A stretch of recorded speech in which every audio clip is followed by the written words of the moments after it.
Good morning, Idaho. Well, welcome back, everybody. Welcome back to Difficult Research. This is Difficult Research. This channel is operated by Cresha K. Easton.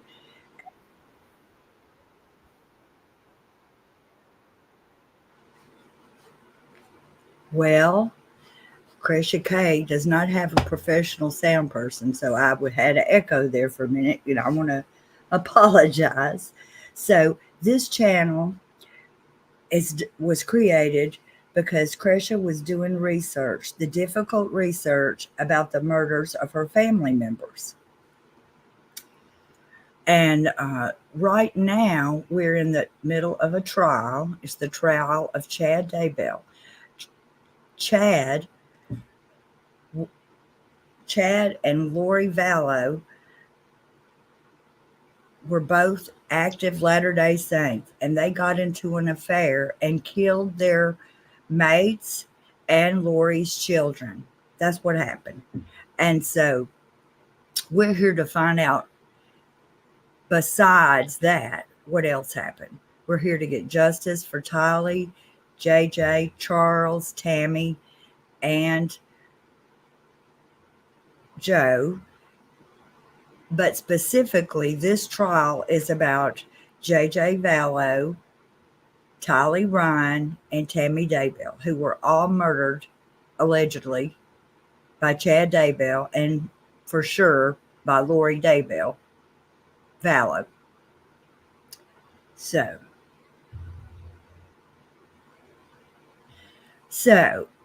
I'm going to go through and read some of your comments. I know that it's about 10 minutes before court starts, and according to Nate Eaton, this is the last witness that the state is going to call. I'm not sure who it is, but we want to drive it home. I'm so glad you're all here with us for this final witness. And Donna Coggin says, good morning, all. Time to wake up and get up, shower up, show up, and just listen to yesterday's stream. I kept getting interrupted by work and will until the weekend. Y'all all have a great day.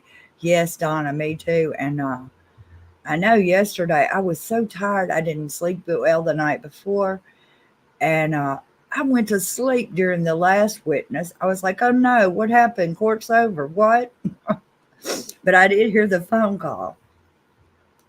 The phone call was so very telling, and they were talking in code and quoting Visions of Glory once again.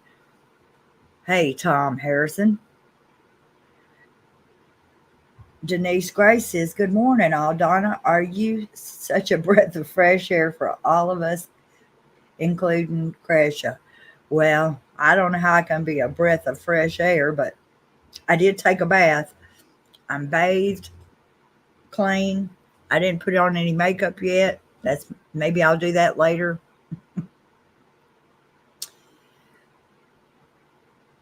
Denise Grace says, I'm sure Lori is now stewing in Phoenix, realizing Chad is a fraud.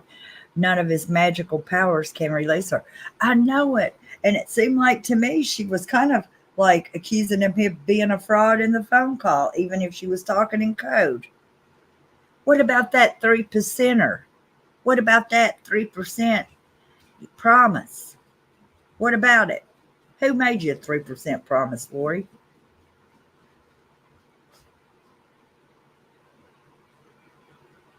Cheyenne Penna says, good morning to you all. I do wonder how Lori is taking all of this now that Chad is going down too. I don't know. She may not know.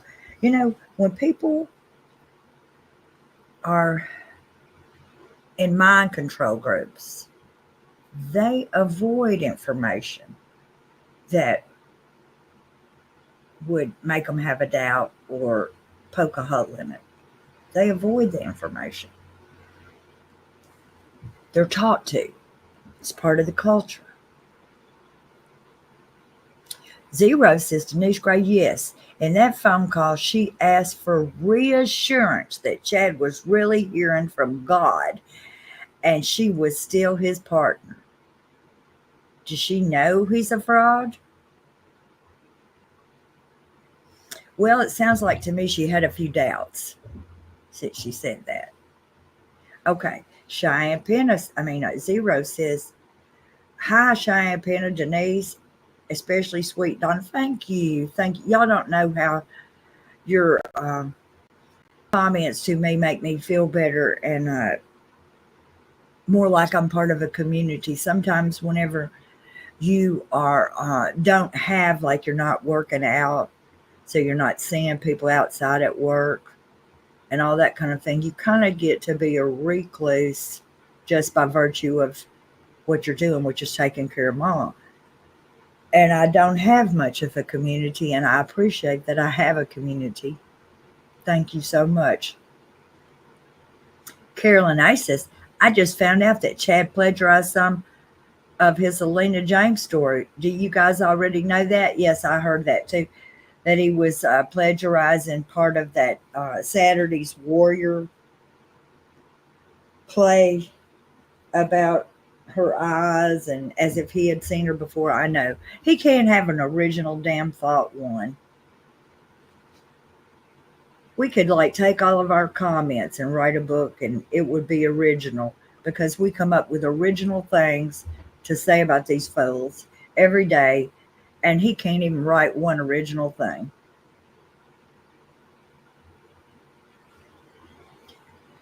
Carolyn A says he played Jurassic from Saturday's Warriors. Jewel Box News says, Carolyn A, no, I did not know, but suspected it all along. Jewel Box News, welcome. I don't know if I've noticed you being here before, but welcome. We're glad to have you here. Please hit that subscribe button and the like button and come back. We want you to be here. Jewel Box News says, Chad is in the Bible wherever false prophets are mentioned. Yes. Probably if there was like a dictionary, Bible dictionary that had false prophets, Chad's face would be one of the faces they would have there. Jewel Box News says, Zero, she acts like she thinks Chad is a god. He is just a false prophet in these last days. But you notice he didn't say that he was in charge of it. He said that that's what he had been shown.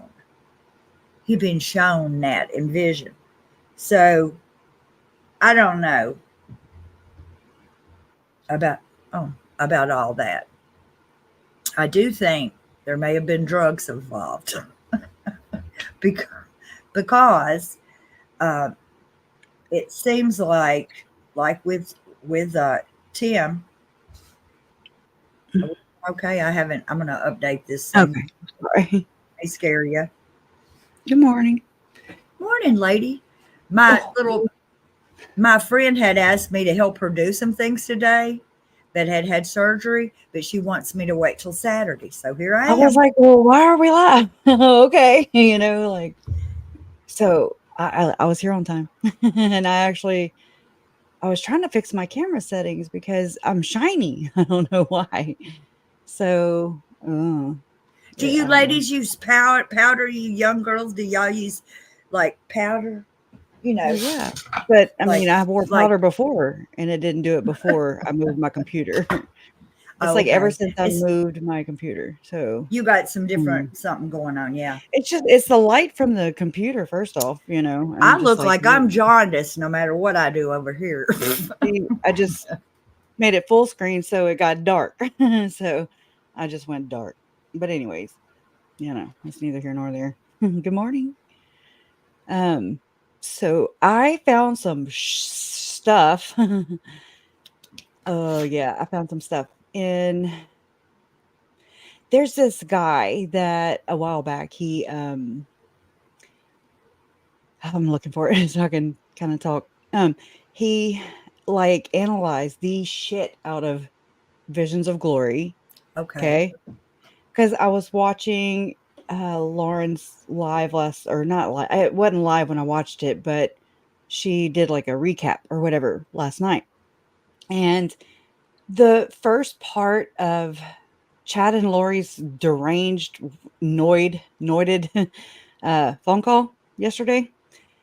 The very first part of it, whenever Rob Wood first entered it into, to see if the witness recognized it or whatever, that first part comes from straight out of Visions of Glory, straight out of it. And I'm like, oh my God. So as I ran across this, I've had it. I just never really broke it down, and I still haven't broken it all the way down because I was like, well, shit, I'm just gonna read it point by point or something. It's real hard to read that because it's just, I don't even on our know how downtime. anybody. Go ahead. I'm sorry. Our mics must run over each other. I'm sorry. I just said it's hard to read all that because when I get reading all that stuff, it wears me down, that really, because I'm talking about the Visions of Glory crap. Oh yeah, the actual book. Yes, but reading this man's, breakdown of it. Oh yeah, I'm here for it because I don't have those tools. I don't have the words and the education and or the upbringing in Mormonism. So I'm just like, I'm trying to explain something that it's just non-existent in my world. So well, you heard I'm sorry. I was going to say, you heard the convoluted, maybe you didn't. I was trying to explain the murders, and I know I went at it from a different direction this morning, explaining. I was like, well, there was these two people that had an affair and killed everybody around them. And I was like, well. That used to be me whenever COVID hit, and I would run to the store, dollars, whatever, right around here. And I mean, I would just I wanted to talk about it so bad because, it's pretty big and it impacted me big time. And I mean, I would just be like, just like you're saying, I was so overwhelmed though. And it didn't make sense because it's so freaking crazy, right? On top of that. And then finally, whenever it got to where it started to be in the headlines and stuff, I was like, just have you seen? Just Google it, So, I mean, I'm grateful for that part. I gotta say. I know it's got to be crazy to be in the line at the grocery store and see your family on the front of magazines. Yeah. I mean, it's just got to be. It's very weird. Yeah, it's so weird. It's like, I'm like, oh, like my parents or my family, you know what I mean, are just hearing about this case, period now. I mean, it is hard. And then then you see JJ, Tylee, Charles, and I'm just like, oh my God, it is surreal. I don't even like that word, but that's all I got. Man, I'm trying to find just one glimpse into this. I had it on my other computer, but I had to save it and transfer it. Come in. Girl, don't you be knocking. Damn it. But I mean, he breaks it down. I'm gonna check this again. So don't let me scare you. I'm looking on another screen, so we're good. Thank you, though. Okay, I think this is it. Okay, yeah. What? I had it muted. That wouldn't have been any. Oh, here we go. Thank you. Okay. Good morning. Our jurors are lined up, so we'll go ahead and have them brought in. If everybody would remain standing, please.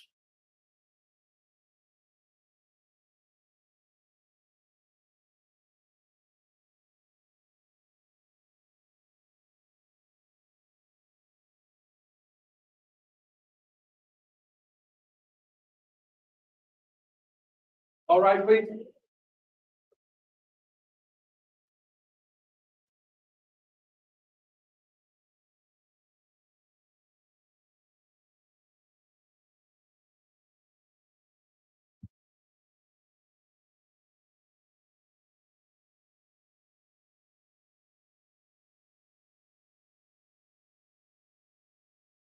It's all for the counter for you. Thank you. Please be seated.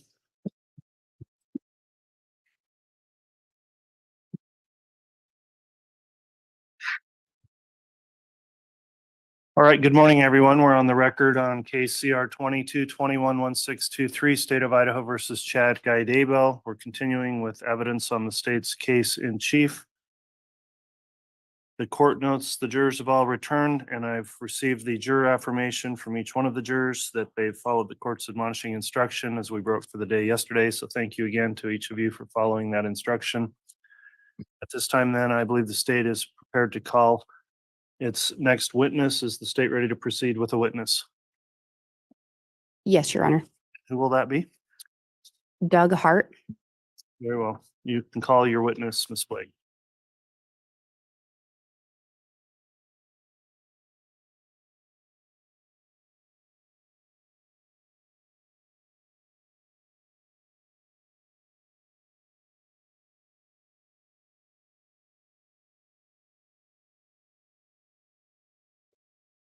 Solemnly swear or affirm the testimony you're about to give will be the truth, the whole truth, and nothing but the truth, so help you God.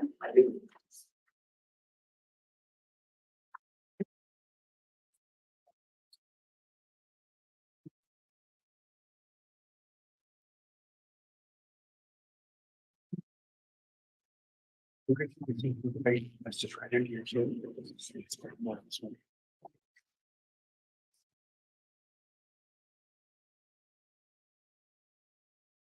All right, before we get started with direct examination, then would I refer to you as Agent Hart? That's fine, Judge. Agent Hart, with the court's exclusionary order here, I'm going to ask, because this case has been live streamed as well as open to the public, have you watched any of the trial testimony that's taken place? No, I have not. Have you talked to anyone else about testimony they've provided? No. All right, thank you. Ms. Blake, you can inquire on your direct. Thank you. Agent Hart, can you remind the jurors where you currently work? At the present time, I'm the Chief Deputy for the Canyon County Sheriff's Office. And where did you work before that? Prior to that, I was an FBI agent for 27 years. And when you were with the FBI, did you become involved in a case involving some missing children named Tylee Ryan and JJ Vallow? Yes, I did. Did you personally assist in that case or work on that case? Yes, I've worked on the case since its inception in November of 2018. Or 19, excuse me.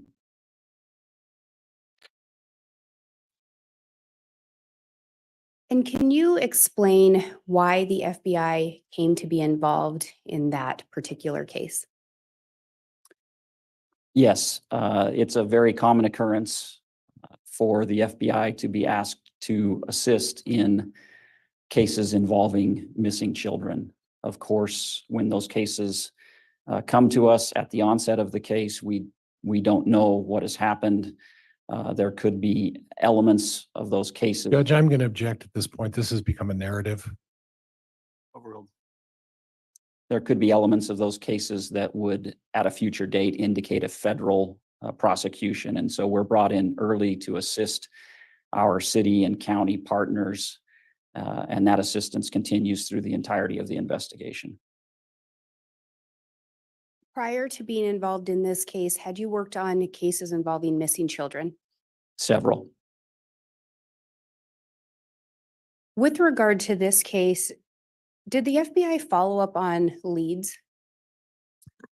Yes, there were a tremendous number of tips and leads that were received during the course of this investigation. Those leads that involved information out of the state of Idaho were primarily handled by the FBI, and those tips and leads that were within the state were generally handled by the Rexburg Police Department or the Fremont County Sheriff's Office. In this case, let me back up. Is it common in a case with missing children to look at the parents? You look everywhere. You cannot have blinders on as a case develops. You have to follow the evidence and follow all of the investigative measures and leads that exist. And that's the process. Sometimes parents are involved, but you don't automatically look to any one individual at the onset of a case. And is that in fact how the investigation proceeded in this case? Yes.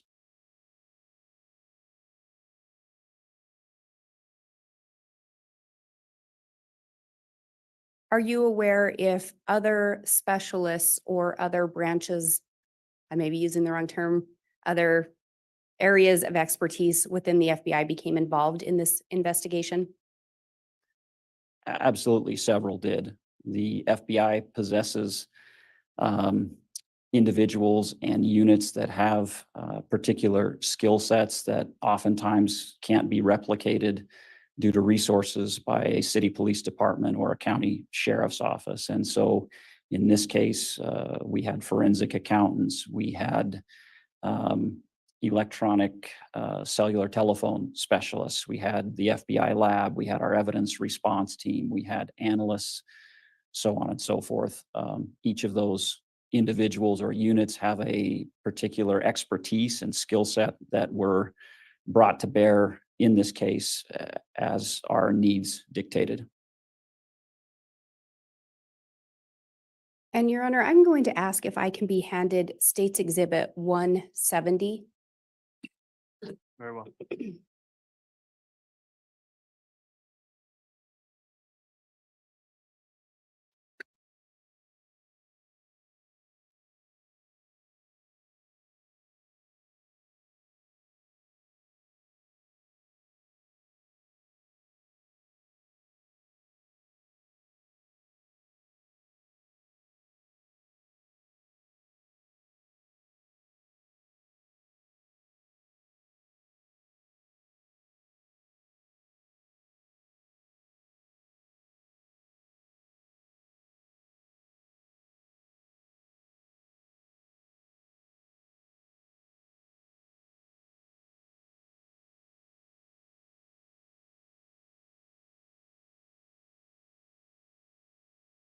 Agent Hart, as part of your work with the FBI, did you work on reservations?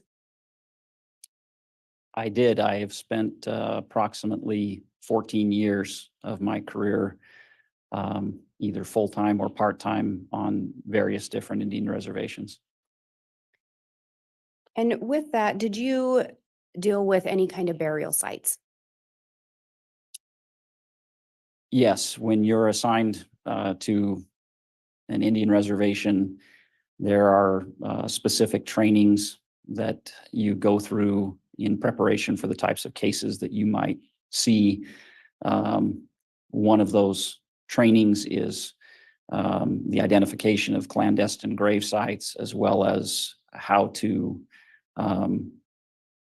process and exhume clandestine graves. We talked about you being involved in the search for some missing children. Were you also involved in recovering their remains? I was present on June 9th and June 10th of 2020 for the search warrant that was executed at Chad Daybell's property, where we located the remains of JJ and Tylee. Your Honor, I'm going to ask to be allowed to publish State's Exhibit 170C, D, E, and H, All right, can one you, at a time. with Exhibit 170, what does that entail in total? The Exhibit 170 runs from 170A to 170U. And then there are some additional portions of it. The packet or the portion that I'm focusing on deal with images taken from the body recovery site. Okay, and that's an admitted exhibit, correct? It is. Okay. Thank you for the clarification there. So you've requested 170 C, D, and H. E and H. Okay, those may be published. Thank you. And Agent Hart, I believe there may be a pointer up there if it's helpful with your testimony. Got it.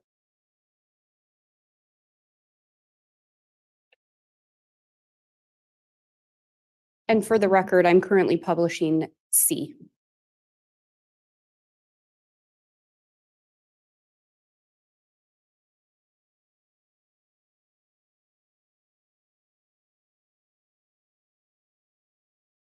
Agent Hart, can you tell us if there's anything within this image that you noticed when you were on scene? Yes, I think there's some better photographs, but this is a photograph of the location of JJ's burial, which you can see kind of in this area. And I'll move now to States Exhibit 170D.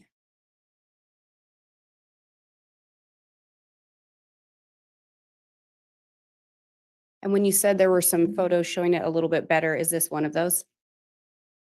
Yes, this demonstrates what we look for when we're searching for a clandestine grave site. One of the telltale signs is a change in the plant growth that's fairly distinctive. So you can see consistency all around, but in this rectangular area here, you have a different color of plants, as well as just some lack of growth. And so as you look, you can see a fairly distinctive area here. And this is what I observed as we were doing our initial survey of the property. And now publishing 170E.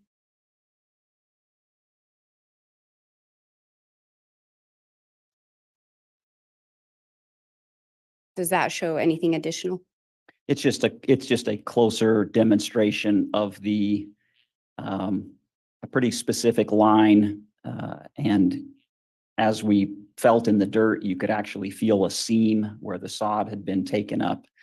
And again, just an indication that that may be an area where digging has taken place, which proved to be true.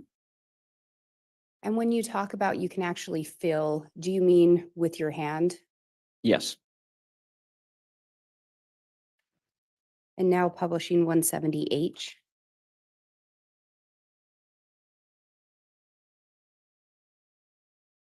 And do you recall what is in this image? Yes, as we were walking the property, we have probing sticks, and that's a way to push a rod into the earth. On that spot where we've shown the different growth, I couldn't penetrate that area with a probing rod. And as we took up the first layer of sod, we found a board and rocks, which is what I was hitting with the rod as I was attempting to probe that site. And again, that's something that you had done previously in your career? Yes, I've had specific training for that. And prior to that time, I had personally been involved in search warrants with the exhumation of burial sites.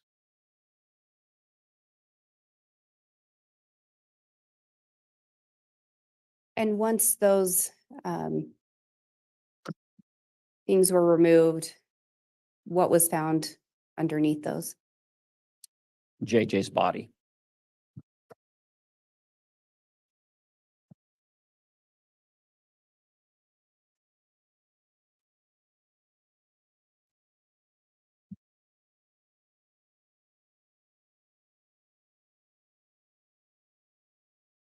After the recovery of the children's bodies, at any point, did you attempt to speak with the Daybell children?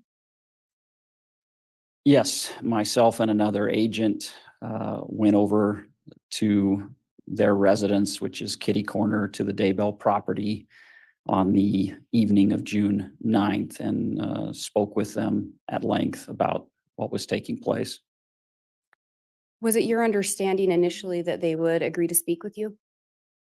That's the request that I made to them. We explained that we had some things that we wanted to tell them and talk with them about, and asked if they would sit down and meet with us. At some point, did they decline to meet with you? Initially, they agreed to meet with us. And then the following day declined to keep that appointment after speaking with Chad Daybell. Judge, I'm going to object at this point. There's no foundation to suggest that information. I'm going to move to strike. It's overruled. Agent Hart, as part of the investigation, and I think we've talked about this before, but did you review some iCloud data? I spent well over 100 hours reviewing iCloud data, yes. Do you recall what iCloud accounts those were? There are two. There's one entitled Lori for Style at iCloud.com, and the second is called Lolly Time at iCloud.com. And who were those accounts ultimately associated with? Both of those accounts were registered to or subscribed to Lori Vallow. And in going through those, was that a significant amount of information? It's a tremendous amount of information, tens of thousands of text messages, multimedia messages, voicemails, thousands upon thousands of photographs, videos, emails, everything that you would find on a modern smartphone. The iCloud is simply a cloud storage device for all of that content. And in preparation for your testimony today, did you prepare an exhibit? Yes, Do you believe that exhibit would assist you in testifying today? it would. Do you believe the exhibit would assist the jurors in understanding your testimony? I do. Your Honor, I'm going to hand to the court what's been marked as Exhibit 183B. I will note there are printouts of a PowerPoint. The PowerPoint or the exhibit itself is actually contained within Jump Drive. All right.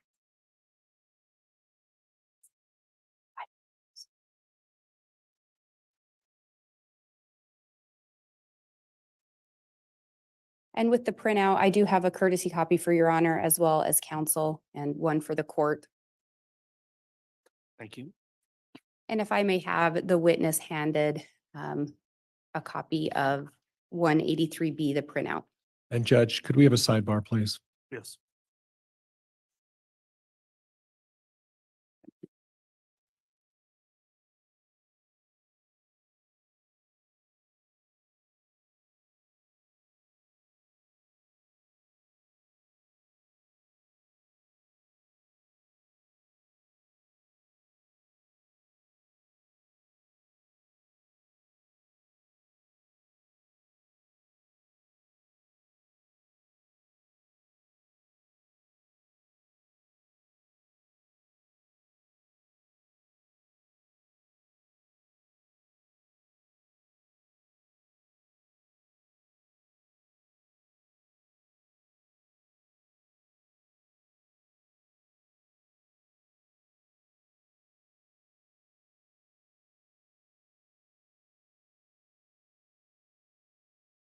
Thank you, Beach Bum. I don't know why. I fix the aspect every time, and it still puts me on the damn side of it. Anyways, thank you, Beach Bum. Super thanks to all of you seeking justice for JJ, Tylee, Charles, Tammy, and Joe. You rock. I love you. Thank you. And thank y'all. Thank everybody. I mean, I'm not, you know what I mean? Because I was about to come on here to tell y'all thank you, Also, I don't know why. I get like the inside voice. I talk lower because I feel like I'm in the courtroom or something. Burner dirt. Oh shit. Okay. Here we go. Here he comes to wreck the day. All right. All right, thank you, counsel. Based on that sidebar, there's a evidentiary ruling the court is going to need to take up on the record, but outside the presence of the jurors. I think this will be a quick argument in lieu of a break here. If we could just have the jurors line up in the hall, please. And we'll go on the record with the objection. Once the objection's resolved, the jurors will come right back in. All right, wait.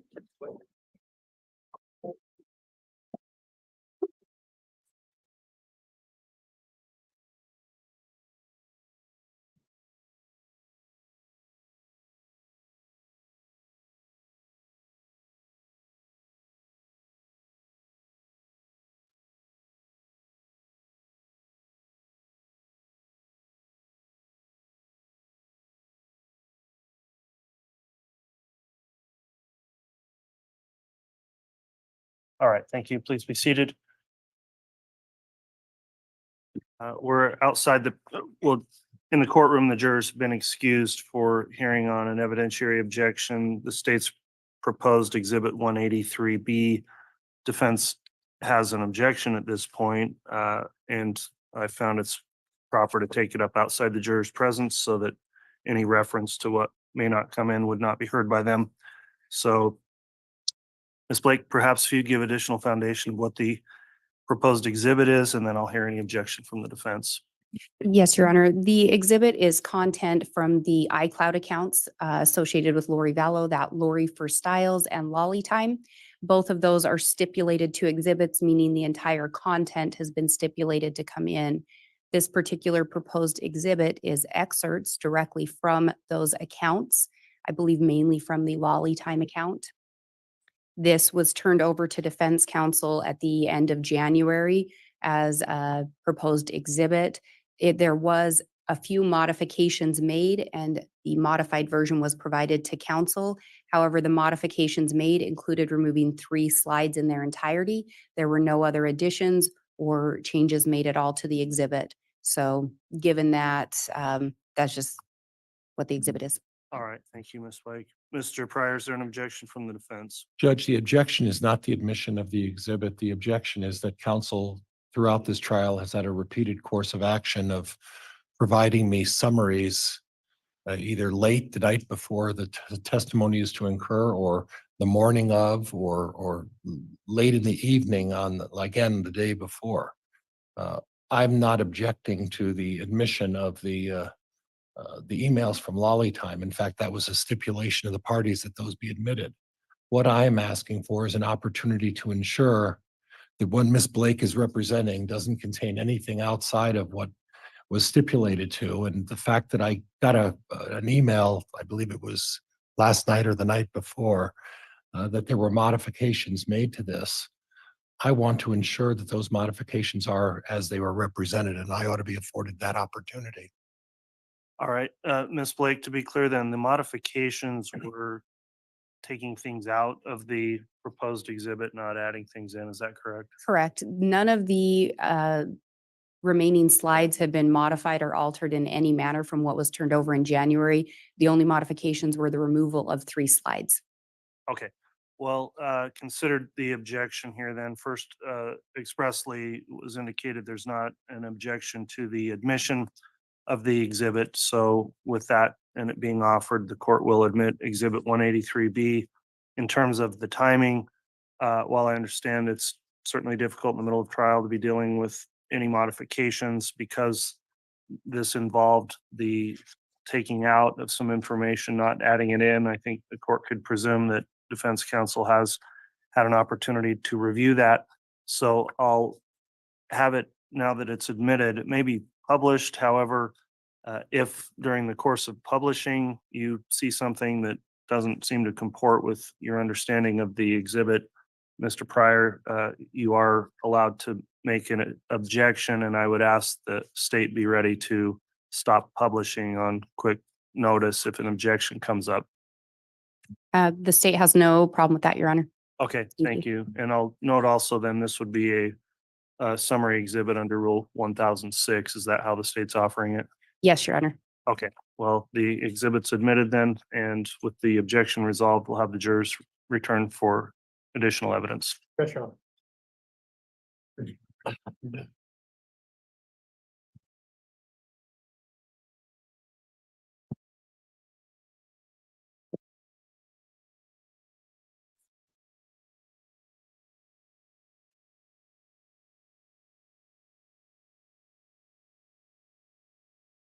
All right, please.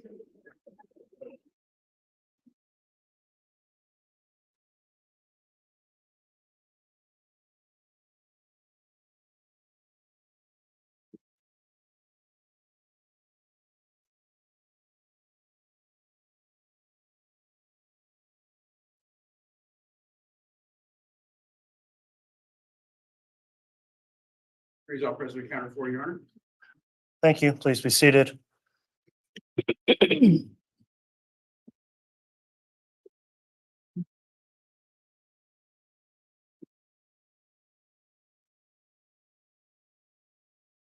All right, we're back on the record after resolving that evidentiary issue. The court notes that Exhibit 183B has been admitted, and you can continue with direct, Ms. Blake. Thank you, Your Honor. The state would request to publish 183B.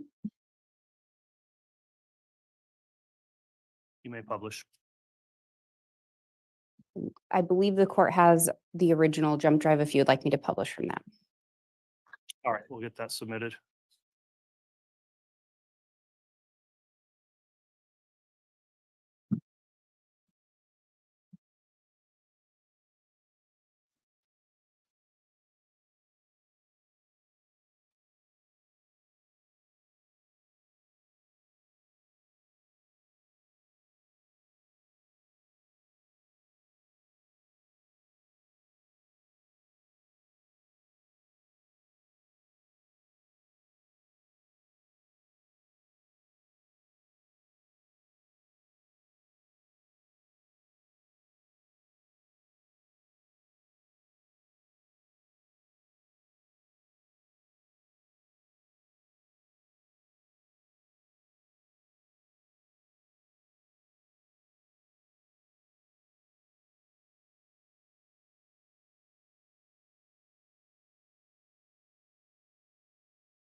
Agent Hart, does this appear to in fact be the exhibit created by you? It is. And Your Honor, I'm going to pause here to allow the jurors to read. Very well.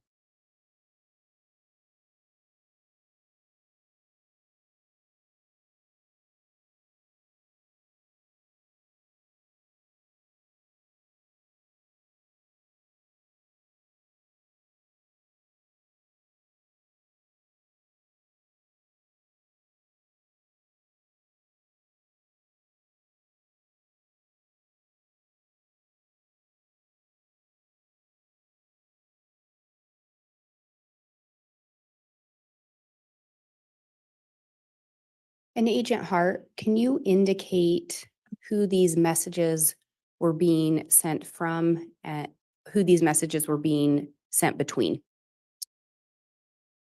These are messages between Lori Vallow and her brother, Alex Cox. And can you read the date of these messages into the record? These three messages are from March 20th of 2019. When we look at these particular messages, what about them caught your attention?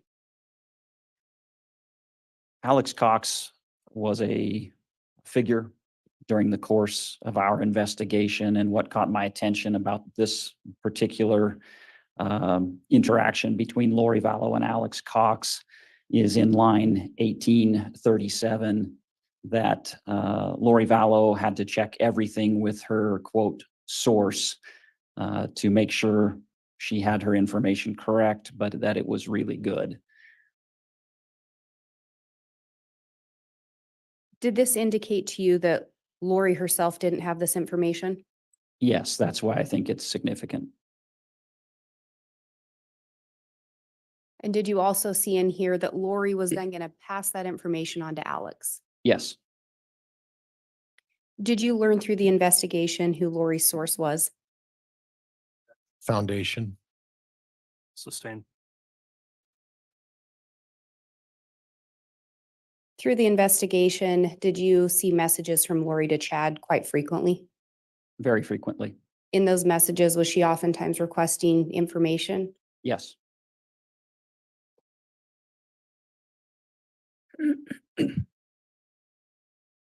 And moving to the next slide, I'm going to pause to allow the jurors to read.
And Agent Hart, would you indicate the date these were sent into the record?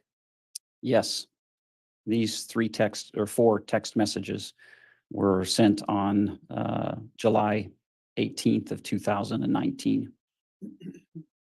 What had happened 7 days prior to these messages? Lori Vallow's husband, Charles Vallow, had been shot and killed. Through your investigation, did you learn who Hillary was a reference to? Yes, And who was that? Tylee. And there's also a name in here, Raphael. Did you learn who Raphael referred to? Raphael is a name, another name used by Chad Daybell between he and Lori Vallow very frequently throughout the course of their communications. And also a name, James. Do you know who that referred to? Yes, that is another name for Chad Daybell as referenced in the James and Elena communications between Lori Vallow and Chad Daybell. And did you learn who Amy was in reference to? I did not, could not find out specifically who Amy was. What about this series of messages stood out to you? There were three very critical components to these messages. Can we go through them one by one, please? Yes. What was the first one? The first is line 2667. This is a text that is initiated by Chad Daybell to Lori Vallow, indicating that he has been instructed to focus his efforts on Tylee Ryan. And what was the second thing that stood out to you? The second thing is present in the following two lines, 2665 and 2660. Lori Vallow makes a reference to Chad Daybell or a request to find out her, meaning Tylee Ryan's percentage, as well as JJ's percentage. That word is referring to the death percentage for Tylee Ryan and JJ. Judge, I'm going to object. Calls for speculation. Move to strike. Overruled. In fact, in subsequent texts, the Judge, exact. I'm going to object at this point. Non-responsive. There hasn't been a question. Sustained. Agent Hart, you were explaining why those lines stood out to you. Could you please continue your explanation? The words death percentage are used in subsequent texts. This series of text messages is the first in a series of texts that will take place over the next 3 weeks between Lori Vallow and Chad Daybell. In those text messages, in varying degrees of detail, they refer to the death percentages of Tylee, JJ, and Tammy. Those text messages over that course of 3 weeks. Judge, I'm going to object at this point. It's again becoming a narrative. Sustained. And what course of time or what period of time did those messages cover? Approximately 3 weeks. And when we look at that line 2660, there is reference to specific percentages, it appears. Yes. Could you talk about that a little bit? Again, this is a message from Chad Daybell to Lori Vallow wherein he is indicating his death percentages for Tylee at 0.13 and for JJ at 99.99, which follows with a reference that Raphael or Chad Daybell had visited JJ and told JJ to follow Amy into the light, which is a common reference for death.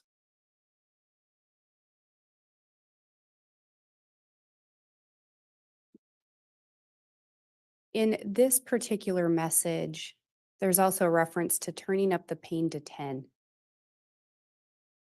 Who said that again?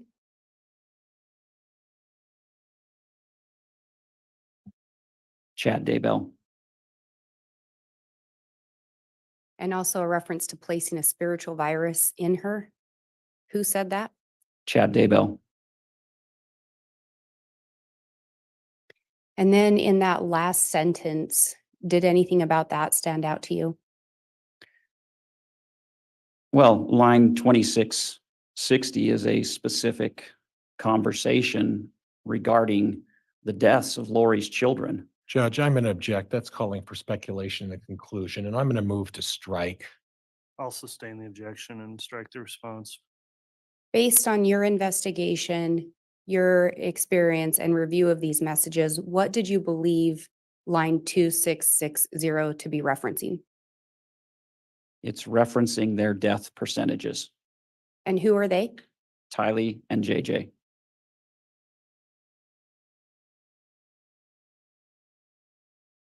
And what is Lori's response to that, to the talk of death percentages of her children? That it's sweet and she misses Chad Daybell desperately.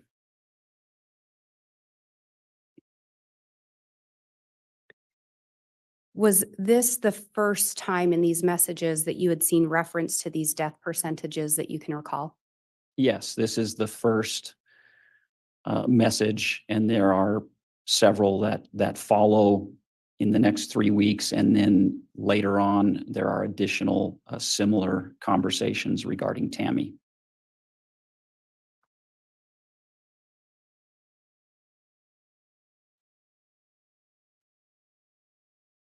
Were there additional messages on July 18th of 2019? Yes, this conversation continues for the next couple of slides. And moving to the next slide, I'm going to pause to allow the jurors to read.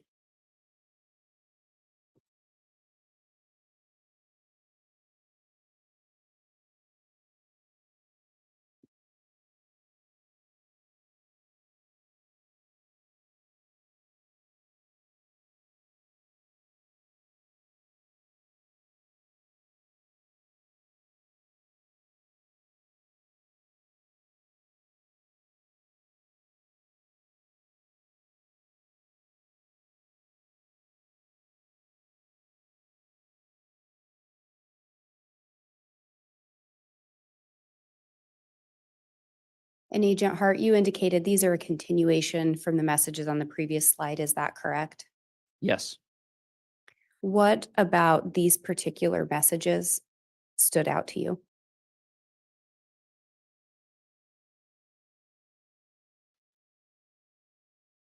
Primarily lines 2622, 2608, and 2607. Through the investigation, did you become familiar with what has been referred to as the James and Elena story? Yes. Did you become familiar with some of the texts that appeared to be a reference or continuation of that story as well? Yes. And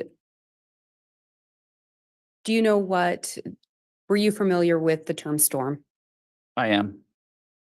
And did you know what that was in reference to? Yes. And what was that? That's Chad Daybell's penis. And Chad's texting to Lori to grab him by his storm and he'll Judge, I'm follow going to her object anywhere? at this point. It's somewhat leading. And I think Sustain on leading. What else about that series of 3 messages caught your attention? Well, throughout Chad Daybell and Lori Vallow's relationship, Lori is pushing Chad Daybell. And so I included these to show Lori Vallow questioning. Chad Daybell remarks that he'll follow her to the end of the universe. And her response is when? When might that be? Chad's response is in reference to a planned trip that he would take the following week, July 24th through July 26th of 2019, to be together with Lori Vallow. That's the reference to Wednesday evening to Friday. But we see Lori Vallow pushing Chad Daybell as it relates to their relationship. So it would be Chad and Lori were going to be together physically or at the same time. Yes, Chad Daybell traveled to be with Lori Vallow for a period of 2.5 days.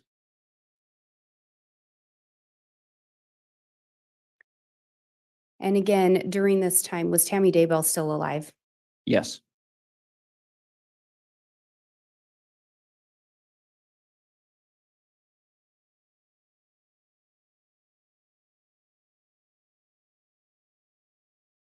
And moving to the next slide, I'm going to pause to allow the jurors to read.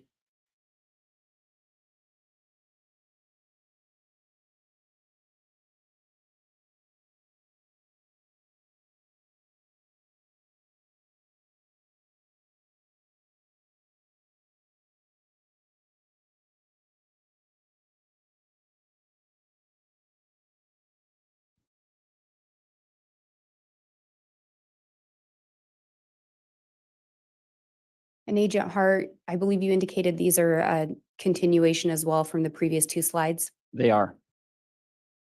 What was it about these messages that caught your attention? Primarily, there was 2 things. And can we go through them one by one? Sure. What was the first thing? The first is again, we see Lori Vallow manipulating Chad Daybell. In the prior slide, Chad Daybell had indicated that they would have this time together Wednesday through Friday. And Lori Vallow's response to that is, then what? And she then says, back to crying and saying goodbye, back to the box, as a reference to being trapped with their inability to be together. And at this point in time, Charles Vallow has been killed, This is 1 week following his death. but Tammy's still alive. Correct. And what was the second thing? The second thing is line 2603, which is Chad Daybell's response to her. And he references that extreme changes are coming for him, and he welcomes those changes.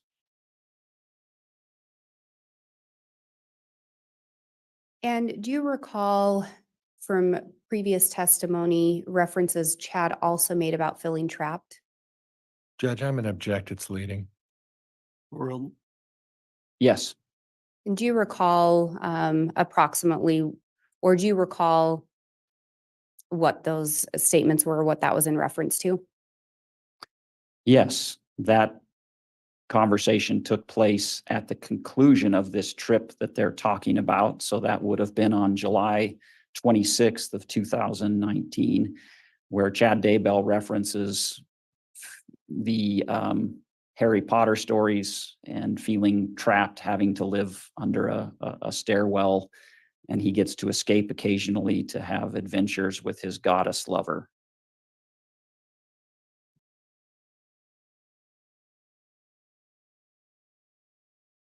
And when you look at that line 2603, there's a reference to extreme changes.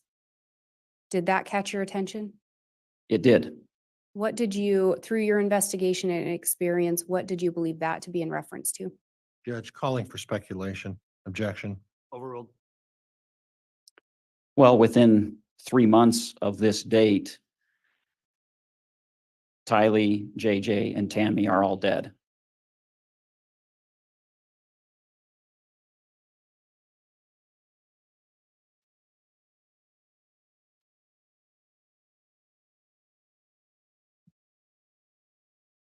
Moving to the next slide, I'm going to pause to allow the jurors to read.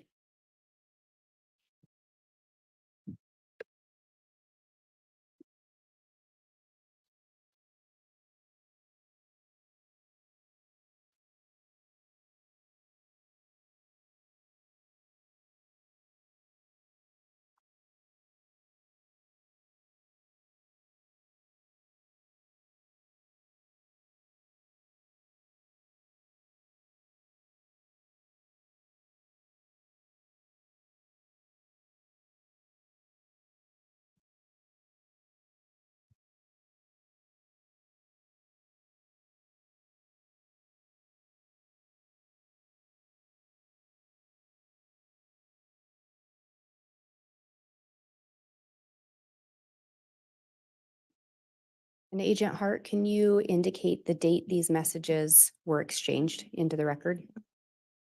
Yes, this is July 20th of 2019. And who are these messages between? Lori Vallow and Chad Daybell. There's an individual reference named Blake. Did you learn who that was? Blake is Melanie Boudreau's son. Do you know his approximate age? 3 to 4 years old at the time of this message. What about these messages caught your attention? There were two things primarily that caught my attention in this series of communications. What was the first one? The first is, again, Lori Vallow is petitioning Chad Daybell to find out Blake's percentage. So repeatedly, we see Lori Vallow asking Chad Daybell to provide that information. Chad Daybell is the source of the death percentages. What was the second thing? The second thing is that this is a conversation about a 3 or 4-year-old child. And in line 2481, Chad Daybell writes that he decreased that child's pain tolerance to 1% and greatly increased his pain.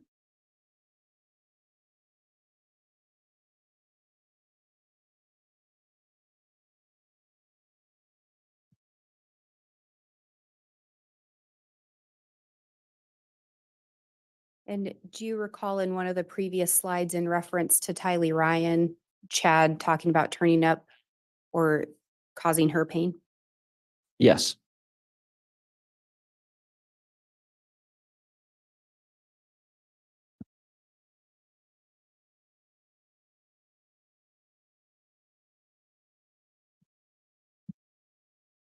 And moving to the next slide, I'm going to pause to allow the jurors to read.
And Agent Hart, can you indicate the date these messages were exchanged into the record? July 23rd of 2019. And who were these messages between? Lori Vallow and Chad Daybell.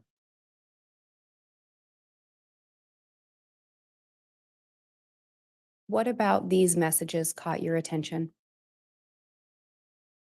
Again, two things primarily caught my attention. And what was the first thing? The first is, if we look at the time of these messages, there's an 11-hour gap between line 2276 and 2244. In line 2276, Lori Vallow petitions Chad Daybell to check JJ. In the subsequent line, 11 hours later, she's asking Chad Daybell to check Tylee to see if Tylee has been, quote, switched. And so these messages are 5 days after the initial first message that I ever located regarding death percentages. And so this is now the second time that I could find in the review of the iCloud where Lori Vallow is asking Chad Daybell specifically to check on JJ and then to check on Tylee. So that's the first thing that stood out to me. And Charles Vallow had been killed not long before these messages. 12 days prior. What was the second thing that stood out to you? The second thing that stood out to me is in line 2241, which is Chad Daybell's response to her. And he replies that, yes, Tylee has been switched. And he says, let me know when you can talk and I will explain it. So Chad Daybell is the one who will explain to Judge, Lori I'm going to Vallow. object at this point. Speculation. And what was the last part of that answer? Lori Vallow is making inquiries to Chad Daybell, and Chad Daybell tells her, I will explain it.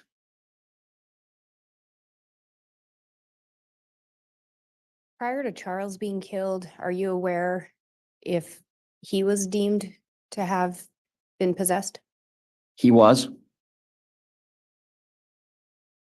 And ultimately he was killed. He was.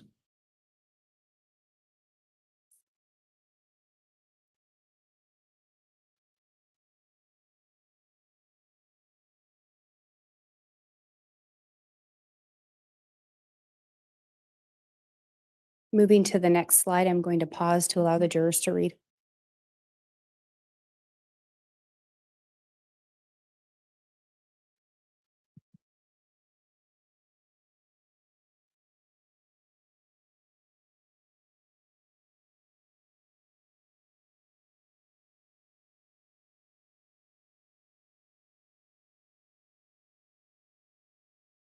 And Agent Hart, can you read the date of these messages into the record? Yes, July 26th of 2019. So this is just 3 days after those last messages we looked at. Correct. What about these messages caught your attention? That the pattern of Lori Vallow asking Chad Daybell to check is continuing. So on line 2119, Lori Vallow writes, need you to check JJ, and references his behavior, which was a departure from what was normal for him.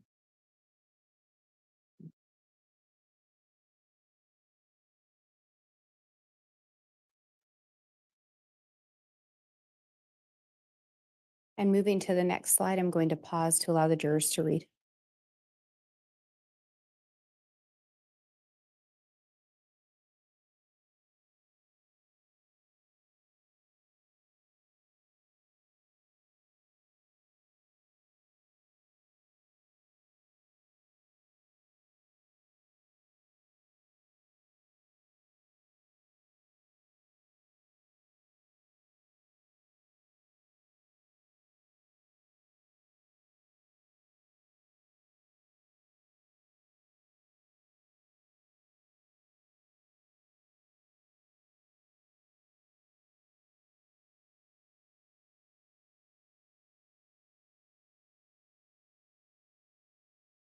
And Agent Hart, can you read into the record the date these messages were exchanged?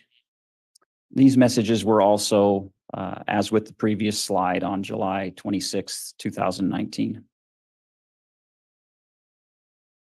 What about these particular messages stood out to you? Well, in response to the previous slides, request by Lori Vallow to Chad Daybell to check JJ, Chad Daybell replies that essentially JJ is still his true self, but he indicates whoever told Lori Vallow that JJ was calm and watching movies had been lying. So Chad Daybell answers Lori Vallow's inquiry regarding checking JJ. And looking to that next message, are you aware who Brighton is? Yes, And who is that? Brighton is another of Melanie Boudreau's children.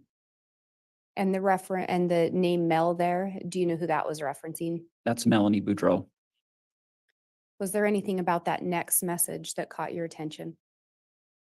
This next message is is somewhat vague, but we see a reference to a big plan, which is a word that we see repeatedly in conversations between Lori Vallow and Chad Daybell referencing their plans.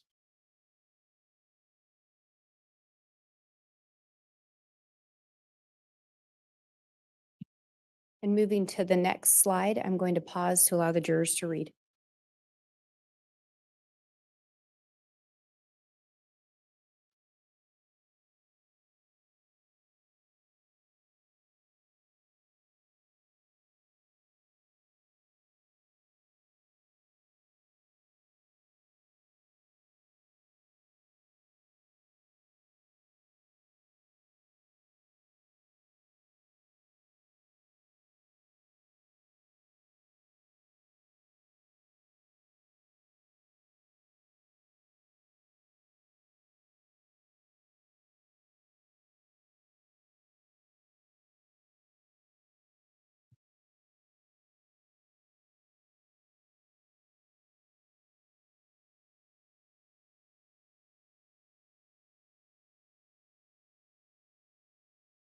And Agent Hart, can you read the date of these messages into the record?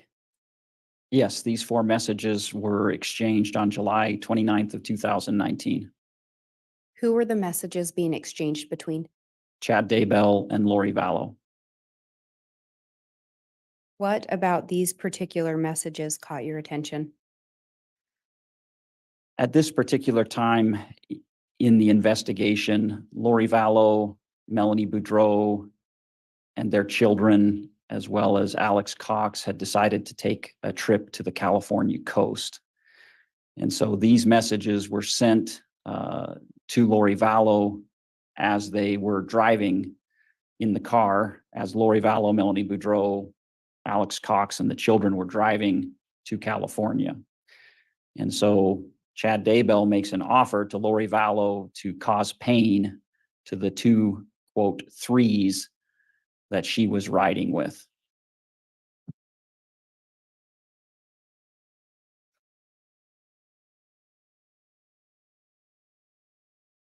And looking at that, at the line 1872, did any of that catch your attention? Of course. In line 1877, the 2 threes are referencing 2 of the children that are in the car with them. And in line 1872, Chad Daybell indicates that he would at least give them a reason to scream, indicating a supposed ability to cause physical pain to those children.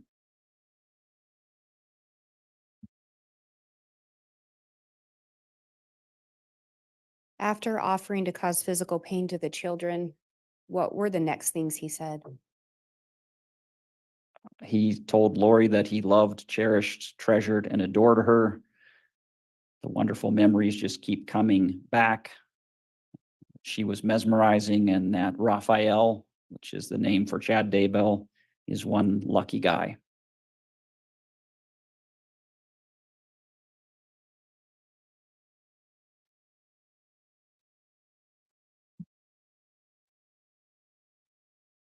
And moving to the next slide, I'm going to pause to allow the jurors to read.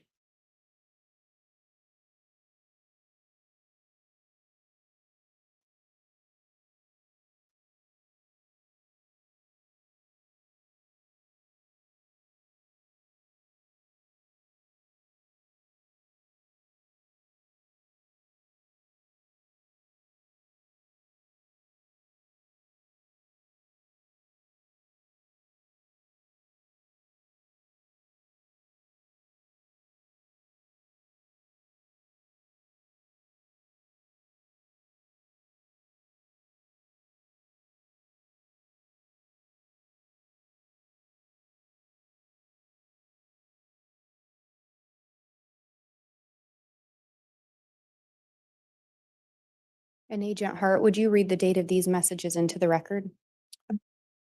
These messages were exchanged on July 30th of 2019. And who are these messages between? Chad Daybell and Lori Vallow. What about these particular messages caught your attention? There were three very critical components of these messages. Can we start with the first one? Yes. And what was that? The first one is in line 1781. This is a text initiated by Chad Daybell to Lori Vallow. And you can see that Chad said he had the inspiration to go back to my original death percentages. So this is the first time that we see the full phrase of death percentage, and it is attributable to Chad Daybell by the use of the word my. And then he indicates that these death percentages helped him track Charles, which is a reference to Charles Vallow. Ned is the name of the demonic entity that was alleged to be possessing Charles Vallow. And then he indicates that Tammy is very close. Her death percentage has fallen steadily, and concludes with, "It is encouraging!" exclamation point.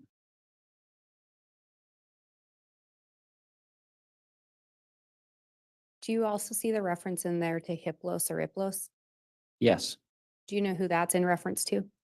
that's the name of a demonic entity that was supposed to have been inside of Tammy Daybell. And you said Tammy Um, on Hiplos. Yes. So it says Tammy is very close. Her percentage, meaning Tammy's percentage, has fallen steadily since Hiplos left. So that entity is now out of her. Do you recall if Hiplos was an entity that was indicated to be associated with Charles Vallow? Judge, I'm going to object. That's leading. Sustained. Do you know who else Hiplos may have been associated with? There was another reference to that using that same demonic entity name with Charles Vallow. What was the second thing that stood out to you?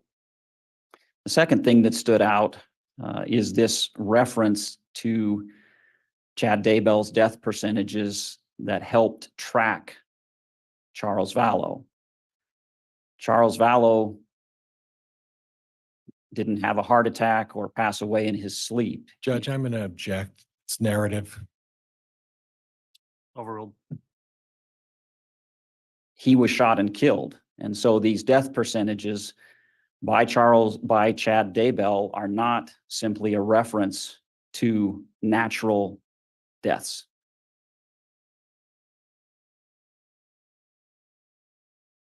And what was the third thing?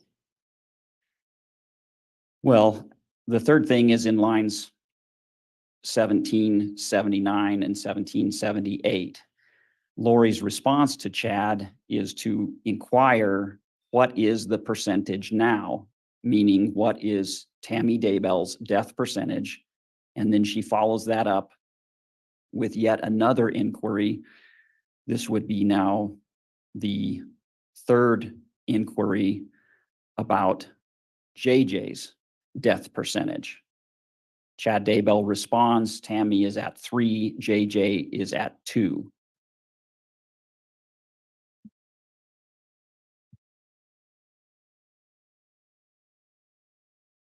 And based on your review and your investigation, in relation to death percentages, what was the indication the lower the number got? Well, it's not consistent. So you have references where the lower the number, the closer to death they are. And then you have references where the higher the number, the closer they are. So in the previous communication, you saw Chad Daybell indicate that JJ was at 99.99, and he instructed JJ to follow Amy into the light.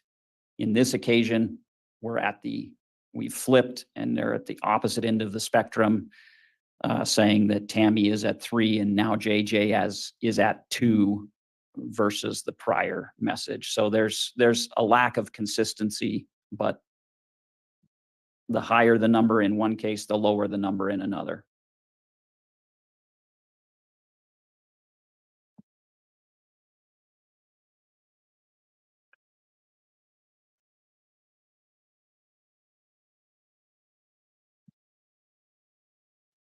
And moving to the next slide, I'm going to pause to allow the jurors to read.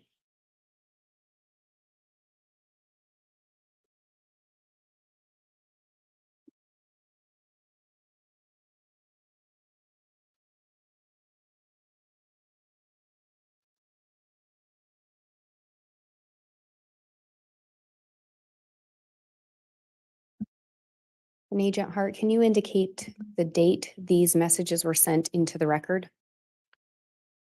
Yes, July 30th, 2019. These are a continuation from the previous slide. And what about these messages stood out to you? Well, first, Lori Vallow's response back to Chad Daybell after receiving his answer that I believe it was Tammy was at a 3 and JJ was at a 2. She replies 2 and 3%, not 0. So we see Lori Vallow pushing 0, meaning the time has come for those individuals to die. Judge, objection, calls for speculation. I'm going to move to strike, Judge. Well, the objection's not timely. I'll overrule it at this point, but Ms. Blake, I am concerned if the witness is making his own interpretations of these messages, not based on the investigation. So if you could direct the examination that way, that'll help with the objections. And in coming to that conclusion, was that based on your experience and your review of the information? Yes. What else stood out about this particular message? Line 1776, where Chad Daybell says, "I will explain when we talk," indicating he is the source of what's happening. Was that consistent with your review of these messages? Yes, we see that exact phrase multiple times. "I will explain." Anything else about this particular series that stood out to you? Well, lastly, again, we see how Lori Vallow is attempting to manipulate Chad Daybell. She concludes this conversation with, "Okay, still feeling hot for you."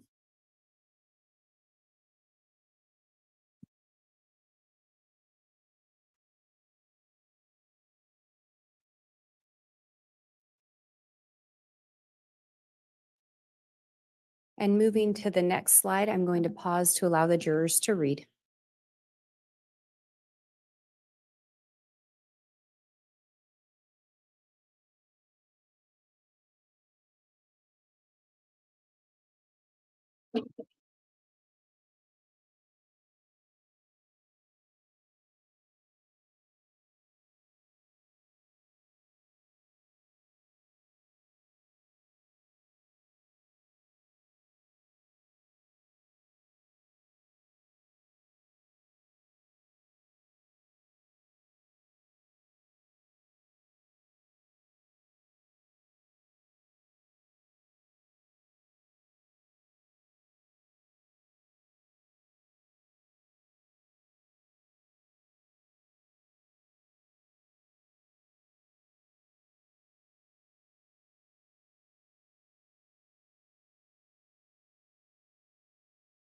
And Agent Hart, can you indicate the date these were being sent into the record?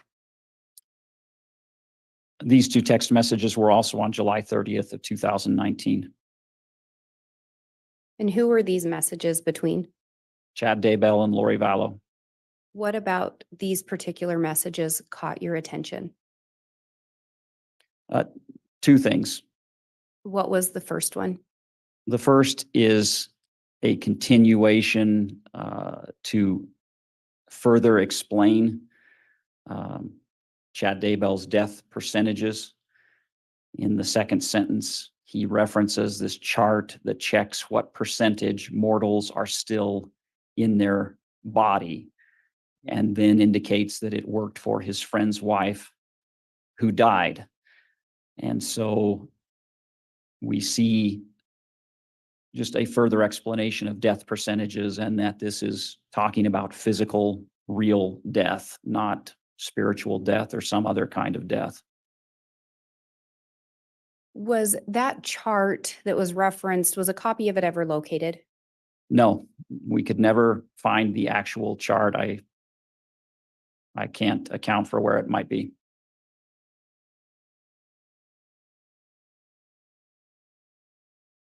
And what was the second thing that stood out to you?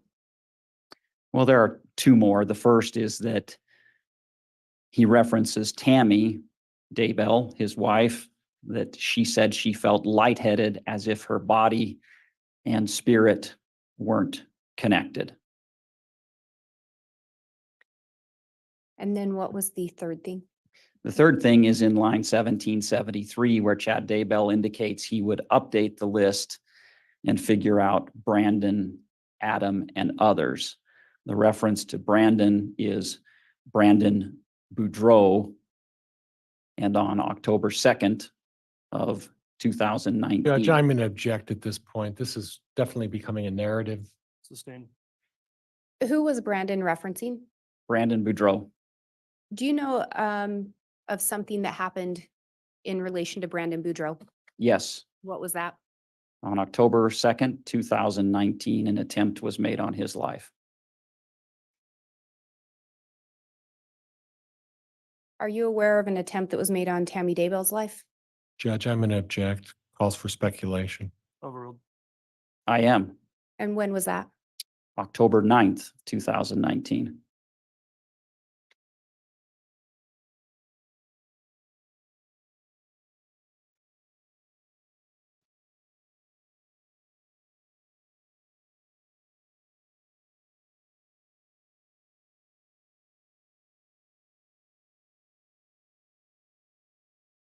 Moving to the next slide, I'm going to pause to allow the jurors to read.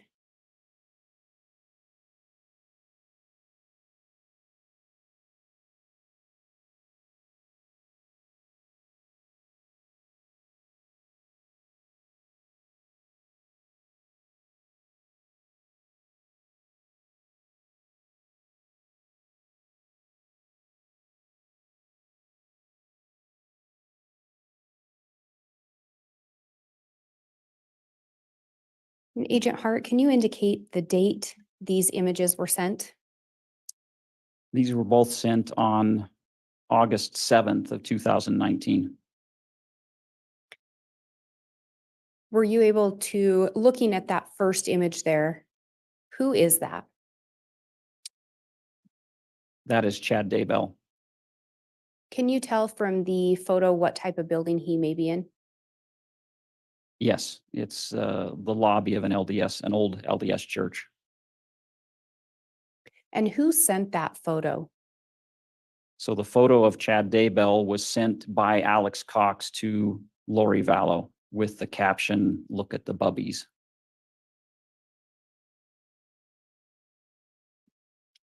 Do you know what Bubbies was a reference to? That was a word. Judge, objections, calling for speculation, no foundation.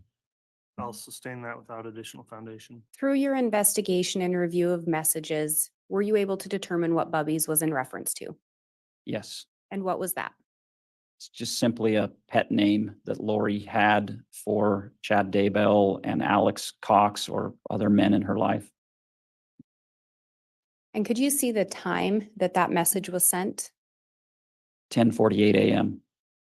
And turning to the next image, who are we seeing in that photo? That's a photograph of Alex Cox. Does that appear to be in the same location? Yes, And what time was that message sent? 1 minute prior on 10:47 a.m. Who sent that message?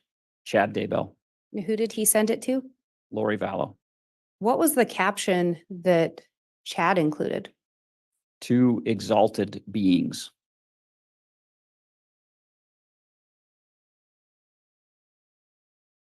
Was Tammy Daybell still alive on August 7th of 2019? Yes.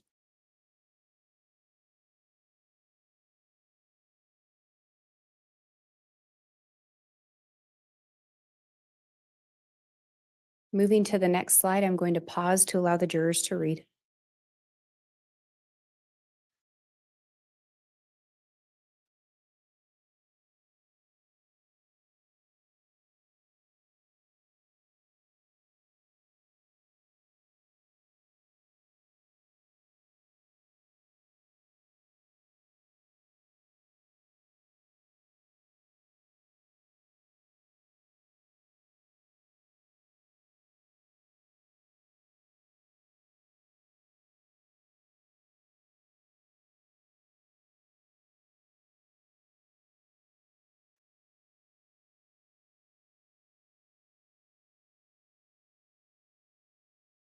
Would you please indicate the date these messages were sent into the record? These messages were exchanged on August 7th of 2019. Who were the messages exchanged between? Lori Vallow and Chad Daybell. And these messages were sent on the same day as those two images? Correct. What about these messages stood out to you? The thing that stood out the most in this text series is in line 1391 in the text from Lori Vallow to Chad Daybell, where she indicates, "We are both so tired of taking care of demons. We are weary. Please ask the Lord to take them!" Exclamation point.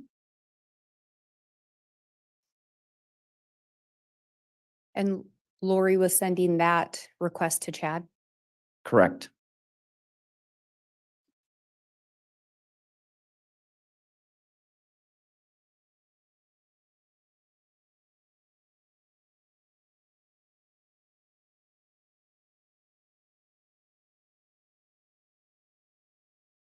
And moving to the next slide, I'm going to pause to allow the jurors to read.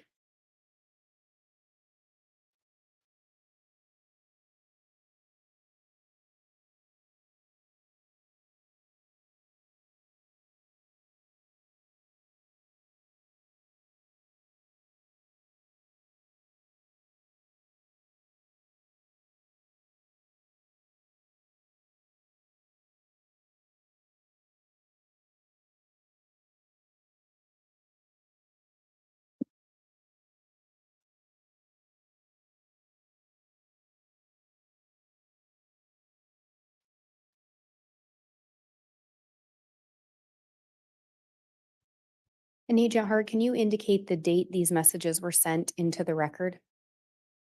These messages were exchanged on August 10th of 2019. And is it fair to say that some of the next slides are going to correspond with the same date? Yes, it's this slide and the next 5 slides are all a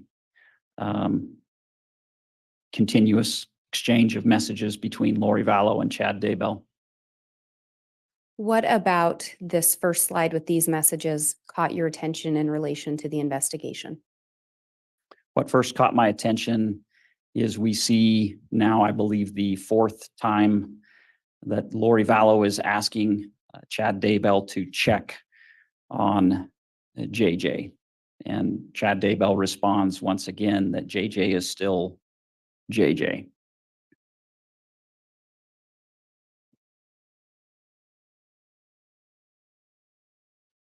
And at this point, Charles has been dead for almost a month. Correct. Through the investigation and your review of the information in this case, did Lori have help with JJ prior to Charles passing? Absolutely. And who was helping her with him? Charles Vallow spent a considerable amount of time and effort in caring for Judge, I'm going to JJ. object at this point. Move to strike. There hasn't been sufficient foundation. Sustained. Through the review of iCloud, did you review videos? Yes, Did you review other content? yes, In that content, were there references to Charles taking care of JJ? many. And at the time these percentages are being pursued, Charles is no longer able to assist with JJ. Correct.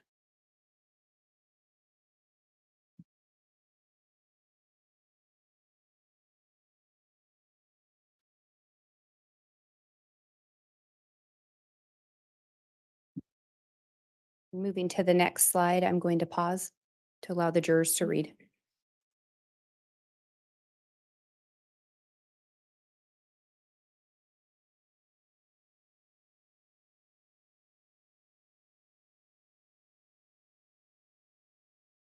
And Agent Hart, you'd indicated this is a continuation of the previous slide. Yes.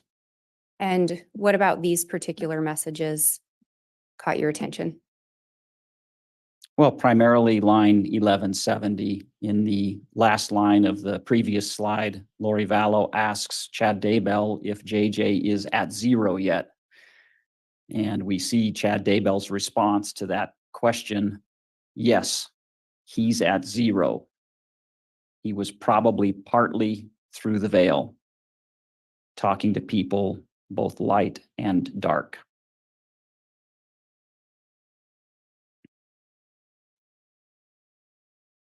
And on the previous slide, in this one, we again see a reference to Blake. Again, who was Blake?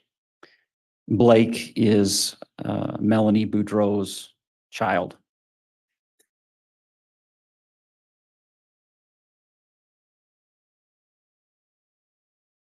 Moving to the next slide, I'm going to pause to allow the jurors to read.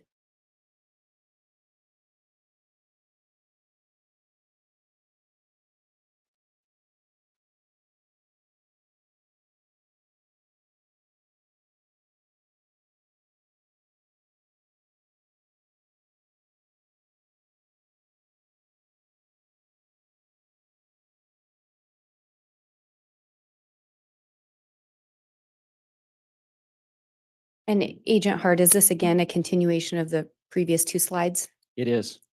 Who are these messages being exchanged between? Lori Vallow and Chad Daybell. What about these particular messages stood out to you in relation to the investigation? This particular conversation is some of the most critical evidence that I located within the iCloud. It represents the clearest and most specific reference. Judge, I'm going to object again. This is speculation. Overruled.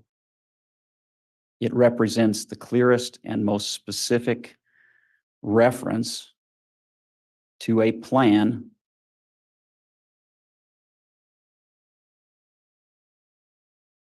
regarding Tylee and JJ.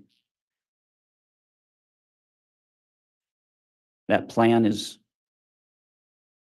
spearheaded by Chad Daybell. Judge, I'm going to object at this point.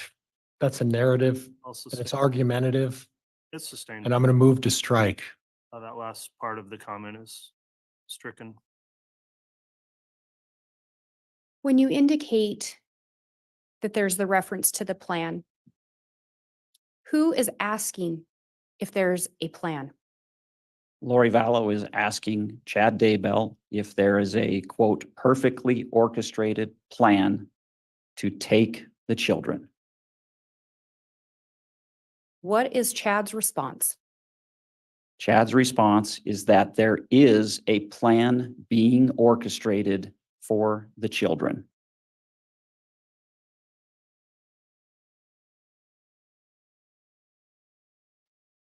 Where were Tylee and JJ's remains ultimately located?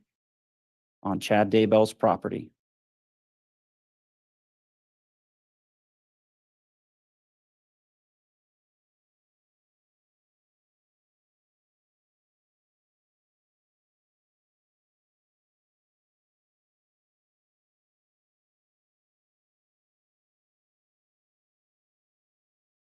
And moving to the next slide, I'm going to pause to allow the jurors to read.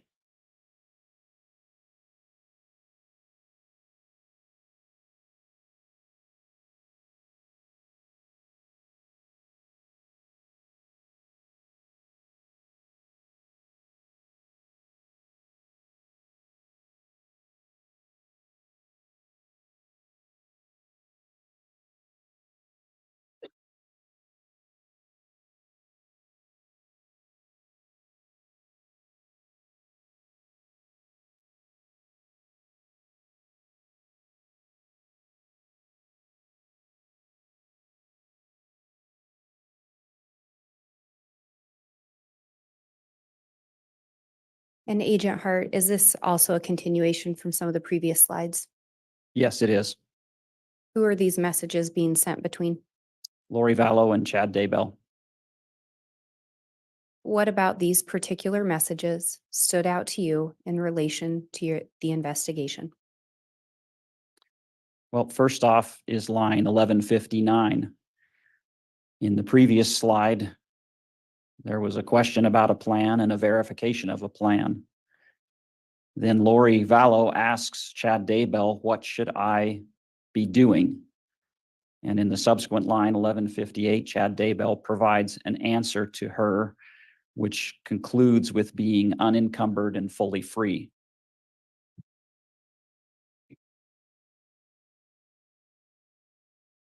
There's also a reference in that to telestial issues. Do you know through the investigation what telestial would be referencing? I do. What is that? Issues pertaining to this earthly life.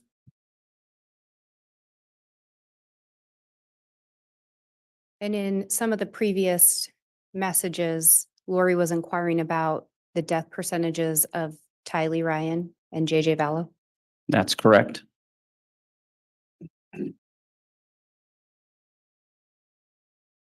What else stood out in relation to these messages?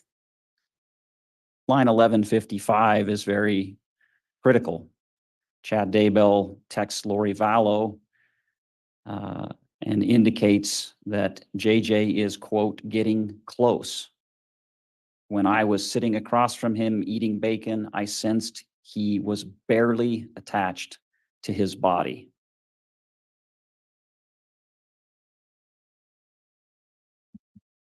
Do you know when the last time JJ Vallow was seen? I do. When was that? September 22nd, 2019.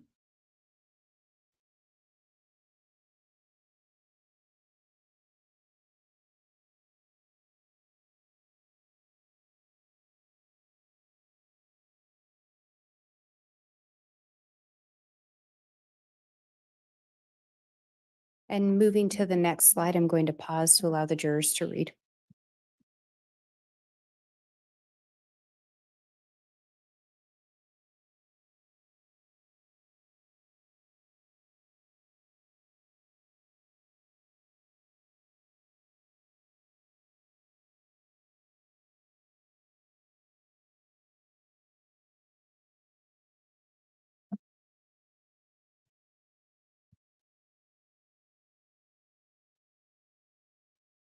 And Agent Hart, again, is this a continuation of some of those previous slides?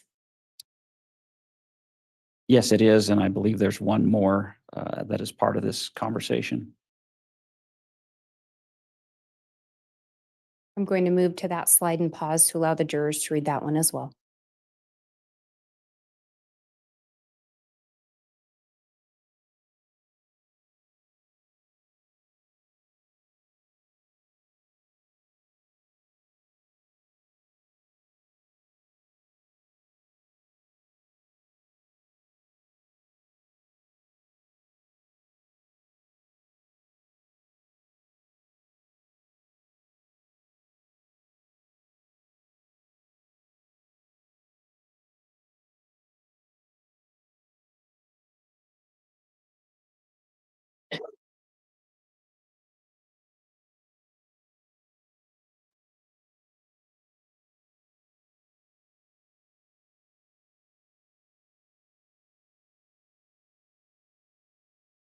And going back to that previous slide, what about this one caught your attention?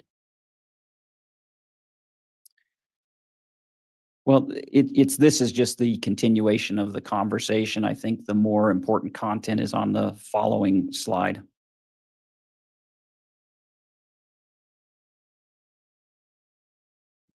And what about these particular messages stood out to you? Primarily lines 1117 and 1113. In 1117, Lori Vallow, as we've seen previously, says to Chad Daybell, I can't wait, literally can't wait. I have no patience. I want you now, with 2 fire emojis. And then we see Chad Daybell's response to that, which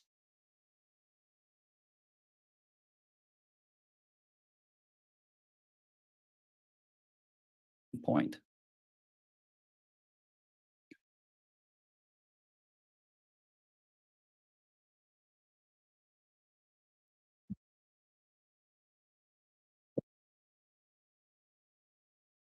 Based on your investigation, your review of the content of the iCloud, what did you determine the finish line to be? The finish line was for Chad Daybell and Lori Vallow to live this fantasy life together that they had constructed and referenced in this plan that they're talking about.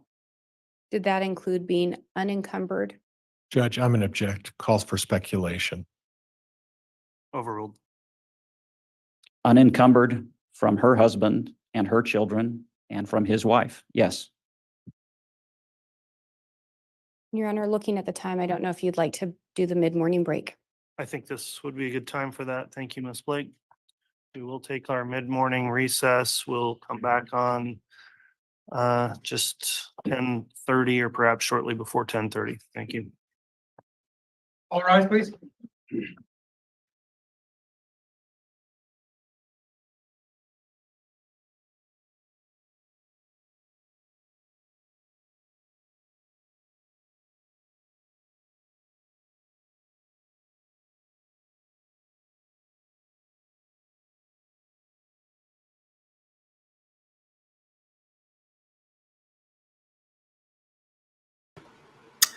Well, man, those texts are something else. Couldn't believe it. I know I've heard them before, but still.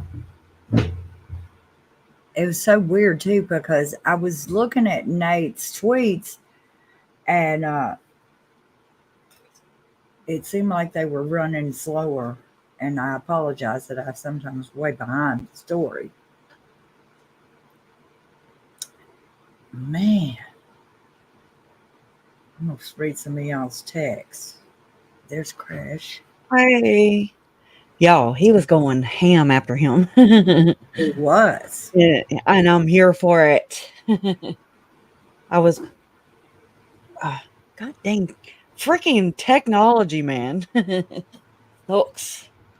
And they're, I guess they're like digging ditch, well, if you have ditches, where I live, we have ditches and they're not covered. So they're like every so often they like go and dig them out, so that they'll drain better. We have some God storms coming again. So, so if y'all hear some beep, beep, beeps and whatever, they're not quite close yet, but okay, enough about that.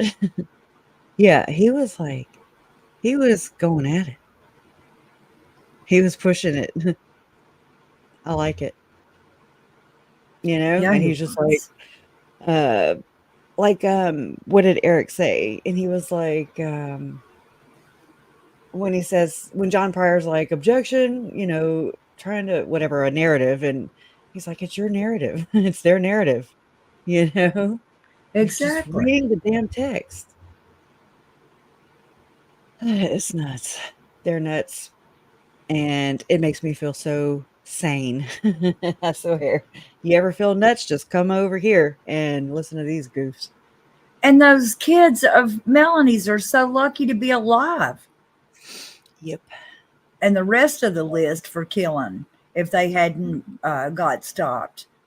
Y'all, it just that whole body cam footage of Melanie Plowski and Alex Cox waiting, a little bit down the road from Brandon Boudreaux's parents in American Fork, American Fork, Utah.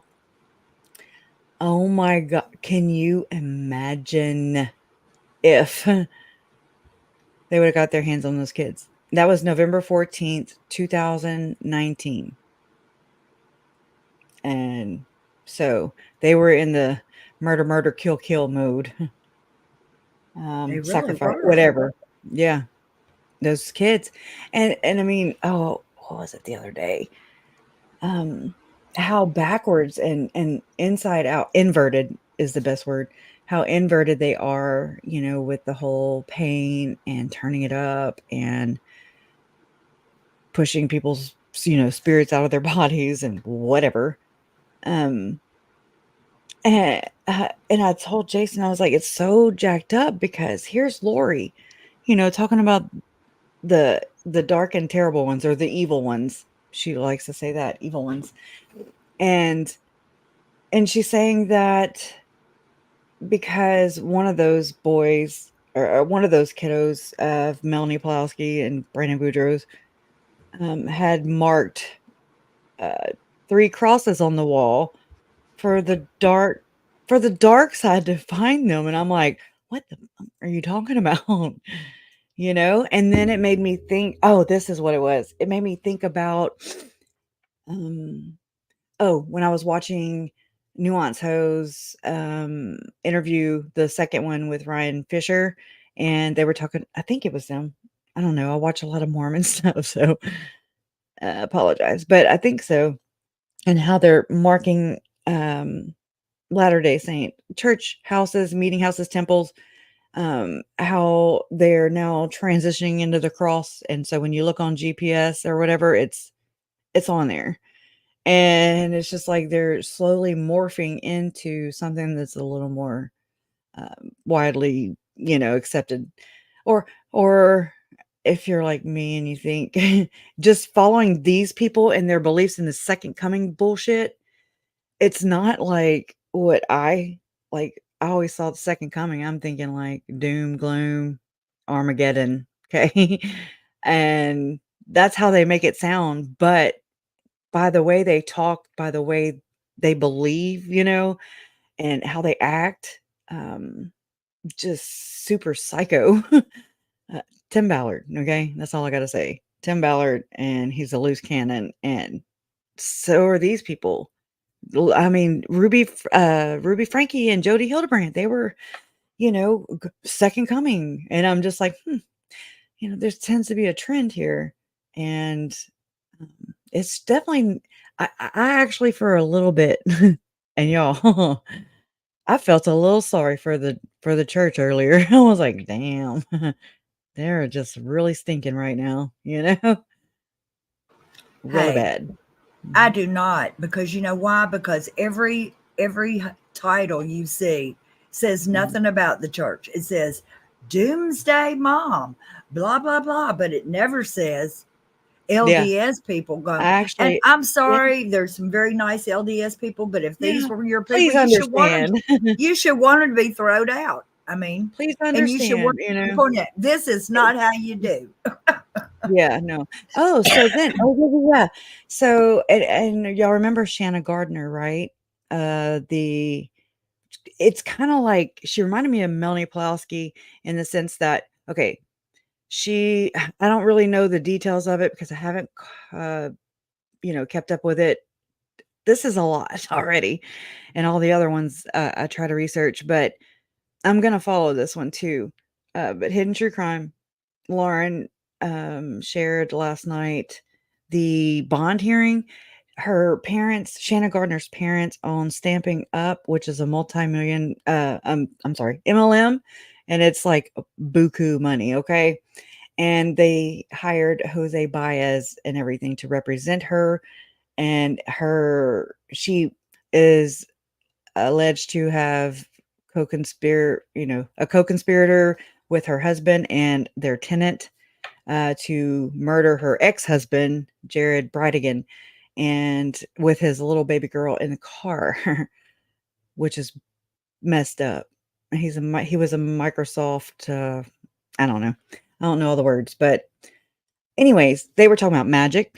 There was like a Melanie Gibb. There's like, to Shanna Gardner, there's like a Melanie Gibb character. Okay. And then there's like murder for hire, basically, like you just, using magic. What else? Funeral Potatoes came in. And I was like, oh my God, what's going on with these wenches and these, what's going on with Mormons, y'all? Huh? I know it's like, I know that a lot of it is because I focus here, but I mean, come on, some of it just slaps the shit out of you. It's like, and you're like, wow. Sorry. Oh, wait, I can't hear Okay. you. Okay. Now you can. Okay. If you think Jesus has already come back, okay, that's not what it says. It says that every man will see him. So if you are believing any of this, then you're thinking Jesus is already back and he's talking to some of these people and not others. And that's not how Wow. it's supposed to go. That's not how it I works. mean, as far as I can tell, in all the religions, that's not how it's Mhm. supposed to go. So, Yeah, not in these not yeah. I'm not even scripturally. I'm just saying, he's like going, well, that's what I was shown. That's what I mean. What were you Mhm. on, Chad Daybell? What kind of? I wish they were on something because it would make it would be like, I oh, think okay, some that's of them what's are, and wrong some of with them aren't. the Some of them may be down in the mushroom patch. I mean, well, I think they're going and just tripping on it and just like opening their chakras or whatever you want to call it. I really do. That's definitely what's happened with Tim. I mean, there's actual readings of it, and Tim Ballard with the ketamine, and a long time ago. And I mean, this has never been corroborated. So again, this is just that hearsay stuff that I can never corroborate. But there was something to the tune of Chad Daybell being seen or noticed or whatever, seen at a veterinarian. It was either a veterinarian or it was a feed store. It was one of the two. Like a And co-op or something.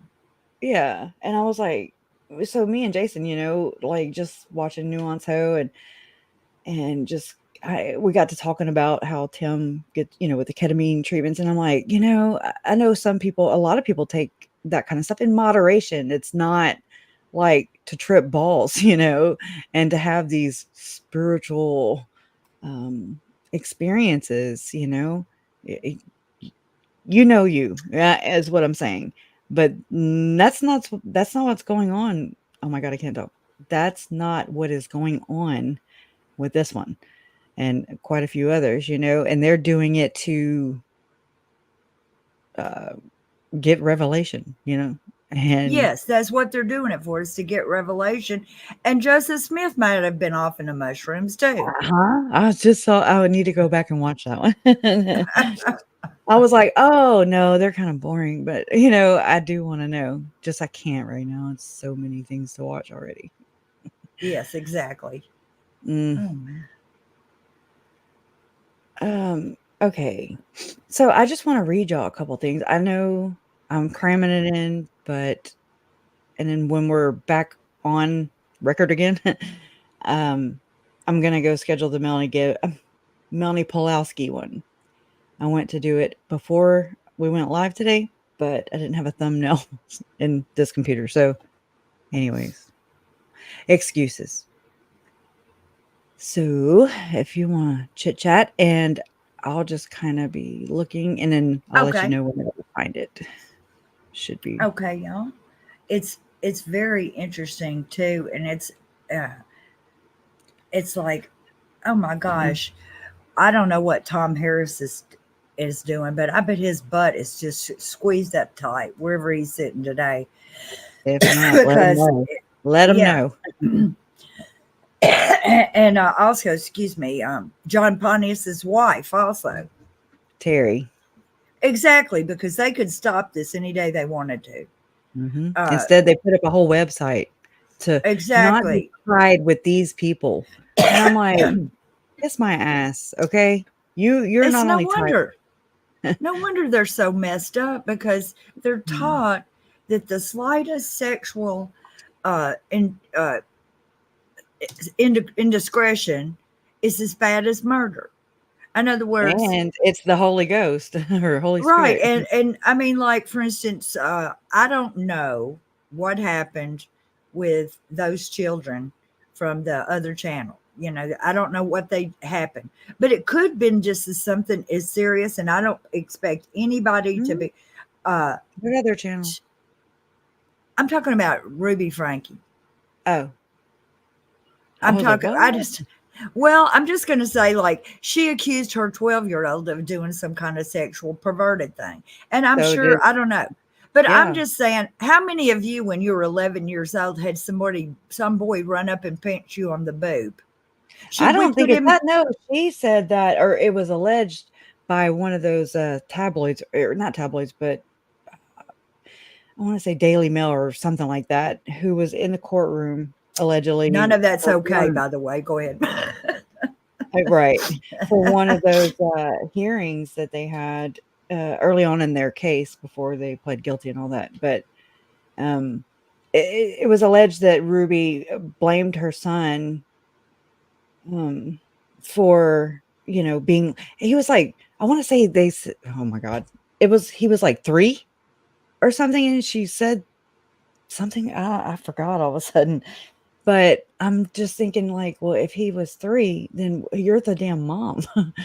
Exactly. What were you Don't be showing the putting porn child? on your damn child's device, or maybe watch it, instead of doing whatever you're doing. Conjuring up And spirits. I don't know, I don't know anything about their kids, but some kids just act just a little sweet sometimes or something. I don't know what the kid, but I'm just saying, if you were just being hyper, you could think that the kid's doing patty cake, and Oh, so you know how kids do sometimes, crazy. I'm not agreeing with I think it's anything. kinda Talk to your learned, sons, tell them to not be Right. creeps. But Well, not just that, do but not put them in a wilderness farm either. No. You know what I'm saying? Because they do Yeah. something like that. There are degrees of bad stuff, y'all. Murders over here, and looking at a picture of somebody naked is over here.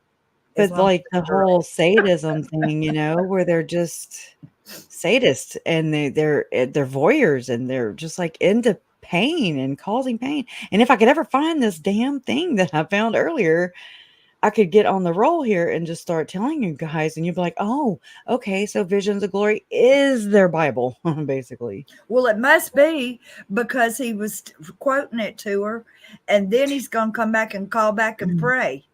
So, Well, I mean, check this. that detective said they were talking 10 to 12 times a day. Yeah, I can tell you what Chad Daybell spent his $100 and whatever $1,000 on was Yeah. phone calls. They were making Yeah. up down there at Telemute or whatever it was. Yes, I know. I mean, that's Jason. Yeah, we were like, holy crap, because I mean, it costs a lot of money. I know It I've costs had a lot relatives of in jail money. before. My brother's in jail. It's not free. And it's kind of sad because, people can be in jail for different reasons, and you got to have money just to go sit and pray with them. Mm-hmm.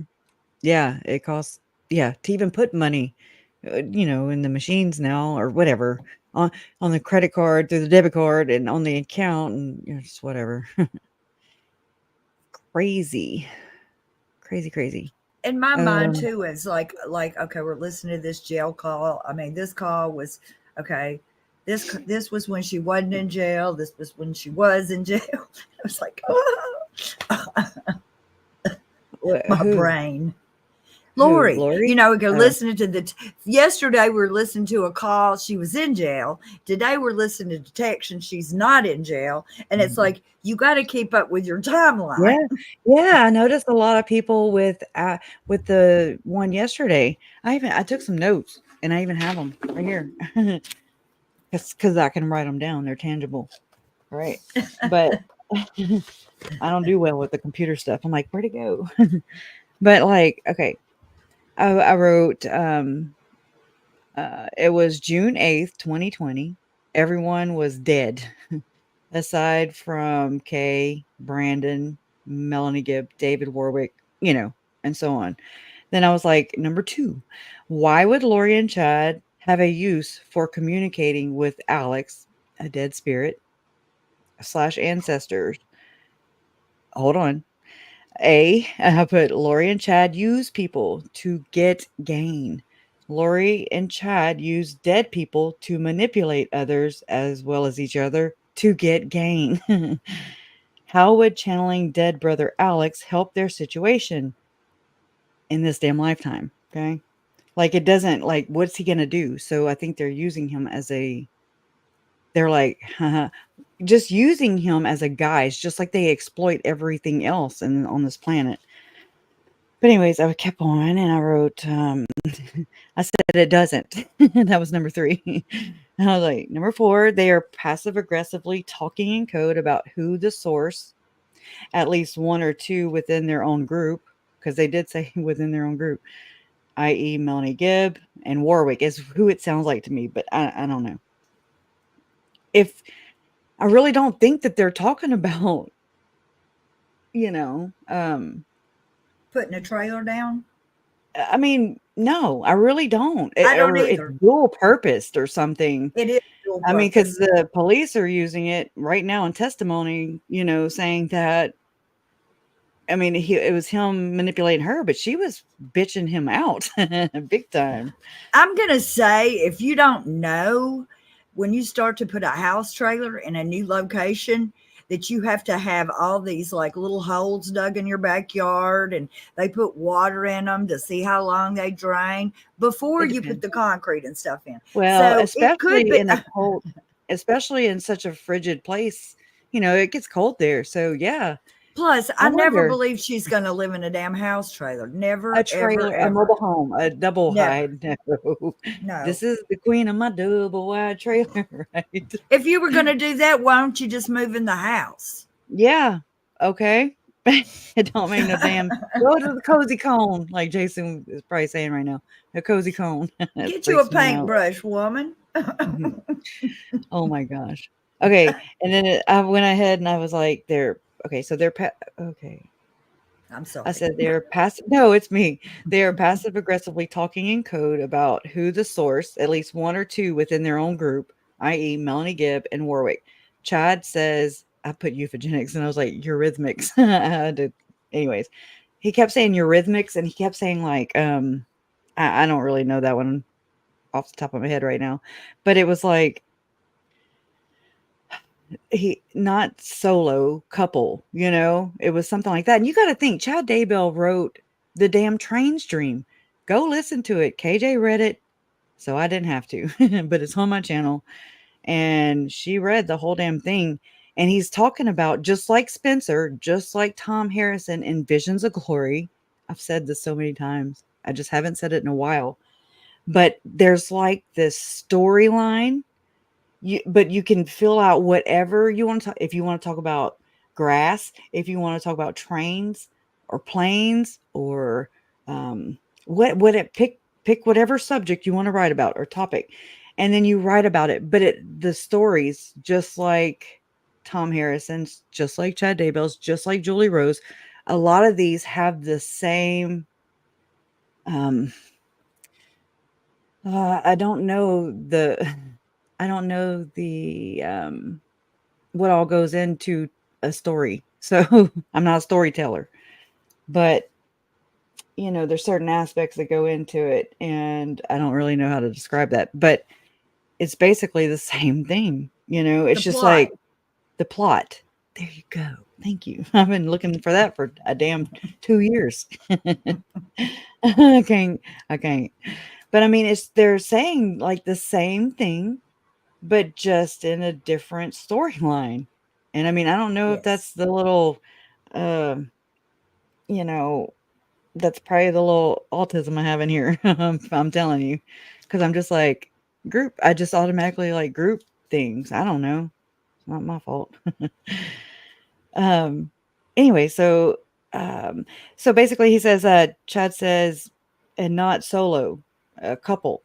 He said, I've just jotted this down, but Mel Gibb and David Warwick were never meant to blossom. Chad says something about blossom.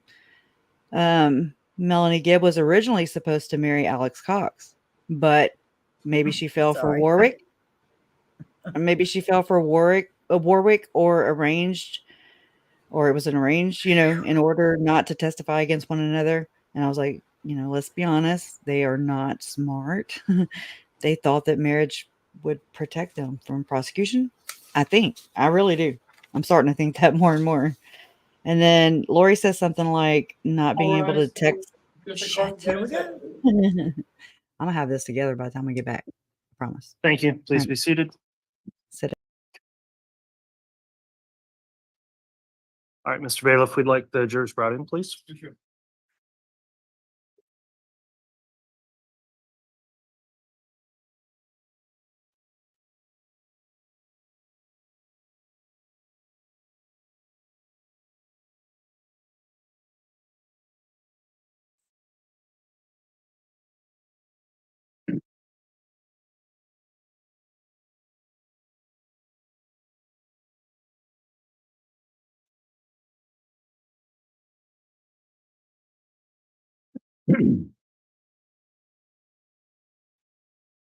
All right, please.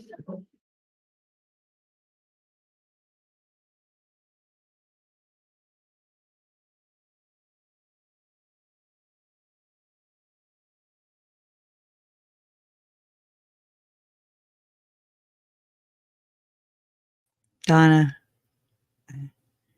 move your mouse. Sorry. Here's our president counter for you, Your Honor. Thank you. Please be seated.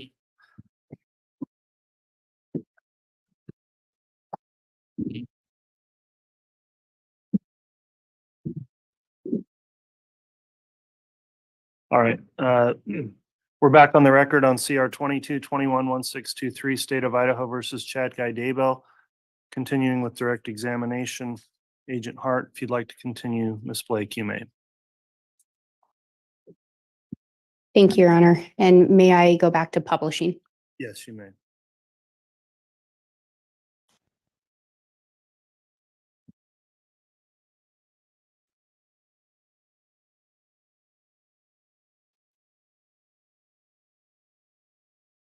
And Agent Hart, we'd left off with this slide. Do you recall that? Yes, And we'd left off talking about the finish line. correct. Was this the last slide that was part of this particular series of texts? Yes, it was.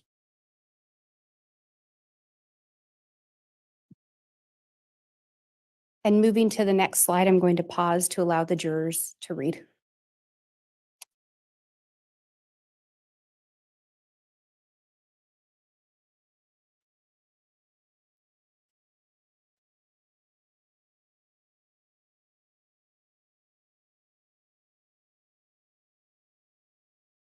And Agent Hart, can you indicate the date that these messages were being exchanged?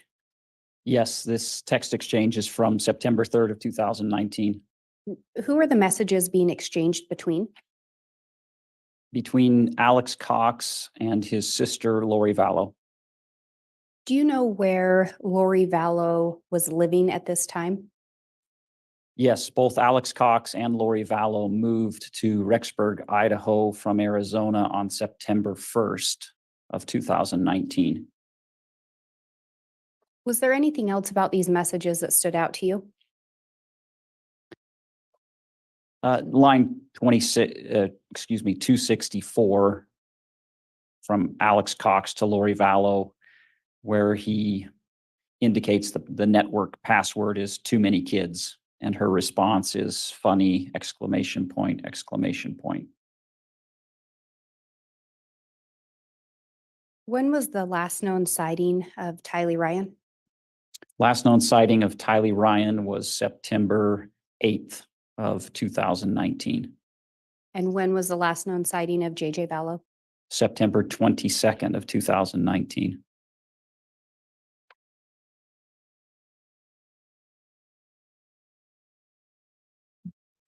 And moving to the next slide, I'm going to pause to allow the jurors to read.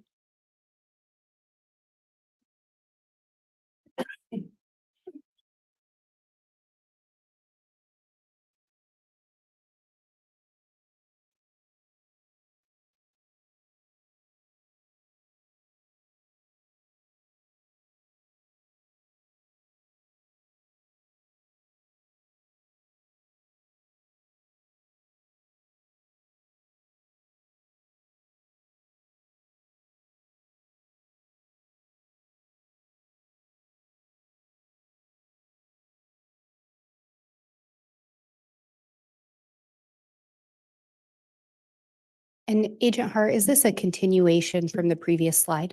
Yes, it is. Who are these messages between? Again, between Alex Cox and Lori Vallow. What about these particular messages caught your attention in relation to the investigation?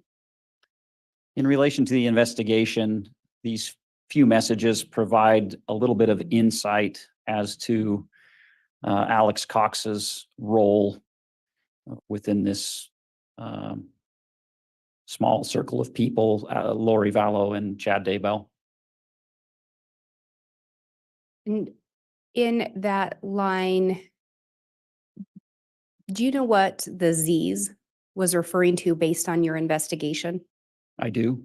What would Z's be in reference to? Z's is an abbreviation for zombies. And then when we look to that line 261 in particular, was there something about that that stood out to you? Yes, Lori Vallow indicates that they're trying to get to the bottom of what we need to do to eliminate them completely. And then she indicates to Alex Cox that he would be told also.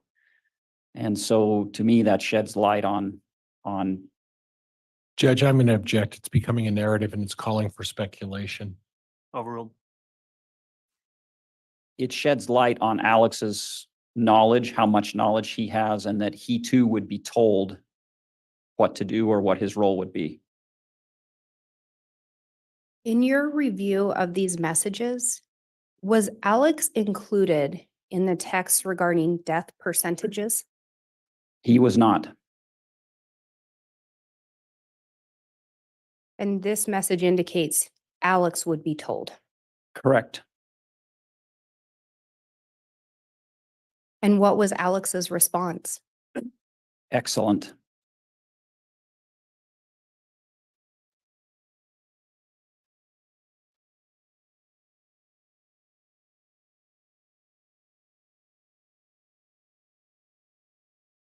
And again, those messages were exchanged on September 3rd of 2019. Yes. What are we seeing in this slide? This slide contains a very short, it's just a few seconds, video that I located within the iCloud. As part of our investigation, we went to great pains to try to determine when Tylee was killed and when was the last known sighting that we could verify. And that last known sighting is on September 8th, 2019. This is a video of a trip that was taken with Lori Vallow, Alex Cox, JJ, and Tylee to Yellowstone National Park. It's the last known living proof for Tylee. And this is 5 days after the messages about eliminating zombies completely, Yes, and 5 days after the messages about Alex being told what to do. yes.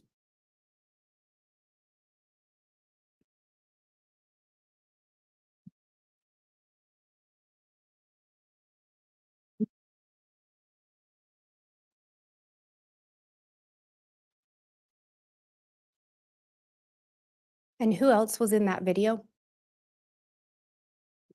Tylee is hugging her younger brother, JJ, and Alex Cox is standing off to the side.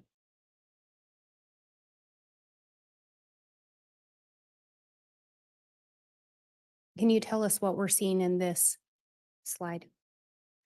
Yes, in a similar vein,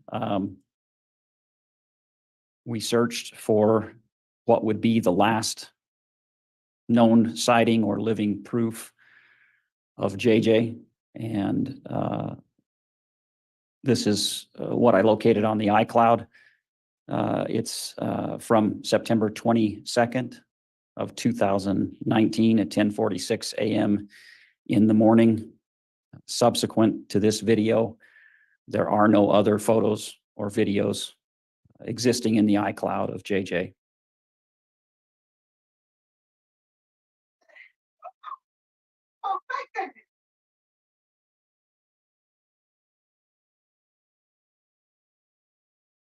And again, where were JJ and Tylee's remains found? Chad Daybell's property.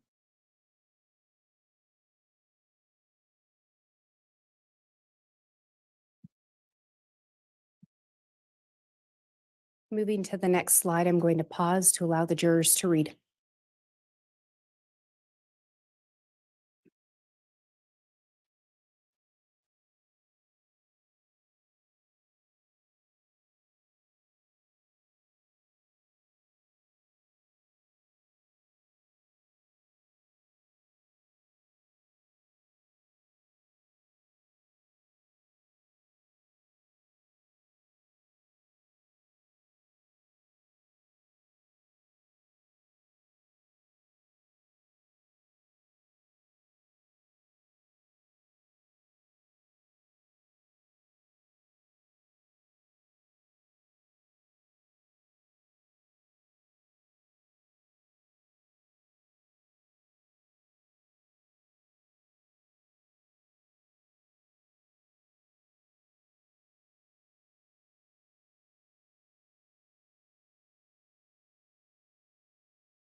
And Agent Hart, can you indicate the date these messages were exchanged?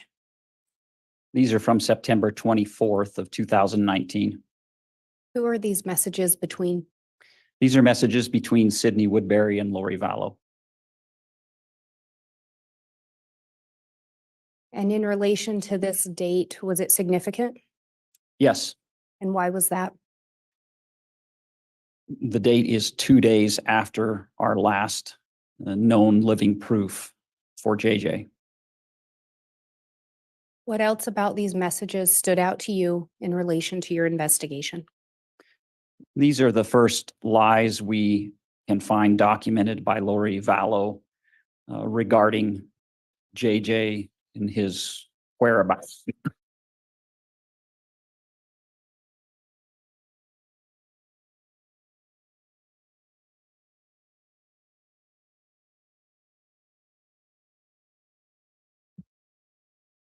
And moving to the next slide, I'm going to pause to allow the jurors to read.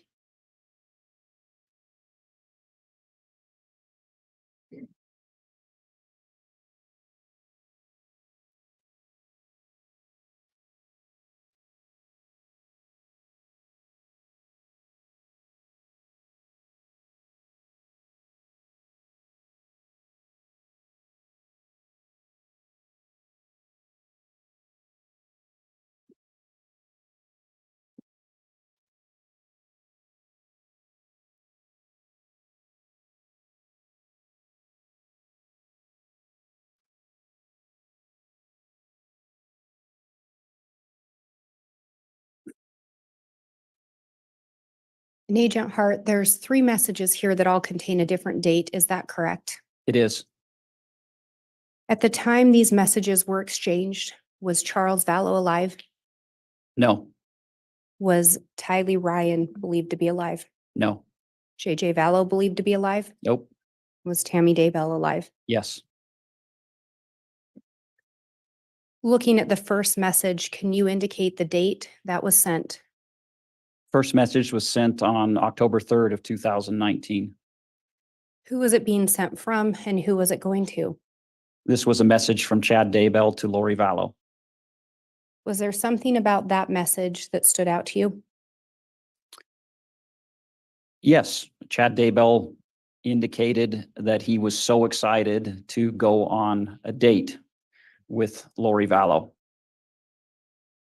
And the next one, can you indicate the date? It's the following day, October 4th, 2019. And who is that message from? That's a message from Lori Vallow to her brother, Alex Cox. And what about that, if anything, caught your attention? Well, at this point, they had both Alex Cox and Lori Vallow had moved to Rexburg, Idaho, were living in Rexburg, Idaho.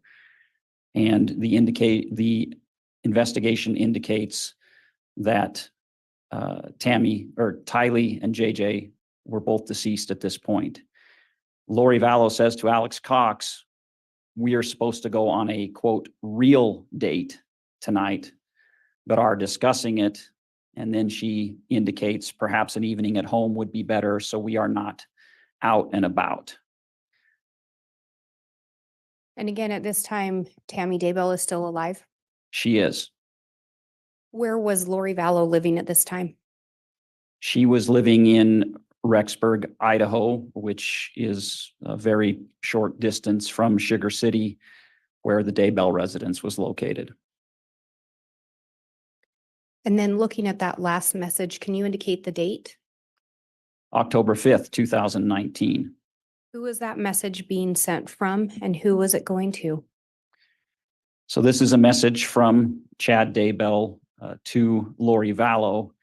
And then there will be 2 more slides that are a continuation of Chad Daybell reaching out to Lori Vallow approximately 12 hours after the prior text indicating that an evening home may be better rather than a real date. And in that last message, can you read that last message into the record? Hello, sweet angel. big news about Tammy. Please let me know if you are awake and can talk. I love you, exclamation point, and then heart and lip emojis. There's an indication in there from Chad to Lori that there's big news about Tammy. Is that correct? That's correct. And moving to the next slide, I'm going to pause to allow the jurors to read.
And Agent Hart, can you indicate the date these messages were exchanged? Yes, the date is October 5th, 2019. And the times are within minutes of one another, as well as within minutes of the prior text where Chad Daybell indicated he had big news about Tammy. And looking at these messages, were there things that caught your attention? Yes, there's 2 text messages on this slide and then 2 more text messages. All 4 of these text messages are from Chad Daybell to Lori Vallow.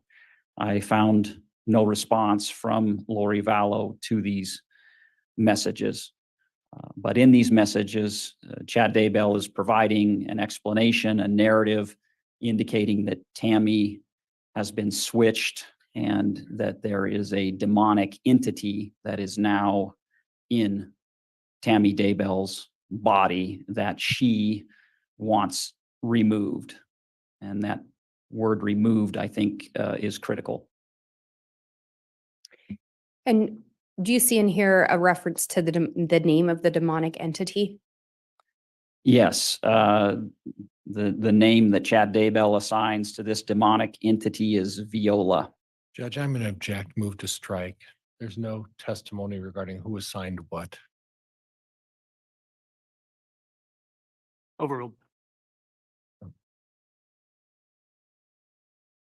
We talked about the word removal based on your review of the iCloud account, your review of other things involved in this investigation. What was significant about removal? Removal indicates the physical death of the person who has the demonic entity.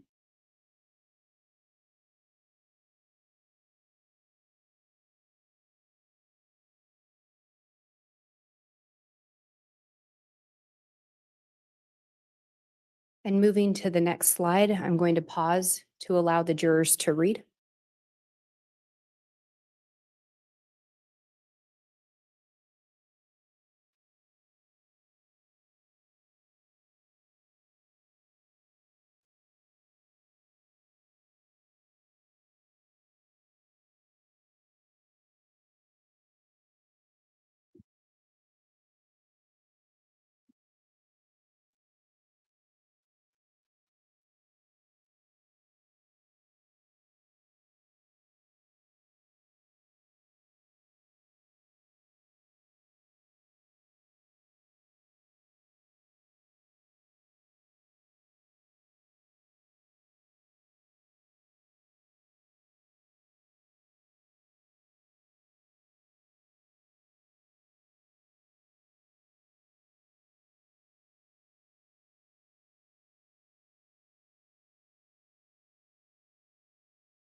And Agent Hart, I believe you indicated this is a continuation from the previous slide. It is. These are all, I believe the very first text message was for 6:36 a.m. And so the final and fifth text message in this string, all from Chad Daybell to Lori Vallow, is at 4:54 a.m. And again, what day? on October 5th of 2019. What about these particular messages caught your attention in relation to the investigation? In relation to the investigation, line 769 is a crucial piece of evidence from the iCloud that is a very specific reference to the alleged crimes involving Tammy Daybell. Judge, object. Mischaracterization, speculation, argumentative. I'm going to sustain that as argumentative. We had just talked about the meaning of the word removal in the investigation. Do you see reference to removal in this line? I do. Chad Daybell writes, not fully sure of the timing for removal, but once her actions verify the differences, I don't want to wait. What happened on October 9th of 2019? October 9th. Answer, Judge. What was that? Objection. I asked and answered. Overruled. On October 9th, 2019 was the first attempt on Tammy Daybell's life.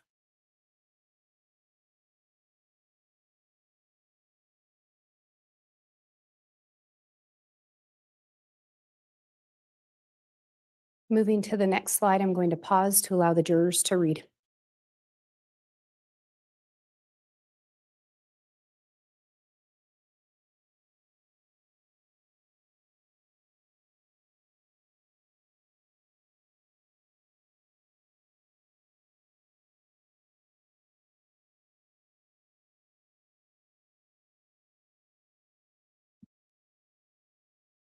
And Agent Hart, can you indicate the date these messages were being exchanged? These are messages exchanged on October 19th, 2019. What was significant about October 19th of 2019 in your investigation? That is the date of Tammy Daybell's death. Who were these text messages being exchanged between? This is between Lori Vallow and an individual who wasn't identified by name within the iCloud. So I can't tell you who this is that's telling her this information.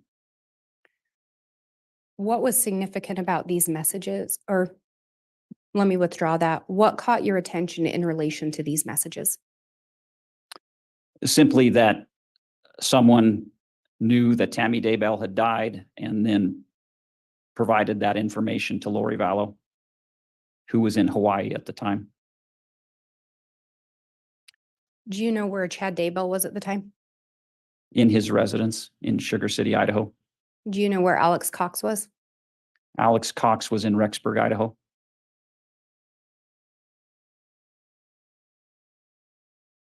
And moving to the next slide, I'm going to pause to allow the jurors to read.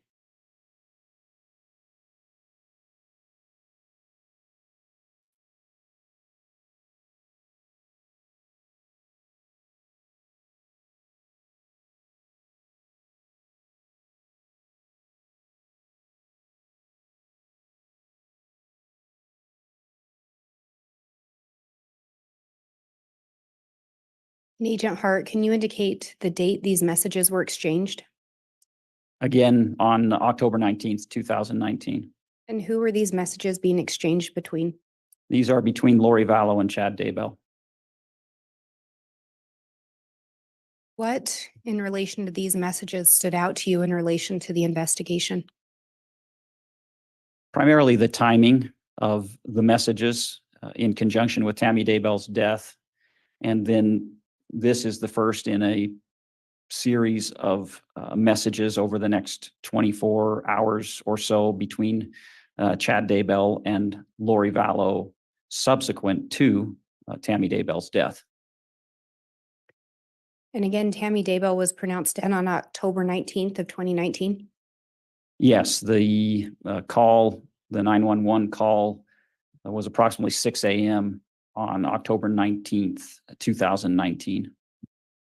So the same day these messages are exchanged. Correct.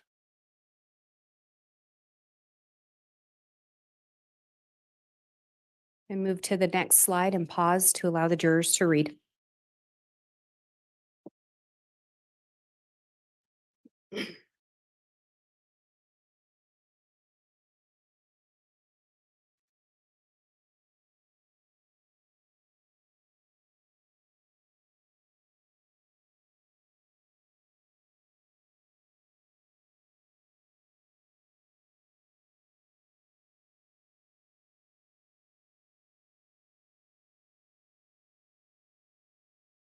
And Agent Hart, can you indicate the date these messages were exchanged? These messages are on October 20th, 2019. And who are these messages between? Chad Daybell and Lori Vallow. And this is the day after Tammy's been pronounced dead? Well, the first two messages, as you can see, are just past midnight. So they're approximately 18 hours after Tammy Daybell's death. And then the last two messages are approximately 25 and a half hours after that 911 call regarding Tammy Daybell's death. What else about these messages stood out to you in relation to the investigation? Well, line 527 on that date is a text from Chad to Lori Vallow, where he indicates, "I love talking with you. It's baby night, so come get me later." Do you know where Lori Vallow would have been at that time? She's in Hawaii.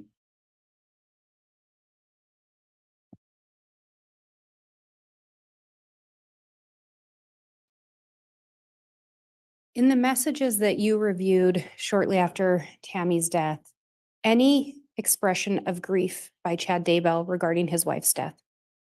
None. Any expression of grief by Lori Vallow? None. And if you recall, when you testified previously, you'd reviewed messages around the time of Charles' death, is that correct? Yes. Any expression of grief by Lori in those? None. Any expression of grief by Chad in those? No.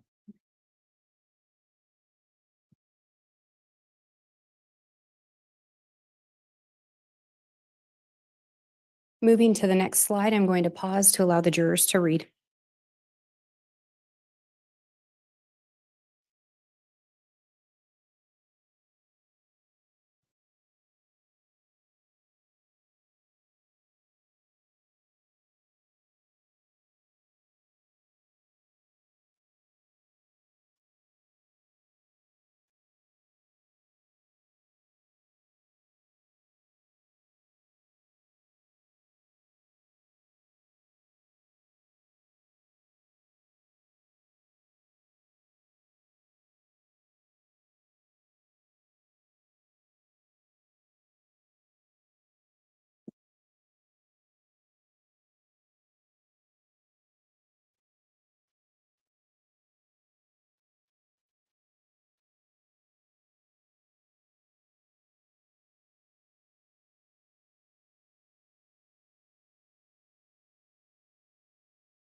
And Agent Hart, can you indicate the date these messages were exchanged? October 20th of 2019 in the early morning hours. And who are they being exchanged between? Again, it's a continuation between Lori Vallow and Chad Daybell. Were there things about these particular messages that stood out to you in relation to the investigation? We're now getting into the logistics of Chad Daybell and Lori Vallow being together subsequent to Tammy Daybell's death. Lori Vallow actually invites Chad to jump on a plane and come to Kauai. And Chad Daybell responds that she should come back to the mainland so that they can spend the night together on Thursday, and then indicates wanting to look for a condo so that they could return to Kauai at the first of the month, meaning November.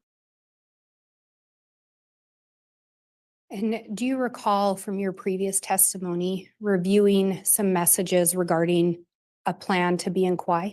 I do. And who was that plan between? Chad Daybell and Lori Vallow. Do you know if Chad and Lori were ultimately married? They were Where did they get married? on the island of Kauai. Do you know where Chad Daybell and Lori Vallow moved to? The island of Kauai. And this conversation took place about 25 hours after Tammy Daybell had been pronounced dead. About 26 hours after the 911 call by Chad Daybell to indicate to authorities that his wife was dead.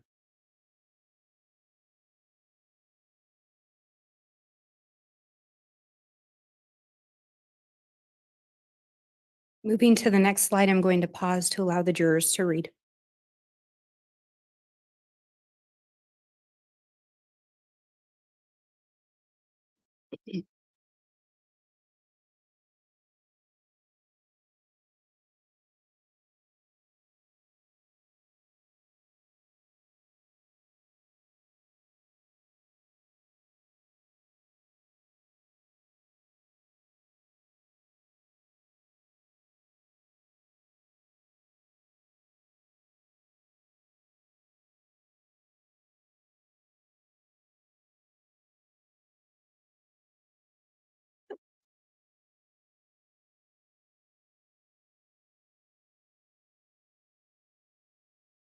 And Agent Hart, would you indicate the date that these messages were exchanged? October 20th of 2019. And are these a continuation from some of the previous slides we've reviewed? Yes, they are. And who were these messages between? Chad Daybell and Lori Vallow. In relation to your investigation, what stood out to you with these messages? Again, it's a continuation of the fulfillment of their plans to be together. The first line, 5118, Chad Daybell indicates a workout plan for Lily, who is Lori Vallow, that he wants to tighten his abs, get a full body tan, grow his hair out, and that it could be really good for both him and Lori Vallow. And in that last one, 516, do you know who Raphael and Lily is referring to? Those are, again, alternate names for Chad Daybell and Lori Vallow.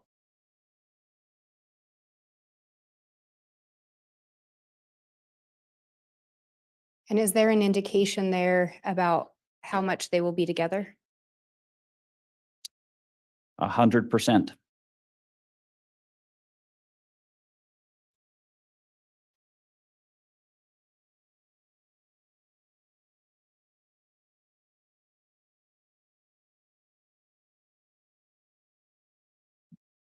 Moving to the next slide, I'm going to pause to allow the jurors to read.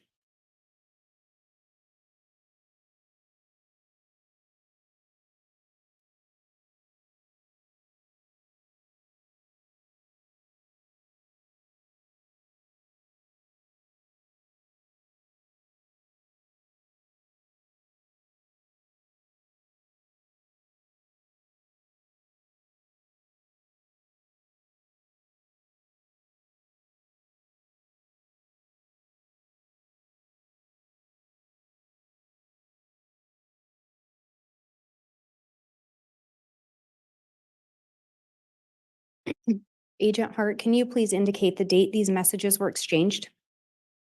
Yes, this is the conclusion of this text string, and the date is October 20th, 2019. And who are the messages between? Lori Vallow and Chad Daybell.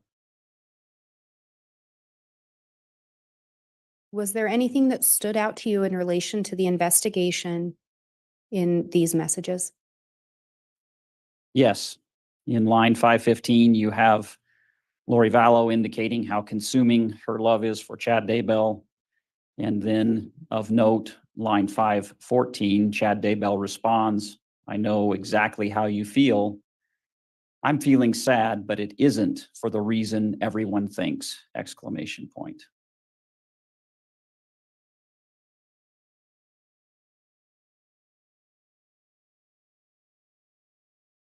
Through the investigation, did you learn what the connection between Alex Cox and Chad Daybell was? Yes, What was that? Alex Cox was an adherent of Chad Judge, Daybell. objection, argumentative. Sustain. Did Chad meet Alex through Lori? Yes, Based on your investigation, review of messages, and other things, would Alex do as Chad asked? Judge, objection, argumentative. Overruled. yes, Did Tammy Daybell know Alex Cox based on what you learned in the investigation? no, she did not. Was the only connection between Tammy and Alex Chad? Correct. Moving to the next slide, I'm going to pause to allow the jurors to read.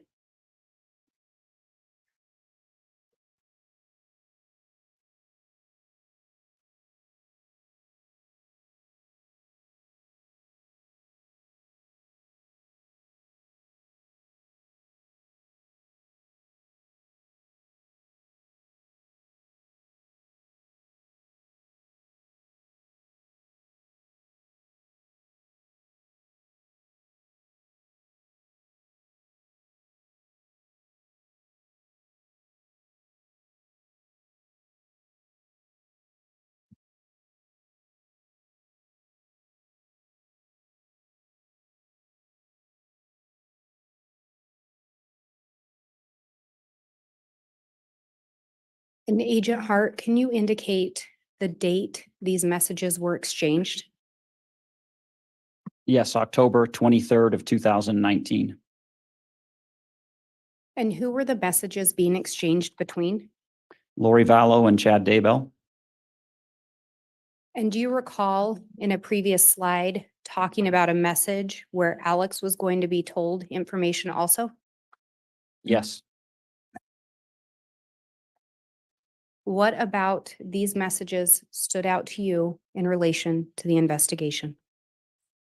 in relation to the investigation, primarily lines 482 and 481 stood out to me. In line 482, Lori Vallow indicates she's had a bad dream about Al.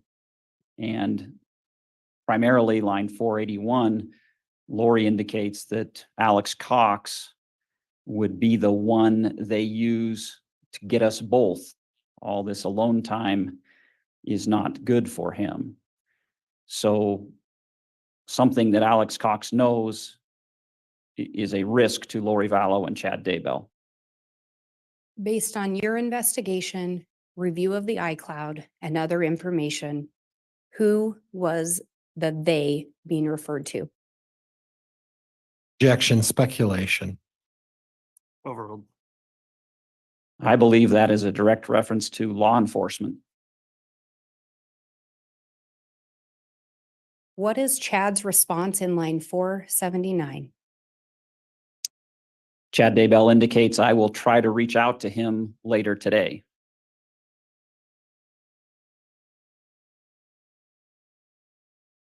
So Chad was going to be the one to reach out to Al. Correct. And Lori was requesting Chad's help with talking to Al. Correct.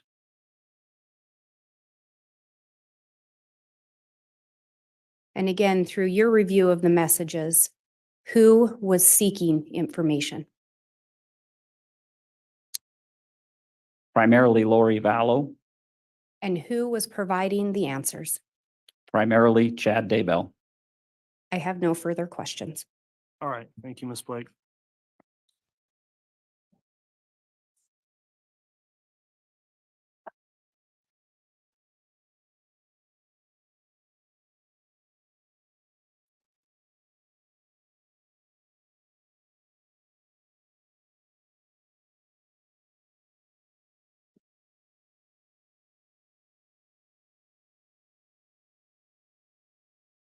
All right, Mr. Pryor, cross-examination. Thank you, Judge.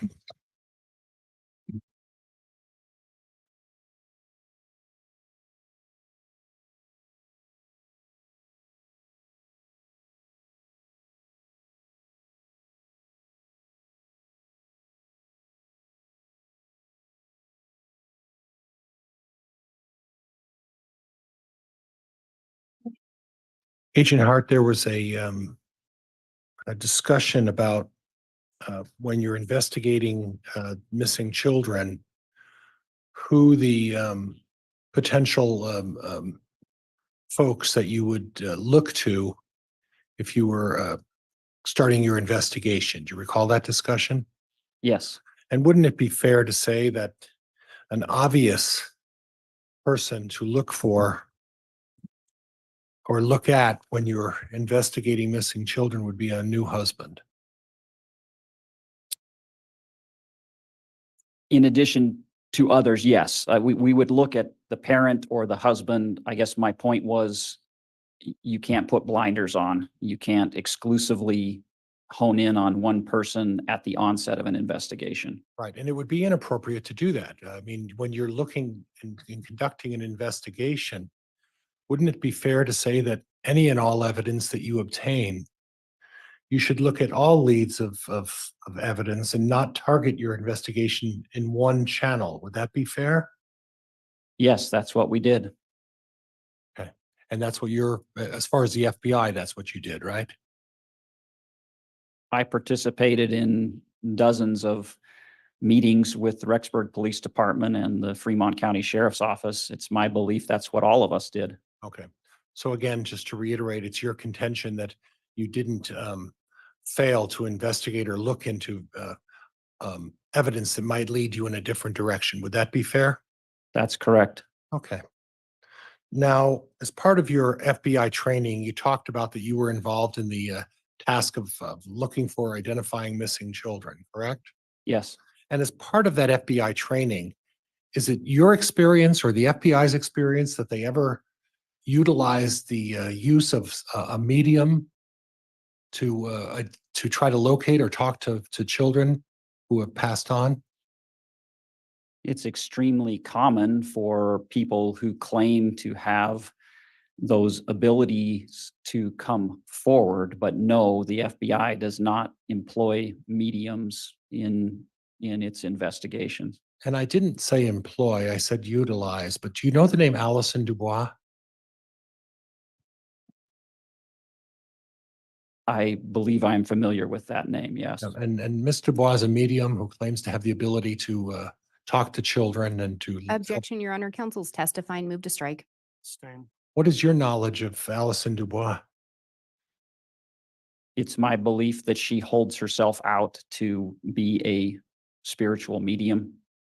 And that spiritual medium is being able to talk to children who have passed on? I couldn't say specifically what abilities she claims to have.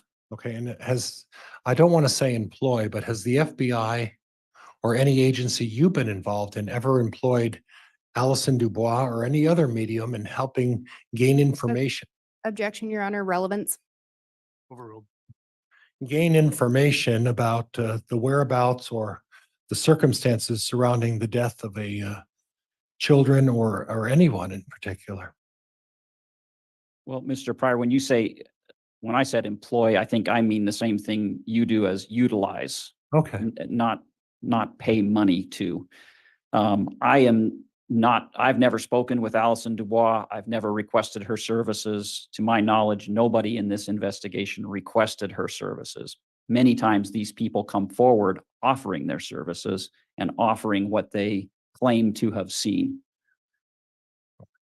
So you are familiar that there are people out there who, as a professional occupation, claim to be able to engage in these spiritual exercises, for lack of a better word, correct? Objection, Your Honor. Relevance. Sustained. Okay.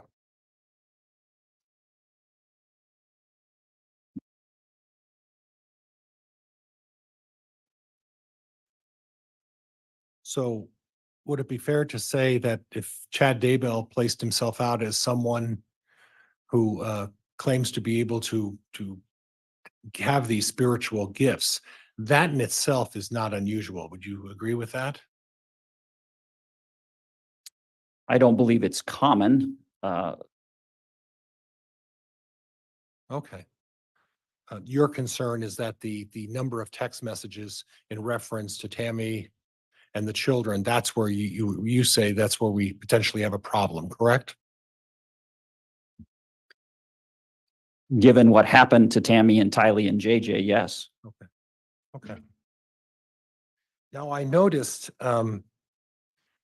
during your dissertation with all of your exhibits, on around 8/11, August 11th of 2019, it appears that there are some captions that were left out regarding a breakup between Lori and Chad Daybell. Do you recall that? I believe those were included in the first testimony that I provided a number of weeks ago. Okay, and those were not included in today's testimony, is that right? They were not part of today's testimony. Do you have a specific recollection of what was involved in the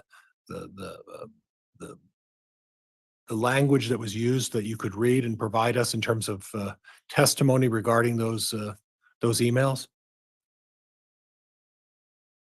Yes, I can certainly give you my best recollection. It won't be verbatim, and if you want verbatim, we'd have to go back to the exhibit that was used during my testimony previously. And Judge, previously, the state and the defense stipulated to the admission of the Lori for Style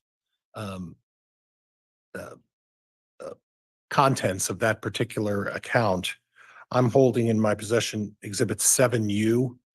I'm going to ask that the court mark this as an exhibit and move for admission by, I don't know that the state has an objection to that.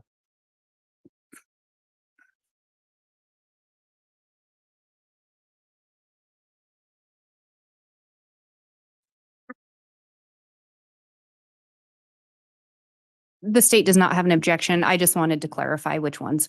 Very well. We'll get that marked for you, Mr. Pryor, and then Thank you, Judge. can you clarify what's in 7U? Judge, it's a content of approximately 4 text messages between Lori Vallow and Chad Daybell dating from 8/11 of 2019. All right, Exhibit 7U is being marked and will be admitted.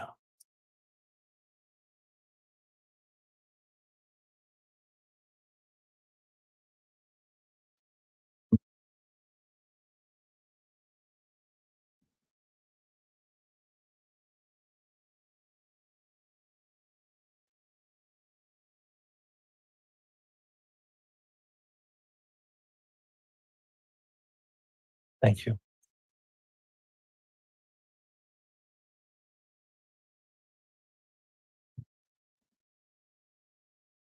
Judge, may I have the court's permission to publish? Yes, And it might take me a minute, Judge.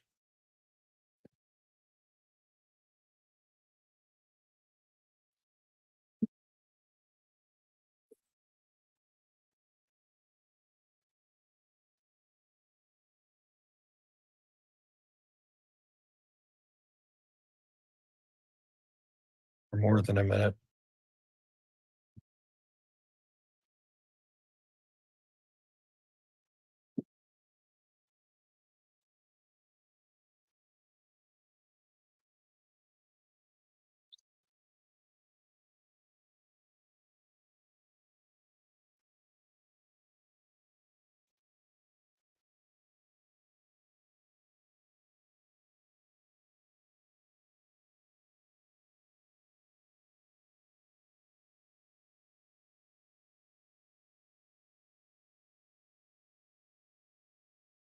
And Judge, if we could start publishing. all right, we will.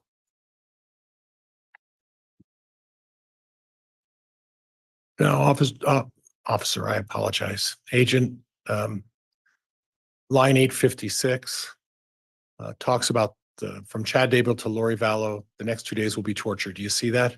I do. Then there's a comment from Chad makes a comment, and could you read that thankfully? Thankfully, I will be alone most of Wednesday and beyond.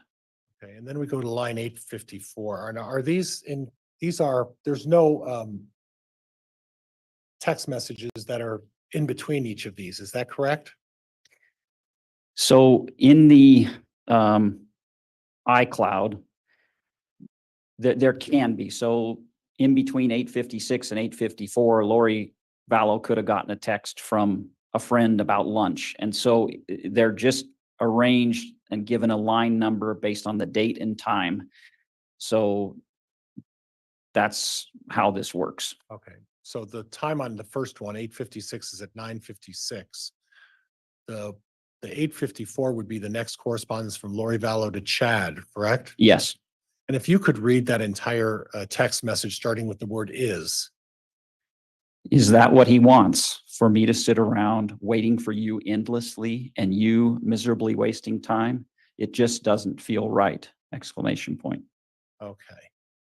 Now, you talked about the manipulation that was engaged in these, many of these, and you said, use the word many, from Lori Vallow to Chad Daybell. Is this an example in your mind of Lori Vallow again manipulating Chad Daybell? Absolutely. It was a two-way street. Lori Vallow would manipulate Chad Daybell and vice versa. Okay, and Chad's manipulation would be talking about the religious knowledge that he claims to have in this vast wisdom. Is that right? Yes. Okay. So on two levels, we have manipulation, at least according to you. We would have manipulation because someone's claiming to have some religious knowledge and espouses that by trying to impress Lori Vallow with that vast religious knowledge, correct? I think it's more than knowledge. I think it's direction. Okay. And then in Lori's case, this is manipulation and trying to get Chad to do what she wants him to do, correct? Yes, I would agree. Okay. Okay. And Judge, could we unpublish at this point to like move to the next slide? Yes. Thank you, Your Honor.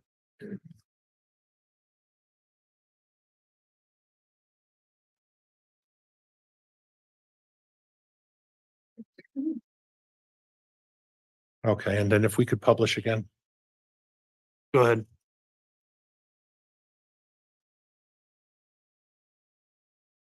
And then again on 8:11, it talks about Chad to Lori Vallow. I'm frustrated. I'm sorry, honey. And then let's go to line 843, which appears to have occurred at about the same time the first text. And if you could read line 843, starting with you. You can't just keep tearing my heart out. I really can't take it anymore. I'm sorry. Okay. Okay. And then let's go down to line 841 and start with reading that one for me. What about the past 2 days? I didn't even get to talk to you on your birthday. I'm clearly not a priority. I just don't want to be so sad all the time and do heartbroken. And again, in your professional experience with dealing with this case, is that another instance where Lori Vallow may be trying to manipulate Chad Daybell? Certainly. Okay, thank you. And Judge, if we could unpublish again. Yes.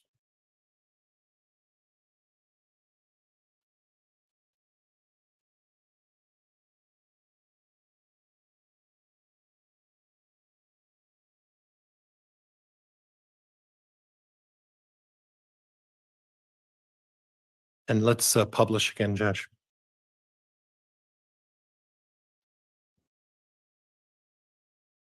Okay. And then if you would read line 840. If you really loved me, you wouldn't want that either. Okay. And then Chad Daybell responds. That was from Lori Vallow to Chad, correct? Yes. And then 2 minutes later, Chad discusses that he couldn't have talked. The girls were there. And then he expresses his true love for Lori Vallow, correct? Yes. And then if you would be so kind, two minutes later at 10:15, Lori Vallow texts Chad Daybell. And if you could just read the entire line starting with you. You should give all of you love and your attention to your wife and family. I'm just a distraction. Go have fun with your family. I really do want you to. I just can't be in the way anymore. If things change, then we can talk. But we have nothing until things change anyway. And once again, I don't want to keep reiterating this, but this is another example of Lori Vallow attempting to manipulate Chad Daybell. Would you agree? I would. Okay. And it seems a little bit final. And it seems as if that the suggestion here is on 8/11 of 2019 that there's a breakup between Lori Vallow and Chad Daybell. Do you agree with that? I do. Judge, we can unpublish this. All right.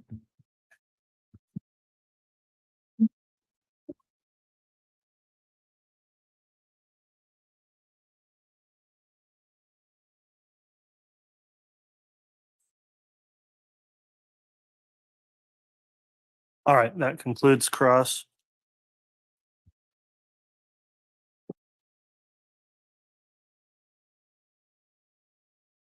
Any redirect? Yes, Your Honor. Go ahead. Oh, I'm sorry.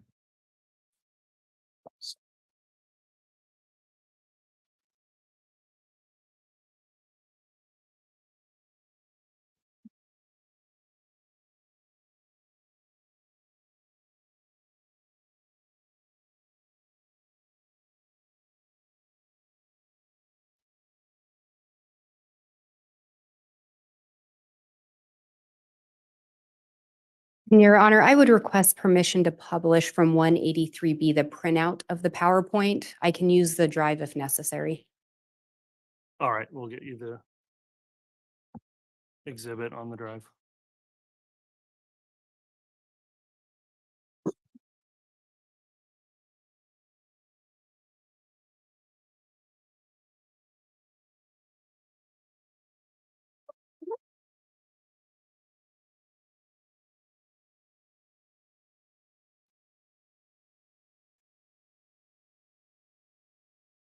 Agent Hart, you were asked about manipulation by Lori Vallow from counsel. Do you recall that? I do. Through your investigation, did you also find manipulation by Chad Daybell? I did. Did you find that manipulation around the same time of the breakup? I found it throughout the entire course of the investigation.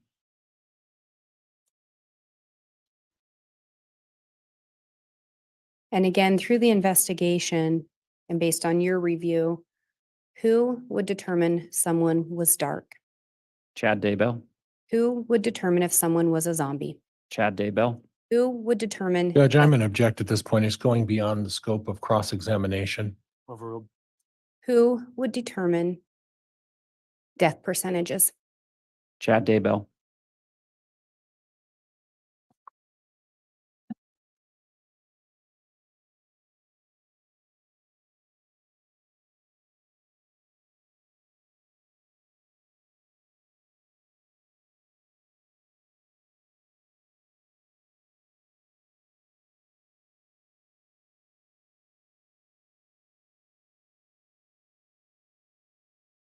And Your Honor, I would request permission to just publish one page of the slide, but the printed out for ease.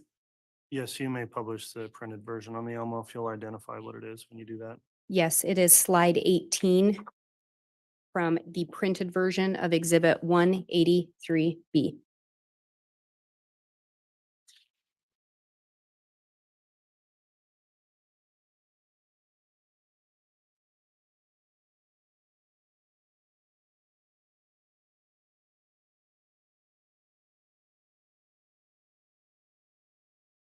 Agent Hart, who is the one that indicates there is a plan being orchestrated? Chad Daybell. And do you see the reference in there to the children? I do. Do you know where Tammy Daybell's body was located when she was pronounced dead?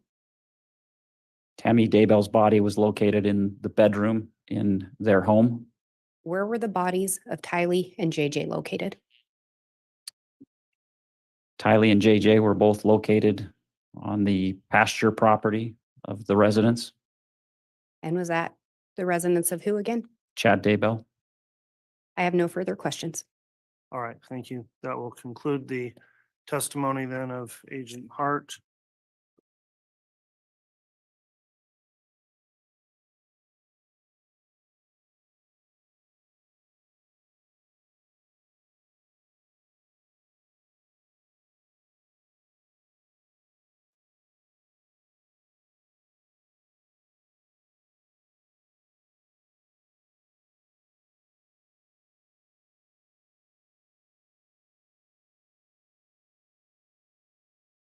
Does the state have any additional witnesses to call in its case in chief? We do not, Your Honor. All right, so has the state rested at this time? Judge, if we may have a brief sidebar. Yes.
Na na na na. Right? I wasn't gonna come up, but he's ugly. Y'all, he was like in your pasture, in his Chad Daybell's pasture property. I was like, oh my God, yes. Oh my God, yes. Thank you. Can you, Jen, blink twice if you understand the whooping of the ass you just got? Bo Peep, I mean, who said that? Who said that? Damn it. Oh, Beach Bum. Chins. Blink twice. Blink twice. Blink twice if you understand the ass whooping you just got. Handed. Sir, Beach Bum wants to know. And we kind of all agree. Don't say storm. Did I? Did I say storm? No, I said storm. Damn it. That's not fair. It's so not fair. He's bringing the manure for Chinny Henny. Right? Remember the dropping of the soap yesterday? The bend and snap he did? He was practicing. Telling you. Yeah. Donna just did it backstage. Made his bed, stuck his gherkin in crazy, all for naught. So the end is naught instead of nigh, right? Well, it's both. I can't imagine what his kids can possibly testify to without perjuring themselves. Right. And you know what? For 5 years almost, I have really done my, I battled I still do. I battle with this. But from, if they testify, just really from a couple weeks ago until I don't know, I've kind of just, they're grown-ups, they're grown adults. And I know I've been one that says they were raised by Chad, they were raised by a cult leader within a cult, within a, but it's like, I'm not going to continue to give them excuses and reasoning for being shitty people, that's enough of that. Right. I'm not going to be ugly, but I'm just saying they're old. Okay. Game off. Let's rest. Everybody wants to rest, especially Lindsay. That girl been working hard for her money. John just gets a shitty house. I think it has a mortgage though, don't it? Bend and snap t-shirts with soap on the floor. All right, we just had a sidebar to discuss some Like I'm in scheduling trouble. matters. At this time, I had inquired from the state if the state had another witness to call at this time, or whether the state had concluded its case in chief. Ms. Blake? The state does not have any additional witnesses. The state rests. All right, the state is now rested. Ladies and gentlemen of the jury, in terms of our scheduling, that is going to conclude the evidence portion for today. We did not provide lunch today, believing we'd end here early. However, before you leave, you'll be delayed a little bit while the jury commissioner is going to just talk to you about a little additional information and scheduling at my direction. And so we will take up those matters with you shortly. And at this time, then we'll take a recess. And then if the parties wish to come back on the record for any motions outside the presence of the jury, we can do that as well. So we'll take our recess at this time and let the jurors be excused to the jury room. All right.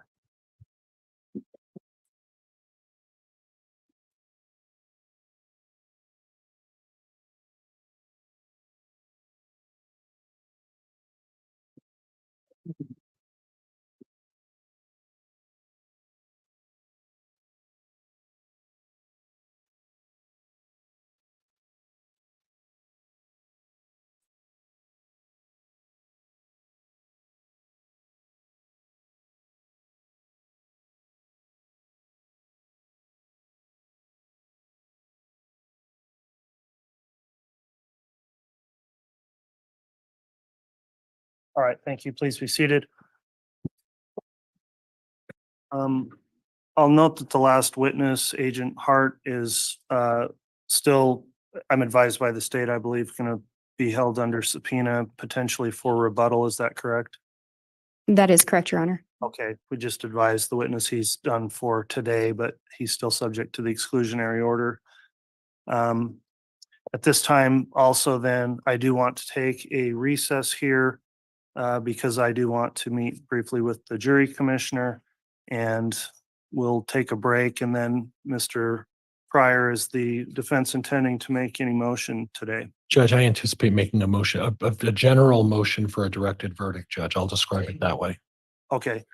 Why don't we plan on that? I know it's maybe an inconvenient time, but in about 30 minutes probably. So Thank you, 10 Your Honor. after. We'll take the motion up then. Thank you, Judge. Okay, thanks. We'll be in recess until then. All rise.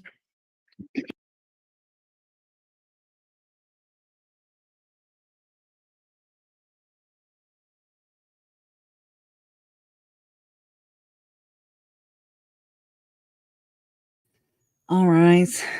Oh my gosh. Okay. I was going to play this real quick. I mean, I don't know what to do, so I need to calm down a little bit. I just had to take my blood pressure medicine because it was already going up. And then it just was, I think that the Detective Hart was, he don't like chat. I can tell you that. Y'all. And I was like, Allison, Dubois. I was like, oh shit, here come the psychics. Here we go. Oh God. Ding ding, right? Oh my God. And I was like, oh, please don't tell me that you conferred with a god dang psychic. Not right now, not right now. You can't mix the two. You can't mix the spirituality, aspects with that's why we're in this kerfuffle to begin with, or conundrum.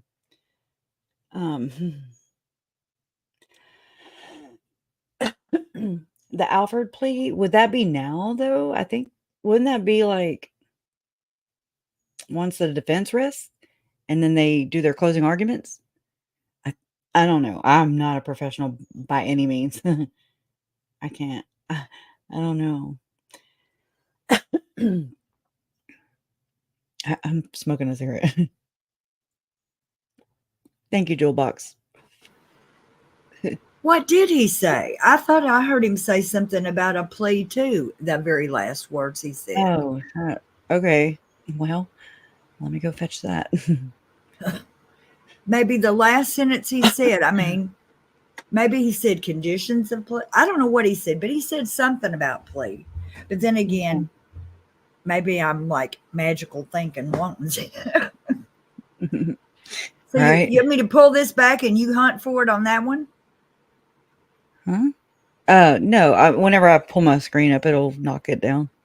Okay. Or whatever you want to do. I'm looking on another screen right now, trying to remember the channel. Okay. Oh, I just typed in Steve. Oh, okay, Stephen Boyce. I'm like, what? Oh, judge. Okay. Oh, I've not been really nervous this whole time till just now.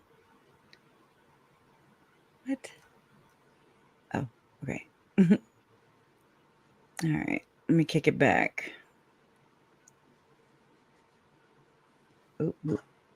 I'm going All right. to get out. Let's see. What is going on? I've got a splotchy chest. What the hell? It's new. It's a new thing. Here. Yeah. Okay. The evidence portion for today. We did not provide lunch today, believing we'd end here early.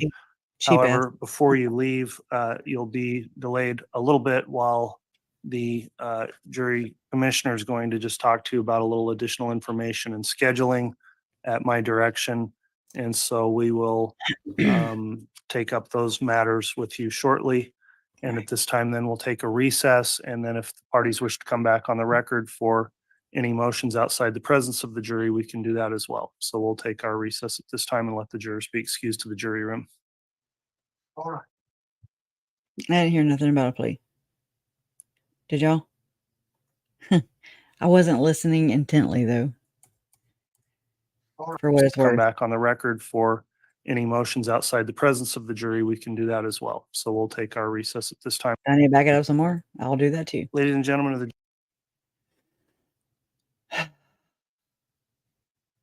Oh, let me just go back to this moment. Allegedly. And again, through the investigation and based on your review, No. I don't remember. It was John, then her, right? Yeah. Yeah. Here we go. If you really loved me, you wouldn't want that either. Okay. And then Chad Daybell responds. That was from Lori Vallow to Chad, correct? Yes. And then 2 minutes later, Chad discusses that he couldn't have talked. The girls were there, and he expresses his true love for Lori Vallow, correct? Yes. And then if you would be so kind, 2 minutes later at 10:15, Lori Vallow texts Chad Daybell. Texas. And if you could just read the entire line starting with you. You should give all of you love and your attention to your wife and family. I'm just a distraction. Go have fun with your family. Man, I really do want you to. I just can't be in the way anymore. If things change, then we can talk. But we have nothing until things change anyway. And once again, I don't want to keep reiterating this, but once again, the only people that were in the way of these idiots were Tylee, Charles, Tammy, and Tylee, JJ, Charles, and Tammy. That's it. No damn distractions. They're This is crazy. another example of Lori Vallow attempting to manipulate Chad Daybell. Would you agree? I would. Okay. And it seems a little bit final. And it seems as if I wish. that the suggestion here is on 8/11 of 2019 that there's a breakup between Lori Vallow and Chad Daybell. Do you agree with that? I think we I all do. wish. Chad mainly too. Judge, we can unpublish this. All right. Man. Come on. All right, that concludes. Oh, damn. I passed it up just like that.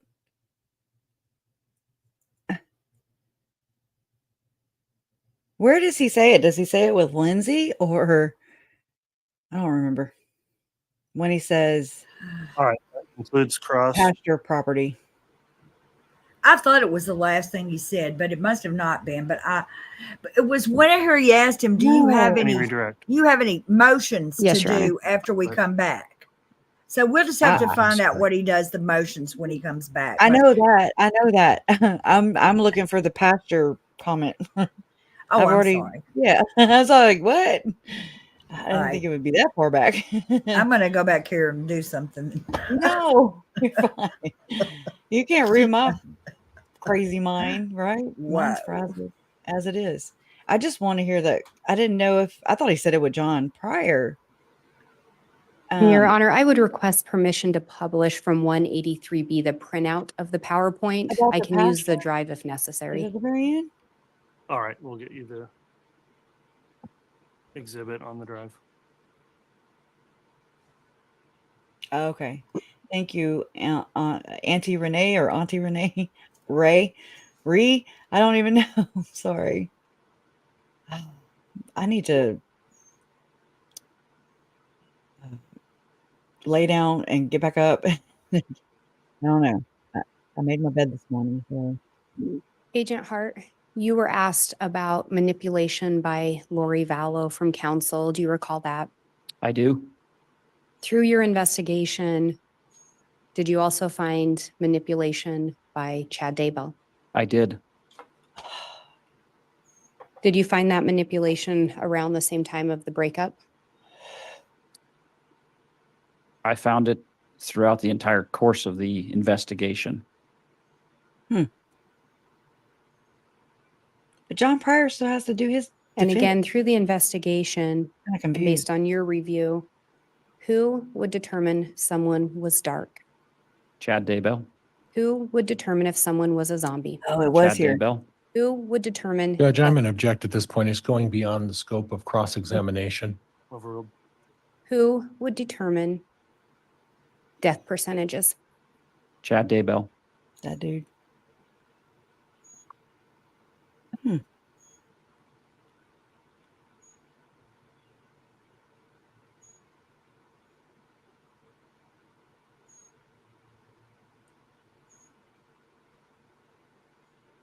I'm just reading those comments while they figure out what they're doing.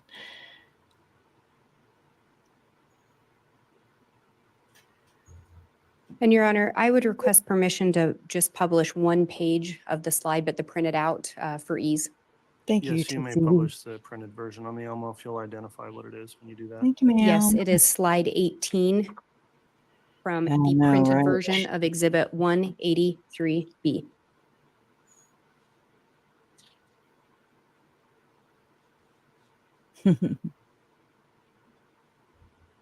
Thank you, Joe Box.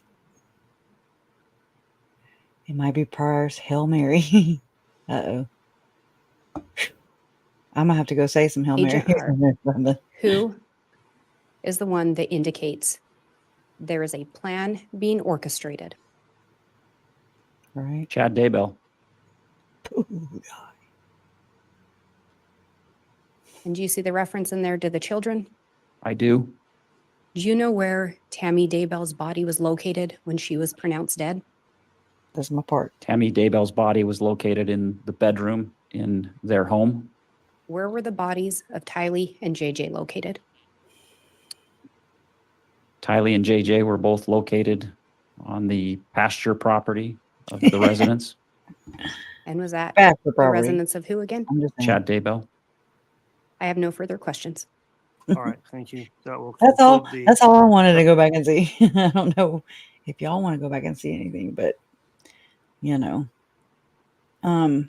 I don't understand what would be going on anyway. So, for what that's worth, like, I mean, I thought they were just like the prosecution. So Natalie says it's a motion of direct evidence. So I thought, don't ask me why I thought plea was in that sentence right there, but she's probably right. So that's why we're coming back, because Pryor has some sort of thing he wants to bring up with the judge that they don't do in front of the. This is like, I'm talking like I'm explaining this to kindergartners about how jury works and court Okay. works. I'm want me in. Right. I like learning. Research directed verdict. No need to guess. It's very specific. Uh-oh. What does it mean? God dang it. Now I gotta go Google it. Wait, I gotta put that back on the screen. Research directed verdict. Oh, damn. Hold your pot stirs. Damn it. So can you say it to me? Because I have a very not a good short-term memory. Research directed verdict. Research directed verdict. Got it. Okay. And it says a directed verdict is a ruling entered by a trial judge after determining that there is no legally sufficient evidentiary basis for a reasonable jury to reach a different conclusion. The trial court may grant a directed verdict either, I'm not about to say that, I'm gonna try, oh shit, sua sponte or something, I don't know, or upon a motion by either party. Boom. I'm just saying, the jury, after they've sat through all this, would be real pissed if they don't get to, you know what I'm saying? I would think by the time you've come this far, you're determined to bring justice for these kids too. You know what I'm saying? That's what I don't even know what it all means. So I'm just like, what? I gotta process it. Like, I mean, is that what they're doing? No. Someone said that at any point he can plea still or have a Alford plea or some kind of plea. I don't know. But I don't think he's not doing that because he's too hard-headed and thinks he's gonna get by with it. Hey, y'all, we had an earthquake in Tennessee. We need to check on shit. KJ. It was only a small earthquake. God dang. Damn Zalema. She is cracking up these days. I don't know. This is a directed verdict. At the end of the proceedings, the defendant can and often will make a motion for a directed verdict. And essentially, what the defendant is doing by making that motion is saying to the judge that after hearing all of the plaintiff's facts and all of the evidence that's been presented by the plaintiff, there is no grounds whatsoever for the matter to be submitted to the jury to be heard. So as you can imagine, this is a pretty high demand that you're making on the court. You're asking the court, after wasting the jury's time and everybody's time and effort, to simply rule in the defendant's favor without giving the jury an opportunity to decide the matter. Dude, I'm not speed yet. It can be, it is possible, it can be granted, though it's unlikely to happen. The judge is unlikely to grant the motion. In fact, the Supreme Judicial Court has said even when there's grounds for a judge to grant a directed verdict, that, quote, the better procedure is for the court to allow the case to be heard by the jury. So the Supreme Judicial Court has said even when the judge can grant such a motion, it's a better procedure to let the jury decide anyway. Nevertheless, if you're a plaintiff going into a civil case, be ready for the defendant to make such a motion at the end of the proceedings. And if you're a defendant, you may want to make one of these motions just because it's worth a shot. Who knows? You may get lucky. The judge may grant it. It's unlikely, but you may as well do it because you can. If you have questions about litigation, directed verdicts, or anything like that related to the law, give me a message, send me a message, or send me an email, and I'd be happy to talk with you. All right. Thanks, Justin. Back at you, Kelly. No, I'm just being. It's a joke. Anyways. Directed verdict asserts insufficient evidence for a reasonable jury to find for the plaintiff. I gotta think about all that. It's a whole nother like language, you know, it's legalese. And I've been doing all the other stuff. So anyways, I mean, that's just, I don't know. We don't have to, you know, I'm just a damn family member. I'm nobody special, but you know, for anybody that wants to know. What did you miss? Who was talking? Well, the prosecution rested the scriptures. I'm joking. They rested the case. Damn core whores. Right. Oh man. I'm just one of those people that has to process things. Like I gotta like get away from this and like shut down and not have to not be talking to anybody or even Jason. I'm just like in my own little world. And that's how it works for me. I watch a great deal of other people and listen to a great deal of I read a lot of comments, and that's how I learn. Right here. Anywho. So I did find that other thing that I was telling y'all about. Finally, huh? I was just go ahead. I was just thinking, whenever Jen went to that prepper convention or the firm or whatever that was, yeah, in our brain, I mean, at the time, I mean, I knew those were quote those people, but I had no idea how dangerous some of those people were. You know what I'm saying?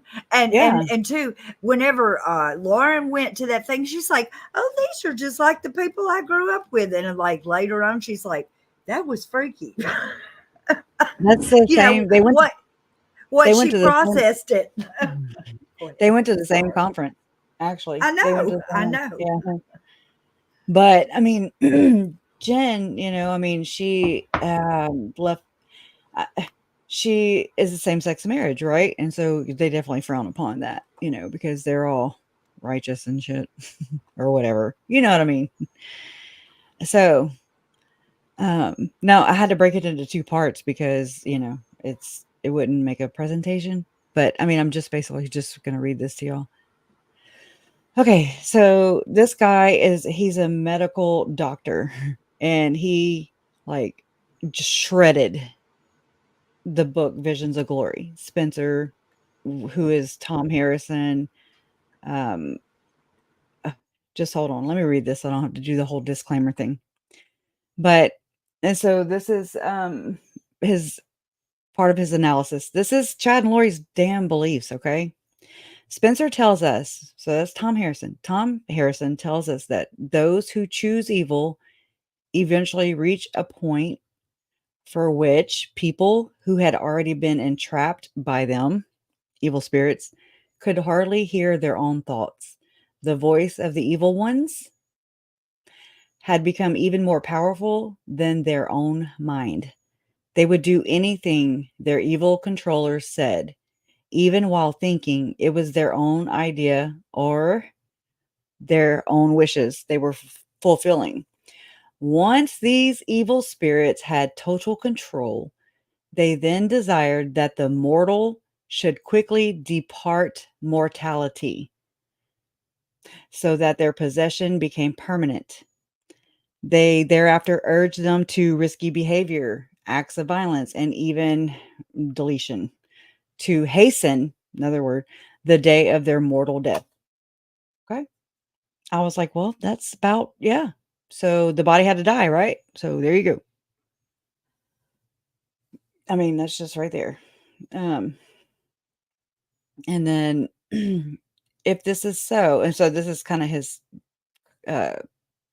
argument, I guess, the doctor who analyzed this, who's also a Latter-day Saint. He said, if this is so, how can such people retain their moral agency? If Spencer's description is true, then people so deep in sin cannot even have the capacity to repent. Since they hear the devil's thoughts as their own, they cannot even differentiate their own desires from those of another being who has, quote, total control. Yet Spencer tells us elsewhere that anyone can repent if they begin to exercise faith in Christ, quote, by an act of free will, unquote. But if this is true, then the evil spirits cannot ever have total control, nor can they blind the wicked to their own desires and thoughts, or replace mortals' thoughts with the demon's plans. And I mean, it goes on and on. If they could, the person would have no free will and could do no acts of free will. Spencer's two ideas are self-contradictory. They cannot both be true, and so this account must be false. Denied. And this is like discerning true from false messengers. And so like this right here. This says this is no Joseph Smith. Okay. So it says, it is surprising that Spencer nowhere makes reference to Joseph Smith's description of how one may distinguish divine messengers, either embodied or not, from an evil spirit. And then DNC. Being disembodied during at least some of his visions, perhaps this option was not open to him. Instead, Spencer tells us that he knows the difference on sight. He knows, Tom knows how to freaking, this is what Tom does. Okay. I mean, so, I mean, I've already heard that. And, you know, from allegedly from Tom Harrison, you know, working for, I don't know the names of all the things, right? Let me find it. It says what he does for the church or at the church or whatever. Let me not jump around because it's confusing. Okay. Now this is going to make, this sounds just like something Lori said about my Uncle Charles being shorter. Okay.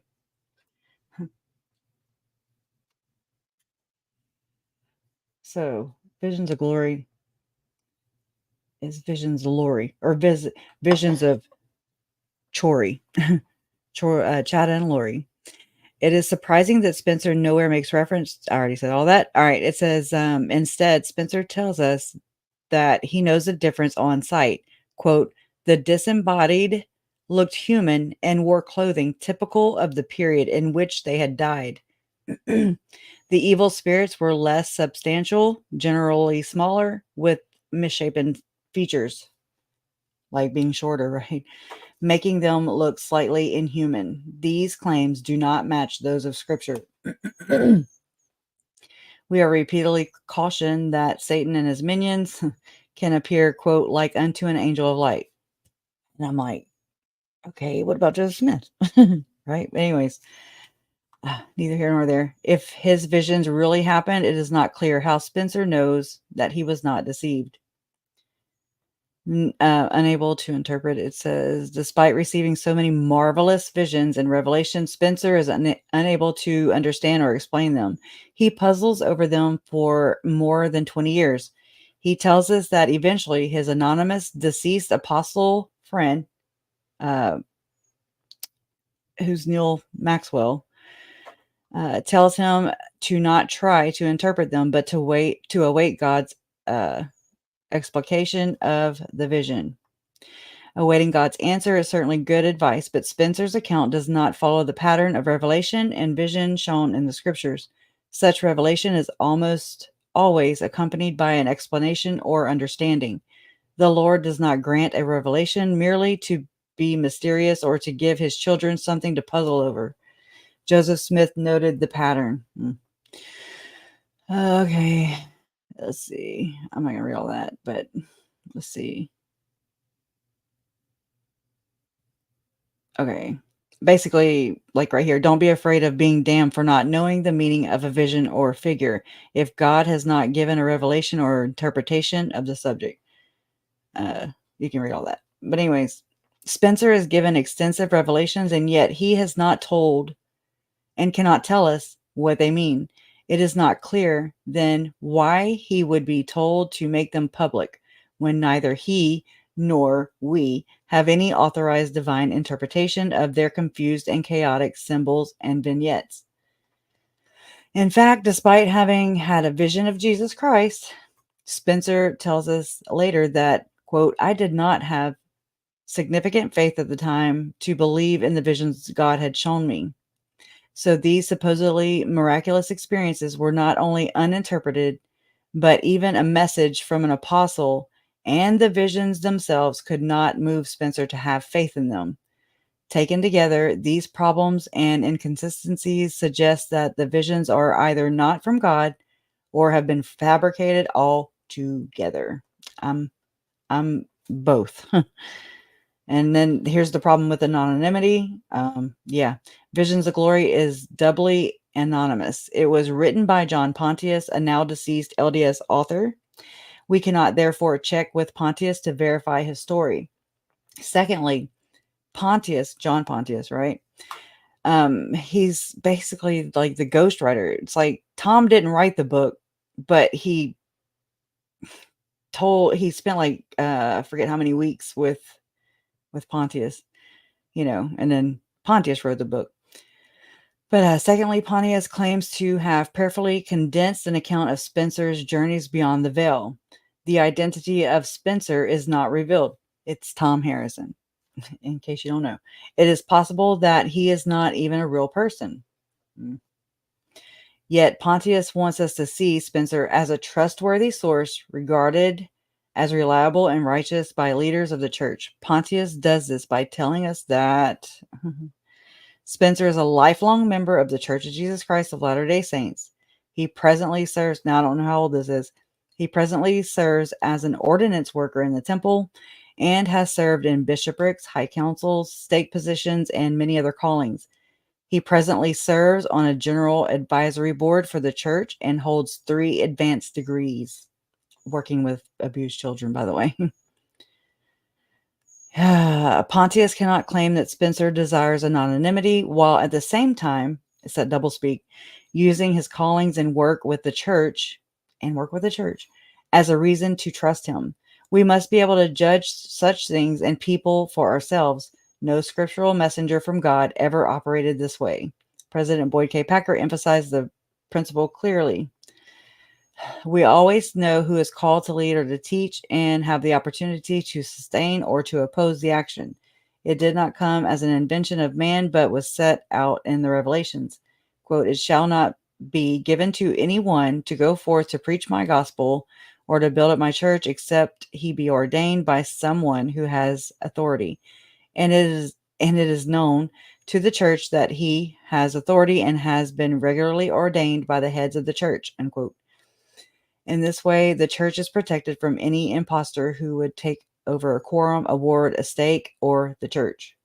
So, anonymous and unconfirmed sources are simply difficult to trust, which is true. And according to Scripture, they cannot be operating with divine authority within the Church of Jesus Christ. Let's see. I'm just going to keep on going. There are further appeals to anonymous people. Spencer repeatedly mentions an unnamed apostolic friend, a member of the Quorum of the 12. That's Neil Maxwell. The apostle is not named and is said to be dead, so these claims cannot be verified either. Spencer's claimed friendship with an apostle. He was also friends with Tom Harris. President Ballard and Tim and all the people, right? Crazy. Spencer claimed friendship with an apostle is another inappropriate attempt to establish his authority to teach doctrine and prophecy. Friendship with an apostle is irrelevant to one's understanding, authority, or ability. As discussed below, Spencer will claim that the apostle recommended he publish this material. And here we are, right? Thank you. And this is Pontius's disclaimers. And so right here, I've added this, because I have this on my channel, but it's at the beginning of the book. John Pontius sets out to resolve the concerns readers may have about Spencer's anonymity. So this is this video right here. I'm not going to play it, but it's Tom Harrison and John Pontius, and there's like a not a stadium, or one of those speaking engagements or whatever. Thank you. Please be seated. Ah, crap. Scared the shit out of me, boy. I gotta.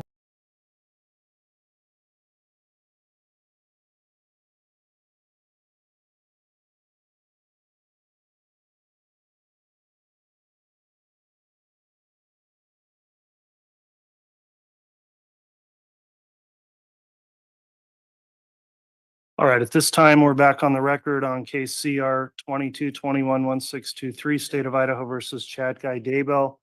The court will note that the state has rested its case in chief. At this time, then, I understand the defense is requesting to have a motion heard.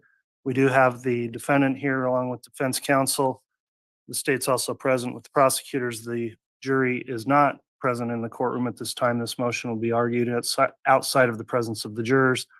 Mr. Pryor, if you'd like to make a motion at this time, you may. And Judge, this is a motion for a directed verdict that is permissible under the criminal rules.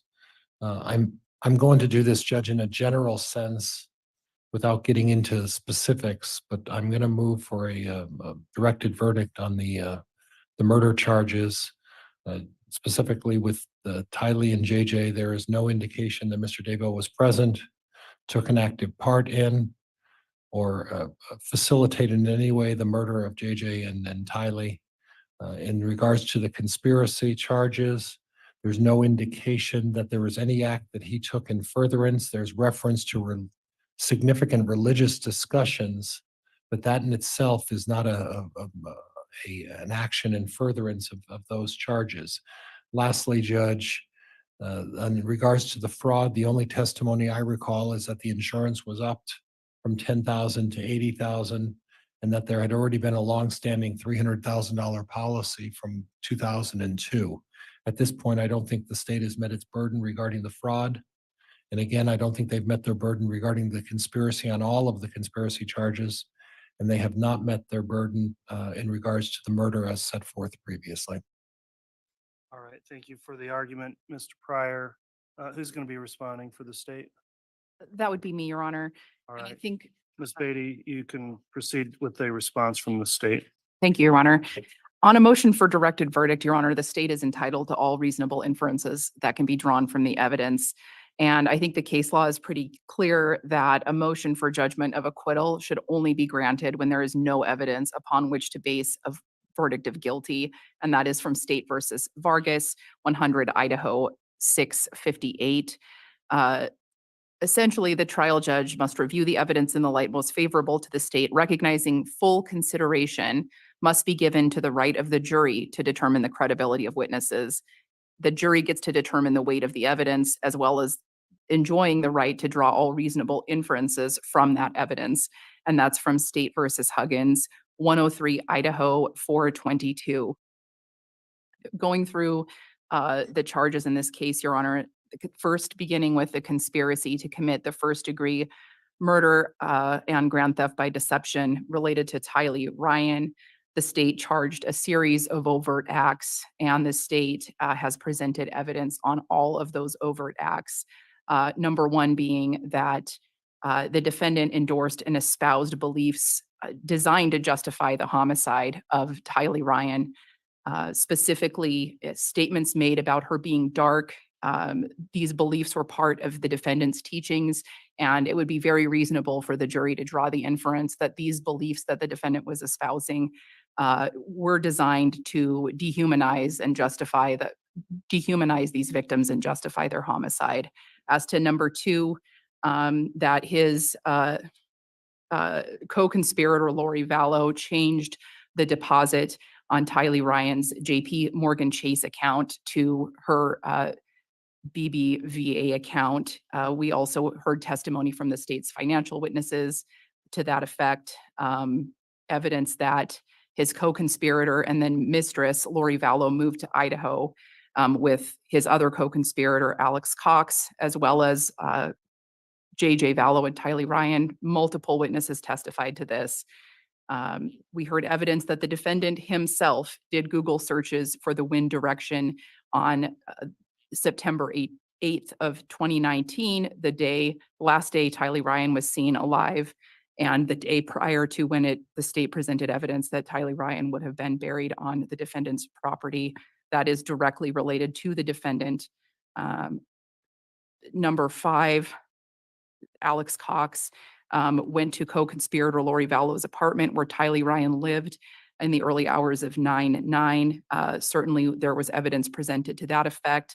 And of note, there was also evidence that the defendant was in communication with Alex Cox at that time, and that Alex Cox's phone was in the vicinity of the defendant's residence. As to number 6, that Lori Vallow never contacted Social Security. There was also testimony presented to this effect.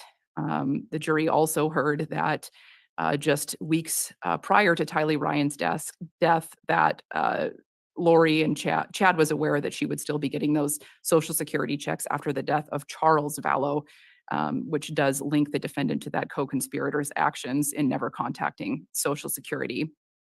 Additionally, the 7th overt act, that from September of 19 to January of 2020, Lori Vallow continued to collect those checks. And during a substantial portion of this time, Your Honor, the defendant was living with her in Hawaii and enjoying the proceeds of those checks, another reasonable inference that the jury could draw. As to the first-degree murder charge of Tylee Ryan, which is count 2, the jury heard evidence that the defendant claimed that Tylee Ryan was dark, that he was, again, exchanging text messages with Alex Cox the day after she was last seen alive, that Alex Cox was in the vicinity of his residence. The jury heard evidence that the defendant texted his wife the morning of September 9, claiming that he had shot a raccoon and burnt some limbs. And then Tylee Ryan's burnt and dismembered remains were found on the defendant's property. Her DNA found on the defendant's shovel and the defendant's pickaxe in the defendant's shed. So I think there's ample evidence on that count, Your Honor, and I think that does not merit even consideration of a judgment of acquittal. As to count 3, I won't rehash all the overt acts because there is some overlap with the count 3 conspiracy to commit first-degree murder of JJ Vallow. The first overt act we've already discussed, which is the evidence of those espoused religious beliefs justifying the homicide of JJ Vallow. Number 2, we've already covered that the defendant's co-conspirator and then mistress, Lori, moved to Idaho with the children and with Alex Cox. Overt act number 3, the jury heard evidence that Alex Cox, the defendant's co-conspirator, took custody of JJ Vallow. As to overt act number 4, that co-conspirator Lori Vallow provided false information to law enforcement regarding JJ's whereabouts. We did hear testimony of that as well. Number 5 and 6, again, those are also ones that we've already covered related to the financial issues. Count 4, the first-degree murder of JJ Vallow. Again, we have ample evidence that a jury could use to reasonably conclude that the defendant is guilty of the murder of JJ Vallow. In addition to the planning and preparation evidence that the jury would have heard related to the conspiracy that we've already covered, on September 23rd, the day after JJ was last seen alive, witnesses testified at trial that they'd been staying with Lori Vallow and that Lori told them that they not only saw Alex Cox with JJ, but that Lori then told them on the morning of the 23rd that JJ was with Alex. And the jury heard evidence about what Alex was doing that day because he was en route to the vicinity of the defendant's residence, and he was texting with the defendant that morning. Also, the jury had heard that JJ, according to the defendant, JJ was dark. We just heard evidence of that this very morning when the defendant was describing in text messages to Lori that JJ wasn't himself and that he was possessed by some type of dark entity. And like Tylee, JJ's body was found in a grave on the defendant's property. Again, ample evidence from which a reasonable jury could conclude that the defendant is guilty of the murder of JJ Vallow. As to count 5, the conspiracy to commit the first-degree murder of Tammy Daybell. Again, the state alleged a series of overt acts and presented evidence on every single one of them. The first one, the espousing of religious beliefs similar to the other 2 conspiracy-related charges. Evidence was submitted on that. Number 2, again, we've already discussed that defendant's then mistress and co-conspirator Lori Vallow did move to Idaho, to where the defendant lived, another overt act. Count 3, exchanging text messages regarding death percentages on July 30th. The jury did hear evidence of that. Overt acts 4 and 5, that the defendant and Alex Cox exchanged burner phones, that came into evidence as well. Overt act number 6, that the defendant's co-conspirator Lori Vallow exchanged texts regarding Tammy Daybell being possessed by dark spirits and being in limbo. The defendant and Lori Vallow were discussing that, and again, that evidence came in this very morning, Your Honor. Overt act number 7, that on September 8, the defendant signed an application along with Tammy to increase her life insurance policy to the maximum allowable under that policy. That came in via testimony and business records. Number 8, that the defendant's co-conspirator Alex Cox attempted to shoot Tammy Daybell. Evidence has been presented on that, Your Honor. Certainly, it's been a source of contention in this trial and a source of cross-examination, vigorous cross-examination, but ample evidence has been presented that that is exactly what occurred. Overt act number 9, that Alex Cox did multiple internet searches related to that shooting. Number 10, that Alex Cox went to the firing range in preparation for that attempted shooting. Number 11, that Alex Cox drove to from the Sportsman's Warehouse to the Daybell residence on the 9th of October of 2019. And number 12, that Alex Cox was near the Daybell residence on the 18th of October 2019 when Tammy Daybell died. All of those overt acts, the jury heard evidence on, and it would be more than reasonable for them to conclude that the defendant engaged in a conspiracy to kill Tammy Daybell. On count 6, the actual first-degree murder of Tammy Daybell, in addition to all of the preparation evidence that the jury heard related to the conspiracy, the defendant was telling numerous people in his life that Tammy was going to die soon. The jury heard evidence of that. They heard evidence that the defendant would send text messages to his mistress and co-conspirator Lori Vallow regarding how trapped he felt, but how freedom was coming.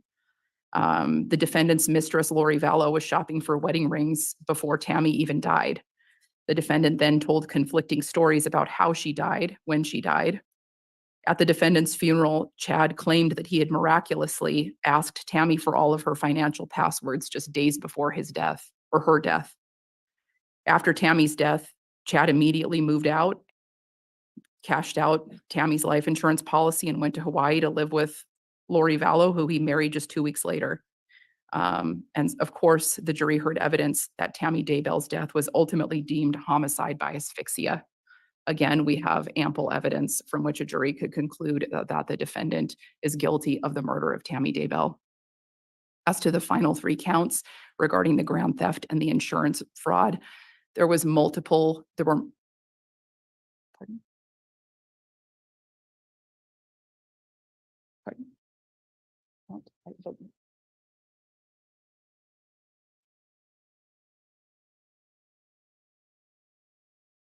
there was a clerical issue. Thank you, Your Honor.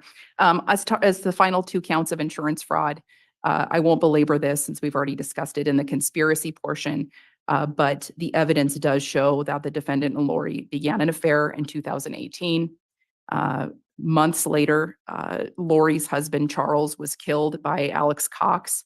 In the immediate aftermath of that killing, Lori and the defendant exchanged text messages where Lori expressed her disappointment that she was not actually the beneficiary of Charles Vallow's life insurance policy. Then months later, not even months later, mere weeks later, the defendant goes with Tammy to increase one of her life insurance policies to the maximum allowable. And shortly after that, Tammy is killed. The jury has business records, they have testimony, they have ample evidence from which they could they could conclude that the defendant has committed the crimes of insurance fraud as to both the Primerica and LifeMap insurance policies. Thank you, Your Honor. All right, thank you for the argument.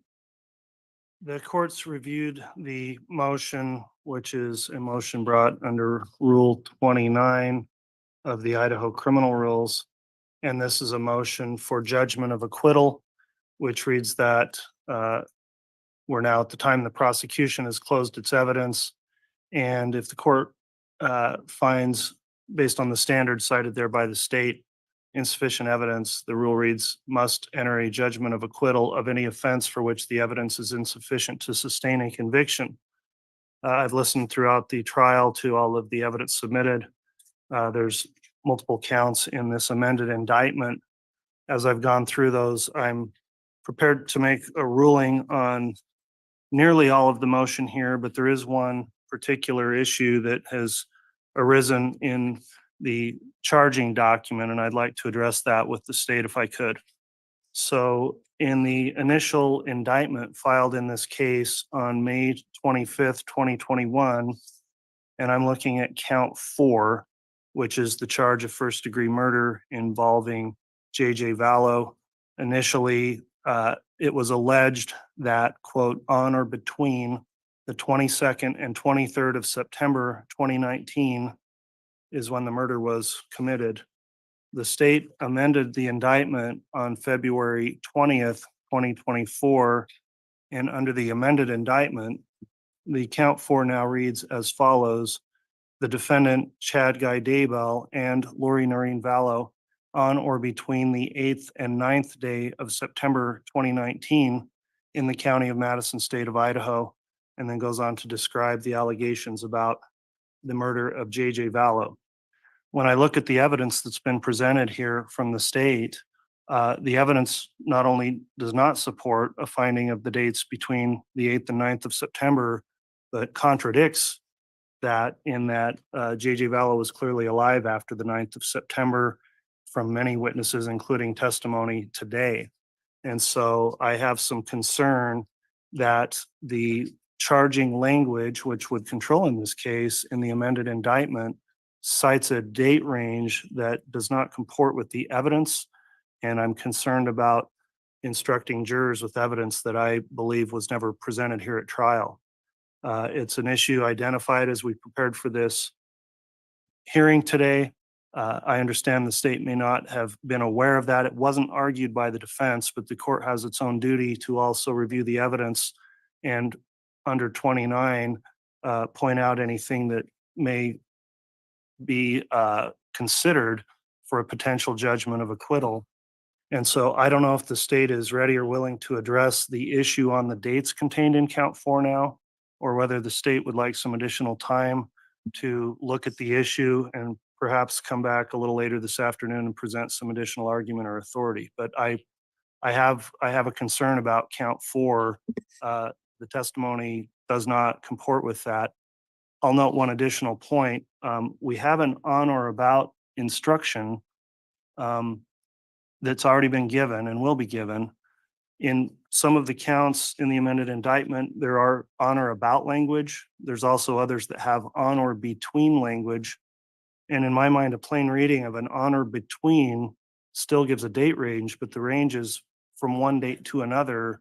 And I don't know that that's the same as on or about, which allows maybe a further deviance of times listed in the charging information. And again, count 4 reads on or between the 8th and 9th of September. So, Ms. Beatty, do you have any response to the court's concern as it relates to count 4?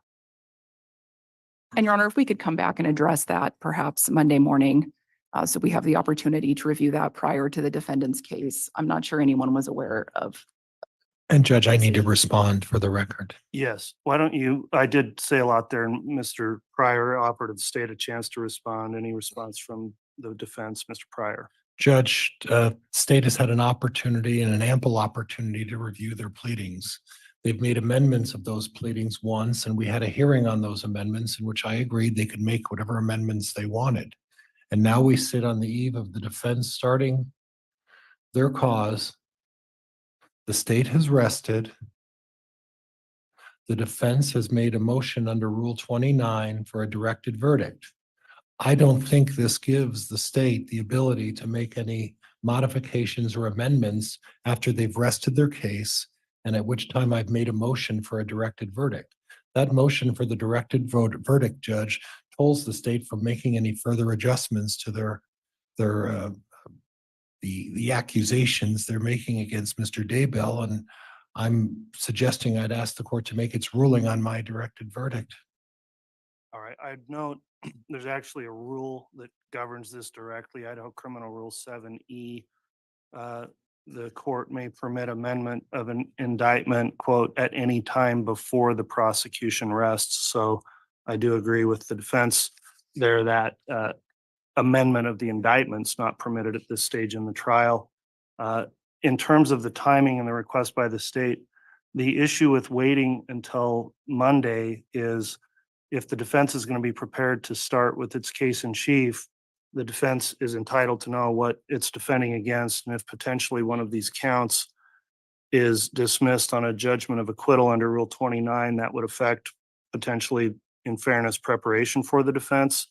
So in my mind, it's a fairly narrow issue where we have a filed amended indictment. We've got Criminal Rule 7E, we've got Criminal Rule 29, we've got our jury instruction number 4, which might be relevant on the on or about or on or between language. And I think with the prosecution team all here, I'd like to get this done and determined this afternoon. So it might feel like quick timing, but I'll give the state 2 additional hours to prepare for any further argument or authority.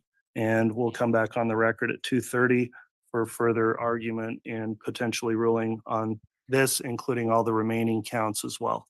So we'll be in recess until 2:30 and we'll come back then. All rise.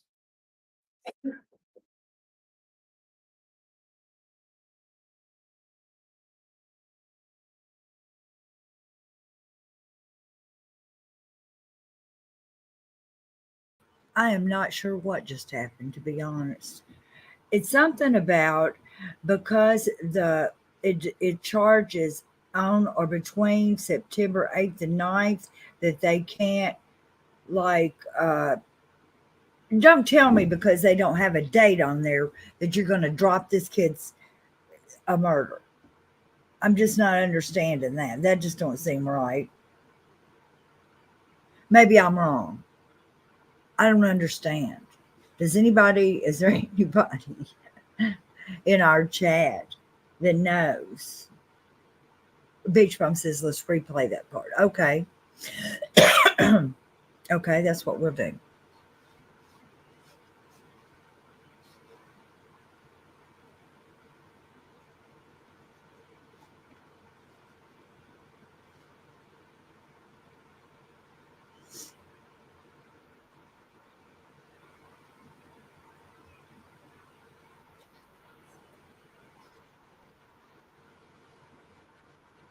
Wife the morning of September 9, claiming that he had shot a raccoon and burnt some limbs. And then on the morning of the 23rd, that JJ was with Alex. And the jury heard evidence about what Alex was doing that day because he was en route to the vicinity of the defendant's residence, and he was texting with the defendant that morning. Also, the jury had heard that JJ, according to the defendant, JJ was dark. We just heard evidence of that this very morning when the defendant was describing in text messages to Lori that JJ wasn't himself and that he was possessed by some type of dark entity. And like Tylee, JJ's body was found in a grave on the defendant's property. Again, ample evidence from which a reasonable jury could conclude that the defendant is guilty of the murder of JJ Vallow. As to count 5, the conspiracy to commit the first-degree murder of Tammy Daybell, again, the state alleged a series of overt acts and presented evidence on every single one of them. The first one, the espousing of religious beliefs similar to the other 2 conspiracy-related charges. Evidence was submitted on that. Number 2, again, we've already discussed that defendant's then mistress and co-conspirator Lori Vallow did move to Idaho to where the defendant lived, another overt act. Count 3, exchanging text messages regarding death percentages on July 30th. The jury did hear evidence of that. Overt acts 4 and 5, that the defendant and Alex Cox exchanged burner phones. That came into evidence as well. Overt act number 6, that the defendant's co-conspirator, Lori Vallow, exchanged texts regarding Tammy Daybell being possessed by dark spirits and being in limbo. The defendant and Lori Vallow were discussing that. And again, that evidence came in this very morning, Your Honor. Overt act number 7, that on September 8, the defendant signed an application along with Tammy to increase her life insurance policy to the maximum allowable under that policy. That came in via testimony and business records. Number 8, that the defendant's co-conspirator, Alex Cox, attempted to shoot Tammy Daybell. Evidence has been presented on that, Your Honor. Certainly, it's been a source of contention in this trial and a source of cross-examination, vigorous cross-examination, but ample evidence has been presented that that is exactly what occurred. Overt act number 9, that Alex Cox did multiple internet searches related to that shooting. Number 10, that Alex Cox went to the firing range in preparation for that attempted shooting. Number 11, that Alex Cox drove to from the Sportsman's Warehouse to the Daybell residence on the 9th of October of 2019. And number 12, that Alex Cox was near the Daybell residence on the 18th of October 2019 when Tammy Daybell died. All of those overt acts, the jury heard evidence on, and it would be more than reasonable for them to conclude that the defendant engaged in a conspiracy to kill Tammy Daybell.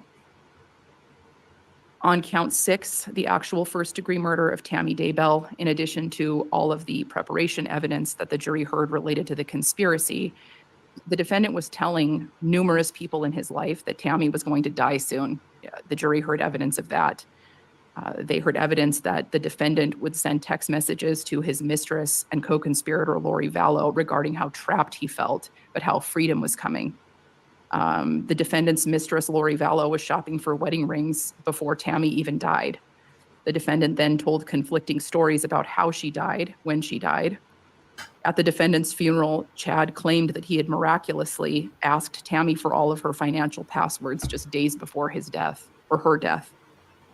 After Tammy's death, Chad immediately moved out, cashed out Tammy's life insurance policy, and went to Hawaii to live with Lori Vallow, who he married just 2 weeks later. And of course, the jury heard evidence that Tammy Daybell's death was ultimately deemed homicide by asphyxia. Again, we have ample evidence from which a jury could conclude that the defendant is guilty of the murder of Tammy Daybell. As to the final 3 counts regarding the grand theft and the insurance fraud, there were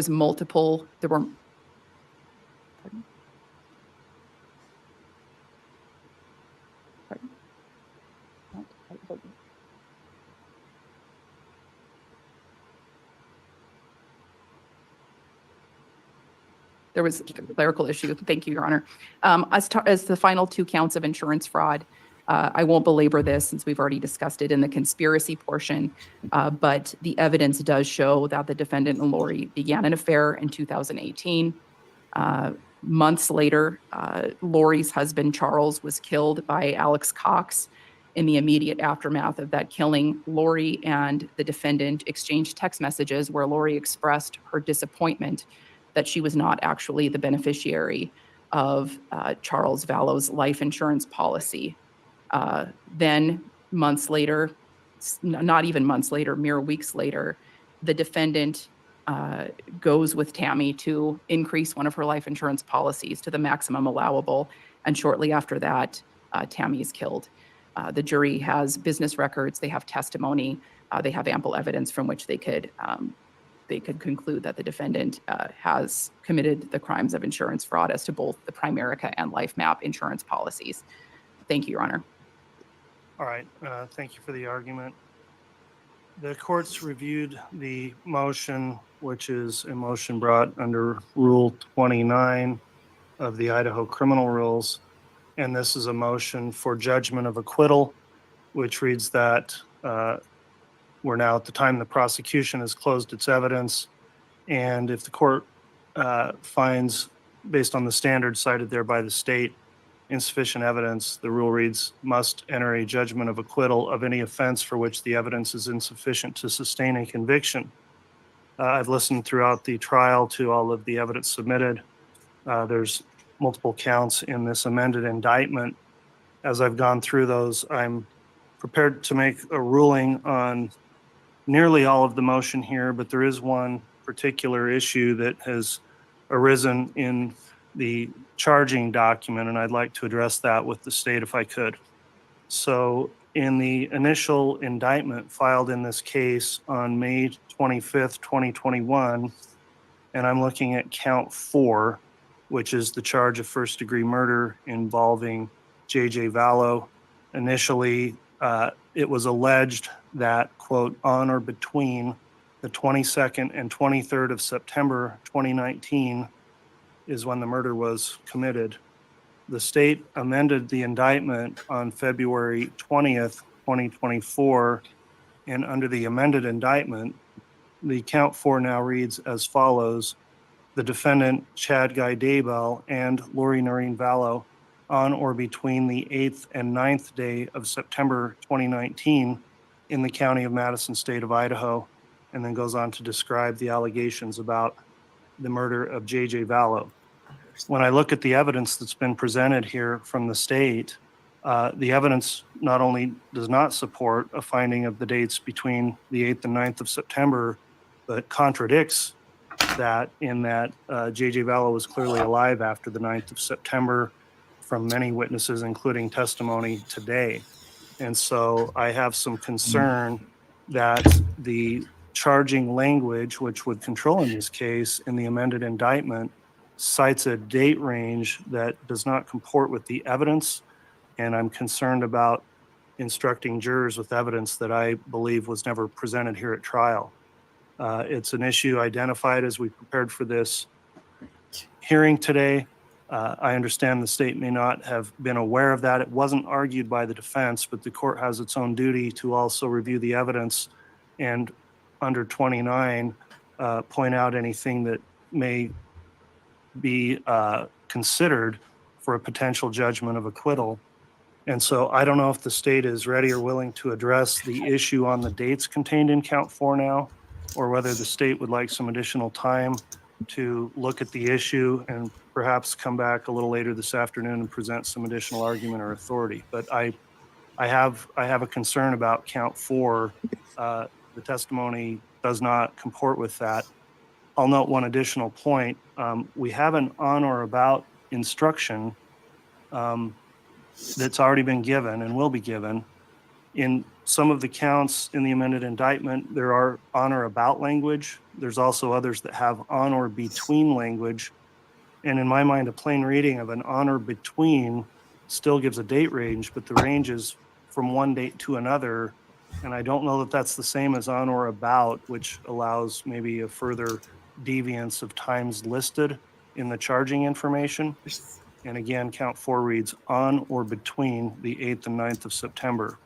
So, Ms. Beatty, do you have any response to the court's concern as it relates to count 4? And Your Honor, if we could come back and address that perhaps Monday morning, so we have the opportunity to review that prior to the defendant's case. I'm not sure anyone was aware of. And Judge, I need to respond for the record. Yes. Why don't you, I did say a lot there, and Mr. Pryor offered the state a chance to respond. Any response from the defense, Mr. Pryor? Judge, state has had an opportunity and an ample opportunity to review their pleadings. They've made amendments of those pleadings once, and we had a hearing on those amendments in which I agreed they could make whatever amendments they wanted. And now we sit on the eve of the defense starting their cause. The state has rested. The defense has made a motion under Rule 29 for a directed verdict. I don't think this gives the state the ability to make any modifications or amendments after they've rested their case, and at which time I've made a motion for a directed verdict. That motion for the directed verdict, Judge, tolls the state from making any further adjustments to the accusations they're making against Mr. Daybell, and I'm suggesting I'd ask the court to make its ruling on my directed verdict. All right. I'd note there's actually a rule that governs this directly, Idaho Criminal Rule 7E. The court may permit amendment of an indictment, quote, at any time before the prosecution rests. So I do agree with the defense there that amendment of the indictment's not permitted at this stage in the trial. In terms of the timing and the request by the state, the issue with waiting until Monday is if the defense is going to be prepared to start with its case in chief, the defense is entitled to know what it's defending against, and if potentially one of these counts is dismissed on a judgment of acquittal under Rule 29, that would affect potentially, in fairness, preparation for the defense. So in my mind, it's a fairly narrow issue where we have a filed amended indictment. We've got Criminal Rule 7E, we've got Criminal Rule 29, we've got our jury instruction number 4, which might be relevant on the on or about or on or between language. And I think with the prosecution team all here, I'd like to get this done and determined this afternoon. So it might feel like quick timing, but I'll give the state 2 additional hours to prepare for any further argument or authority. And we'll come back on the record at 2:30 for further argument and potentially ruling on this, including all the remaining counts as well. So we'll be in recess until 2:30 and we'll come back then. All rise.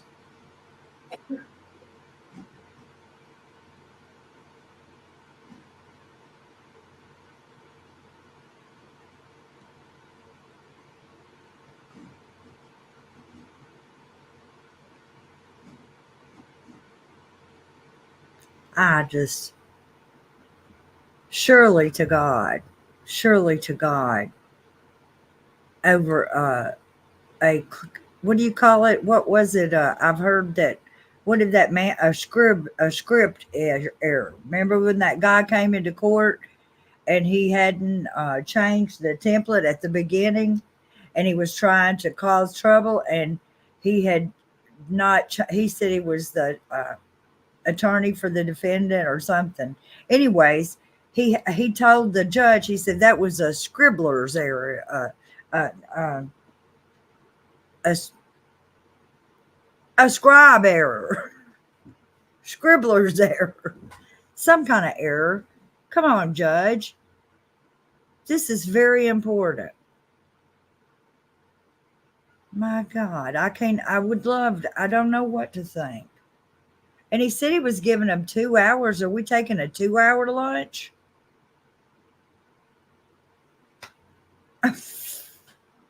Dang. I'm like, is that, what did he say? Okay. All right. I'm going to start reading some comments because I hope they're not all cussing after that. Let's see, I'm sorry. I'm sorry too, Crash. I don't feel like being on the damn camera.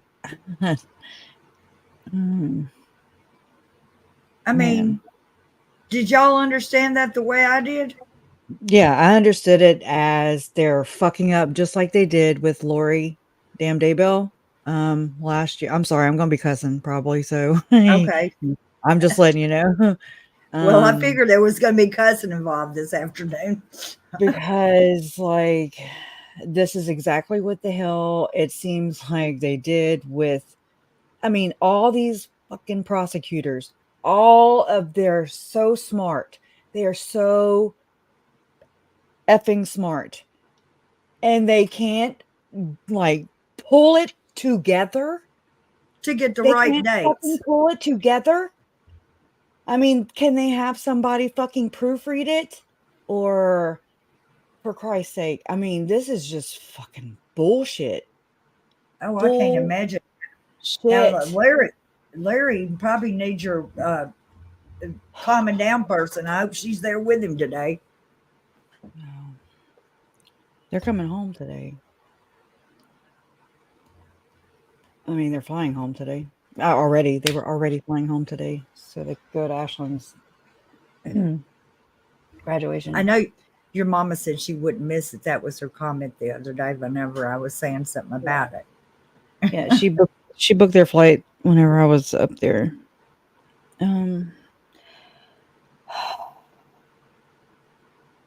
Well, good. I hope they're not in the courtroom because this is some real shitty stuff to have to think about. It's shitty either way if you're in the courtroom or not. I'm not in the courtroom and it's shitty. Well, that's true too. But so I don't know. I'm but at least right we now. can.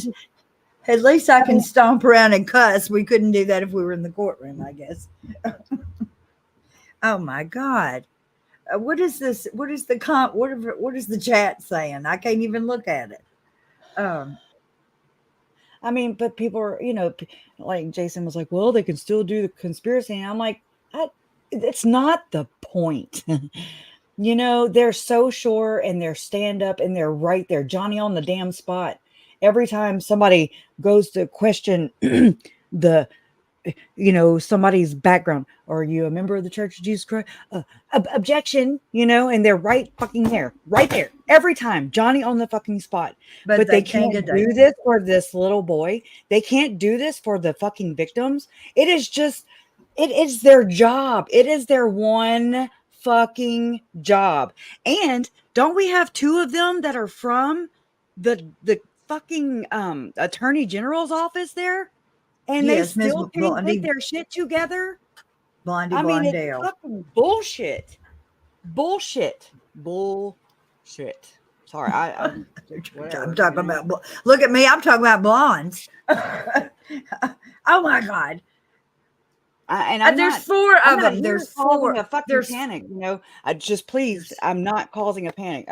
Nobody said that. I'm just saying I'm not here to ignite anybody. Oh my God. It doesn't make sense to me. It doesn't make fucking sense to me. And why would, this was on Judge Boyce's mind, and he knew about this yesterday even, and he never thought to say, well, he must have brought it up. He brought it up to him. Well, I mean, thank God his freaking office does and wipes their asses, because Jesus, they can't wipe their own asses. And I mean, I'm not trying to slam them, but this pisses me off. They're okay with slamming the victims, one and or the other, or all of them. It's in one way or the other, or all of them, where, they're tiptoeing around that fucking church and they're tiptoeing around all these things. And I mean, I don't think it's so much, blast their asses. They are ridiculous.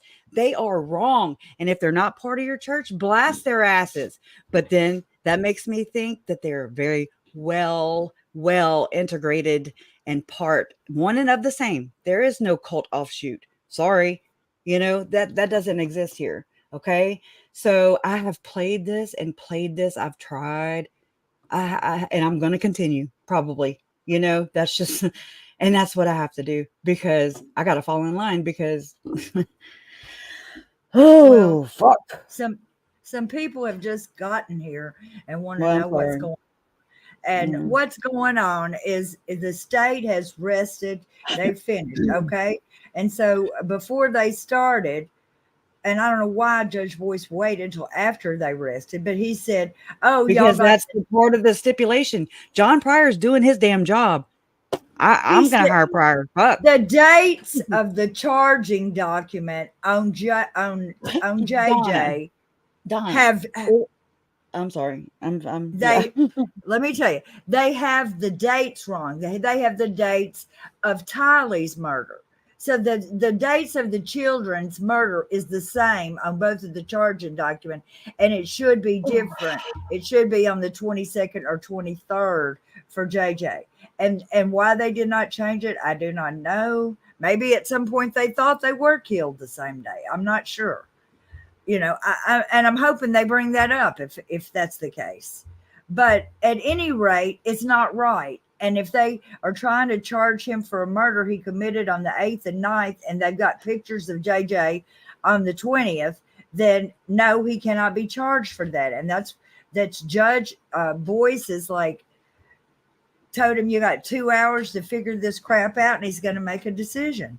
So it will it won't overturn all of it, but it may make it may take JJ off of it, and we want justice for dang JJ. I'm sorry. Now I'm going to shut up. Oh, My head's in my hand. I just they do so good with everything else, and I just find it so hard to believe that they just oops. Yeah, I don't know, whatever the hell even if it is a oops, I genuinely don't fucking trust them. I don't. There's too many shady things that have already gone on. Again, I'm not trying to incite anything. I'm just simply venting because it pisses me off. And I'm so sick of it happening over and over and over again to the people I love and I lost. And they're okay with it because, they got to keep rolling, they got to keep up this fucking charade or whatever the hell they're doing. This money. It's just money, power, sex. There you go. Huh, that's very fitting. And they're okay with it because the blood is already spilled, right? So I'm not saying they're like on board with this. I'm just saying, come on. They're so good at everything. Instead of sitting there picking their goddamn noses and object whenever somebody might, ask somebody about the damn church. Screw that church. Screw all the churches. I don't give a shit about the churches, They're churches. That's it. They're not human beings. And they're not my family, They're not my loved ones that were fucking murdered, It's not their family's blood. It's not their nephew's blood. It's not their cousin's blood. It's not their uncle's blood. It's not their family, So I'm not saying they don't take it personal. But this isn't we're not there, we're not in that position. So I gotta calm down a little bit. Just fucking pisses me off. Larry is given a statement with Nate and he is almost in tears. Okay, fuck. do we need to find that? I'm gonna go find it. Okay. I just need to do stuff. Okay.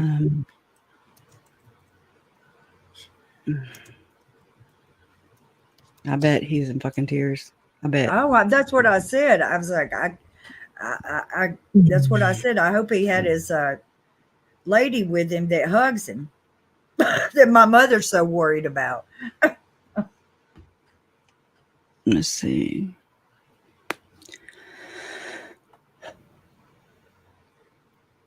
I mean, I don't know if he's on. He's at a where I there's. would think that.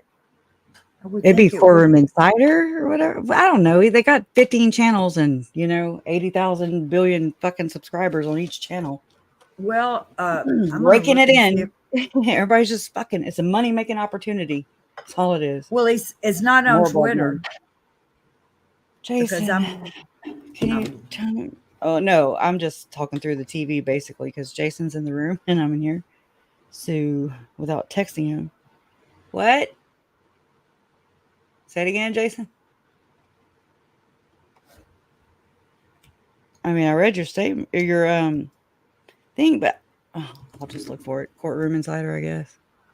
Okay, I'm gonna shut up because he talks whenever I talk.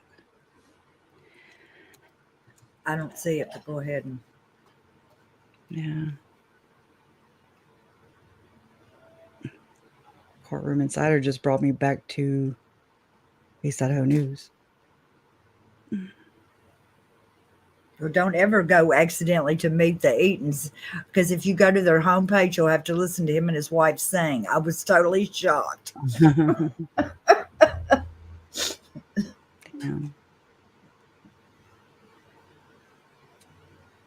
Nate's Facebook page. Oh, and I can't log in. You're gonna have to do it because I can't log in on Facebook on here because I don't know where it sends my damn code. So what would it be on Facebook? It would be Nate Eaton. Okay. Nate Eaton, I think. I mean, I can get it on my phone, but please. Sorry, I'm just still reeling right now. I don't Okay. even know. Okay. She's got it, Jason. I think. I do, but I'll have to.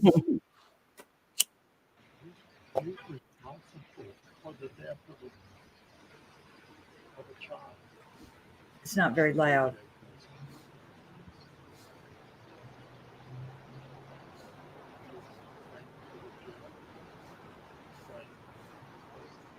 He's just worried about where are you watching from?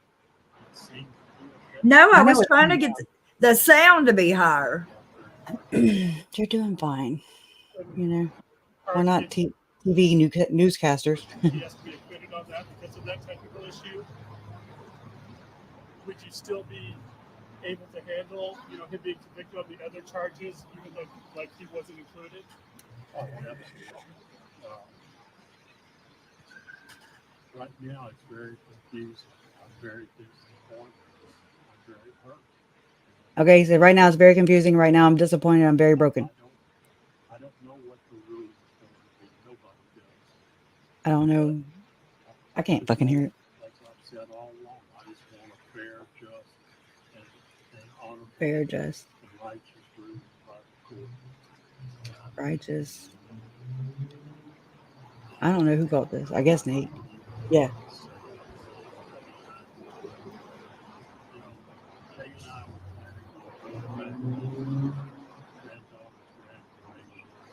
They were going to come home for the granddaughter's graduation.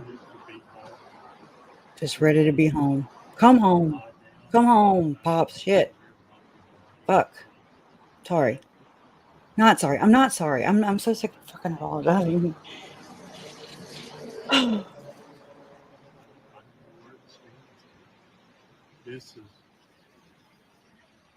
It's very disappointing to me, but I will be strong. I will be confident that this issue will be worked out. It's in God's hands, yeah. I hope that the murder of JJ. Me too, Ravina. Well,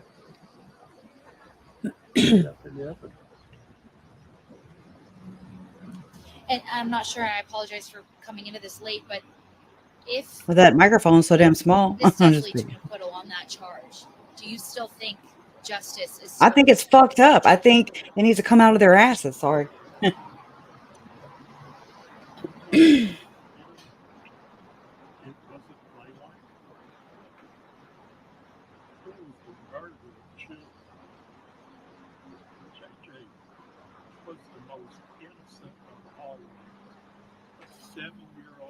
I mean, and the defense is trying to say that it didn't happen. And it hurts at home too. From my perspective, no.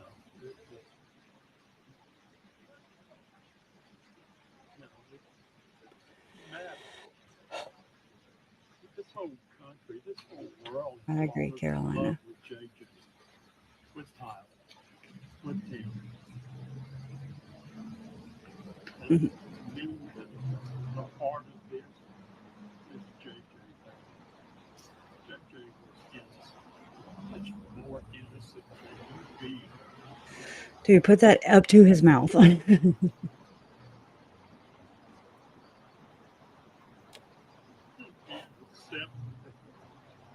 my mom's just right around the corner there.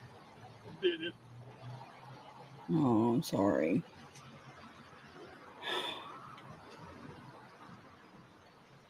Then at this stage of the game, it seemed like the defense is saying, "Oh, he doesn't know." Maybe I'm wrong.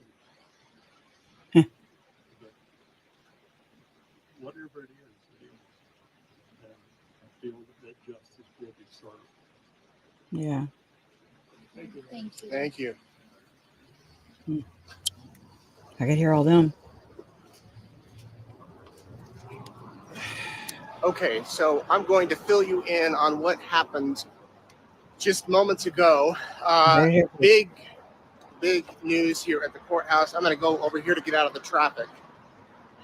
The prosecution rested this morning And then the defense argued kind of a procedural type of I'm not holding this motion against John. that He did the his state job. didn't prove their case, and that that Chad Daybell Once he should be did that, acquitted. This is a standard type of thing that that happens in most cases. Judge Boyce noted that on the indictment on count 4 on the murder of JJ, the state has on the amended indictment that JJ died between September 8th and 9th. He didn't. He died between September 22nd and 23rd. And so the state has rested. And if you look at the indictment, the state did not prove that JJ died between the 8th and 9th. The state may have proved, says they proved that he died between September 22nd and 23rd. Nobody caught it. Nobody caught it until today. And so the state asked if they could come back Monday morning and address the issue. John Pryor said no. The defense is starting Monday morning. I should have a right to know what I'm arguing. Am I arguing that charge or not? Judge Boyce has given the state 2 hours to come up with a response on how they can possibly amend the indictment if they can. Remember, this was an indictment that was already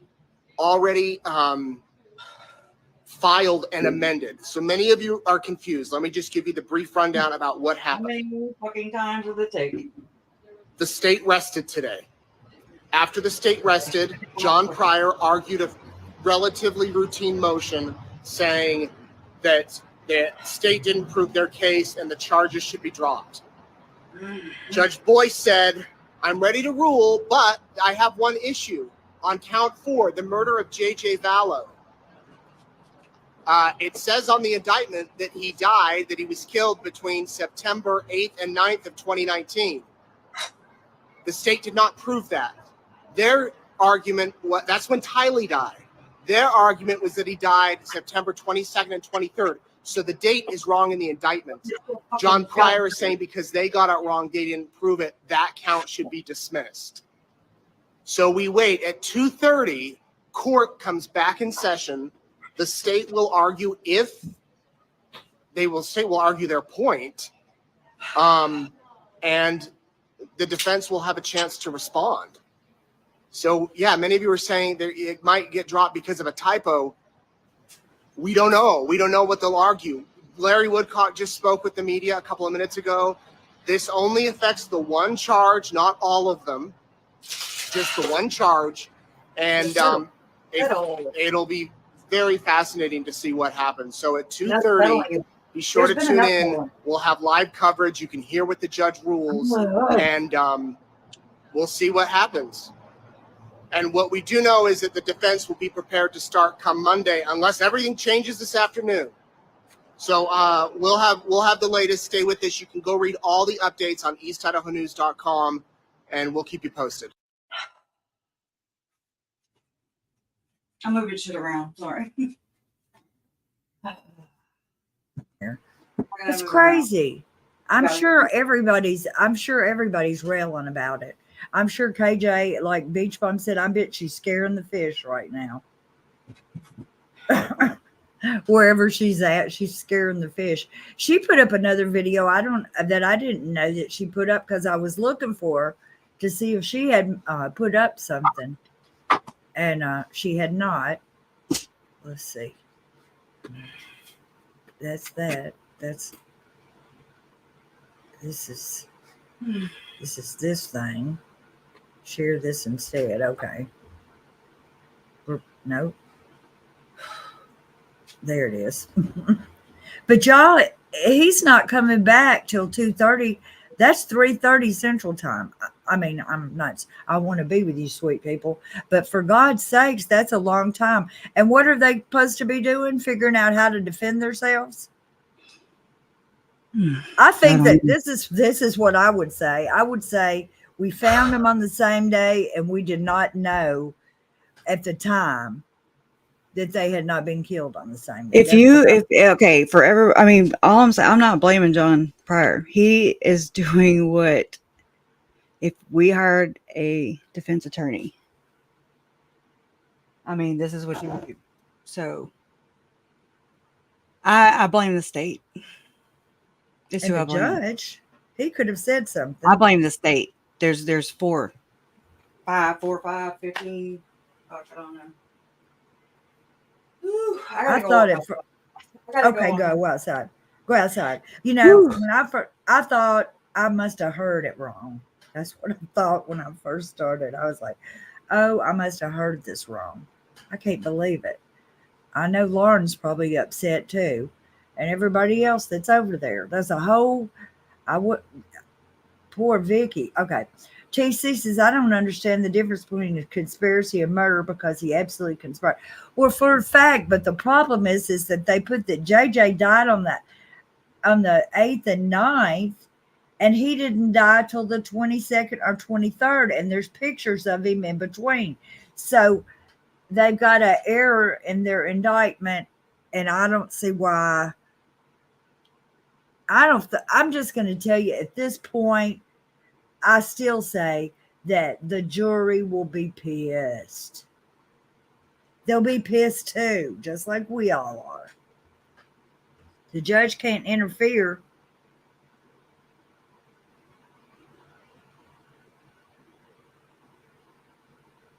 Just so bad. Well, if they thought that we weren't doing some difficult research and digging around and throwing some shit up in the air, they ain't seen nothing yet. Good God. Just.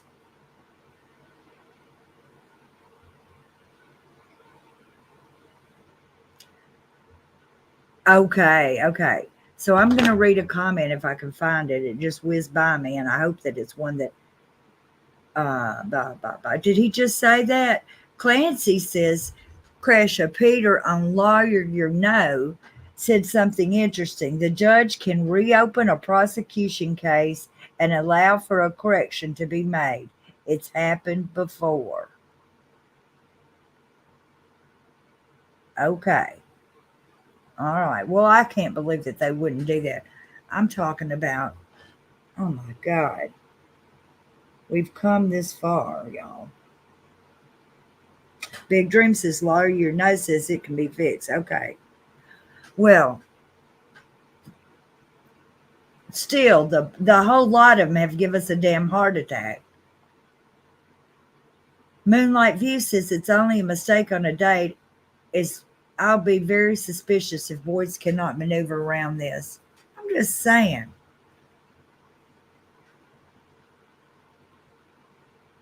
Just terrible, it's all. But all the hearings, preliminary and Sarah, have correct dates. I just don't know if that matters.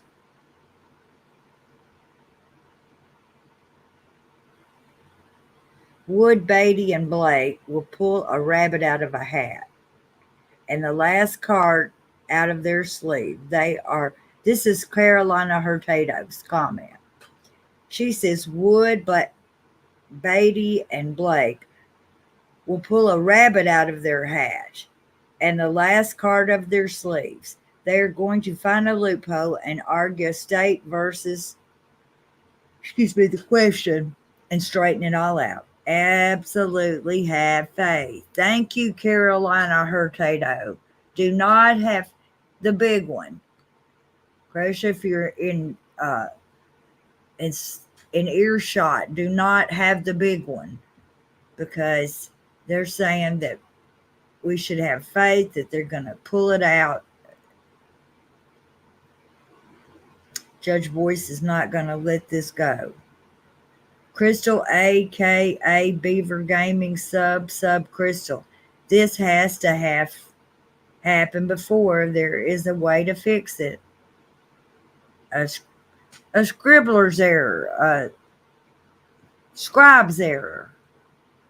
I think it was a scribe's error, which would be like somebody taking notes. The X-Files says Chad, Lori, and Alex planned all these murders by their language codes and numbers. Do not draw attention to the time. Well, and two, like I said, it's been a whole, what do you call it? A pulp fiction of we started at the end and we worked back to the middle and we went somehow or another, we got to the beginning of it. Even each day was like that. Yesterday, we listened to a phone call, or whenever it was, a phone call from jail that was made in like February, or no, it was made in June. And then the next things we were doing text from months before that. See, it was just so back and forth. It's hard enough to follow. But they should have their, get the dates right, man. Isn't it like going to press? This is a permanent legal document. Freaking get it right. Oh, excuse me. We'll start that again.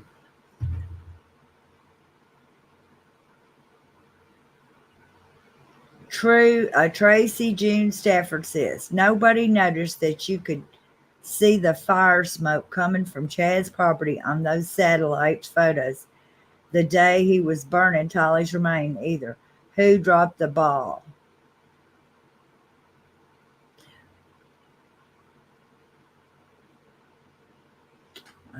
I know.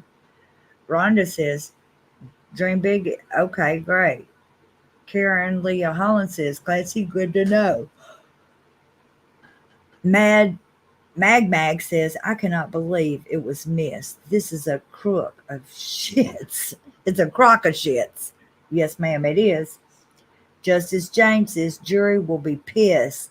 They're going in the poorhouse with this trial.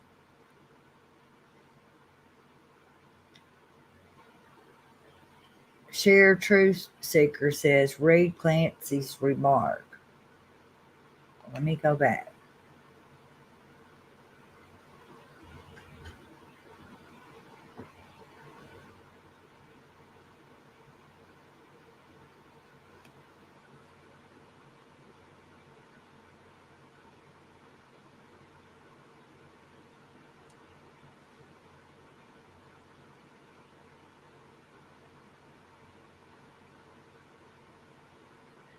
Yes, Clancy said, I think I did read this earlier. It says,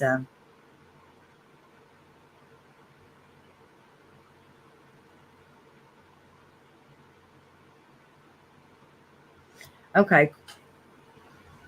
Clancy says, Bishop Peter on Law You Know said something interesting. The judge can reopen the prosecution case and allow for a correction to be made.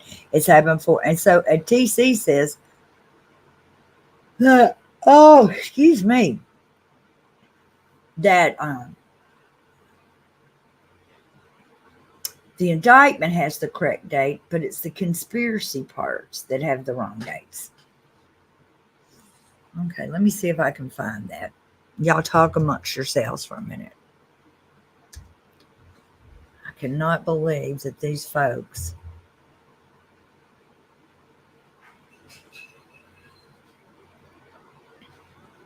cannot do no better than this.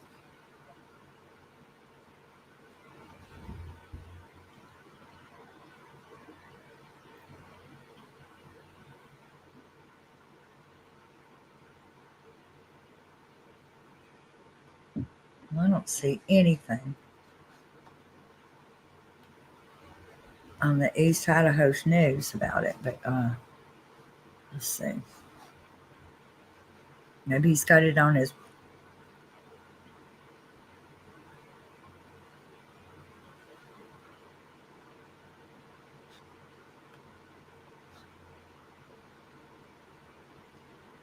It's like they were doing so good too, but at least the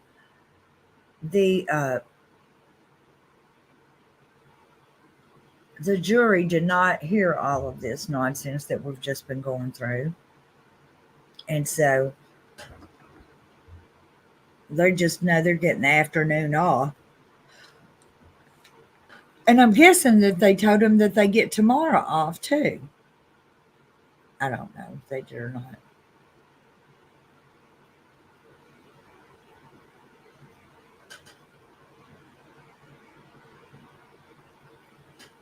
Do any of y'all have all the charge and papers and stuff? I don't.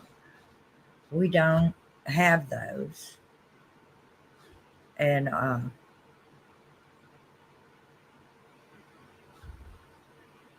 but I guess I could hang on just a minute. Y'all talk amongst yourselves. And I'm going to look on the thing here.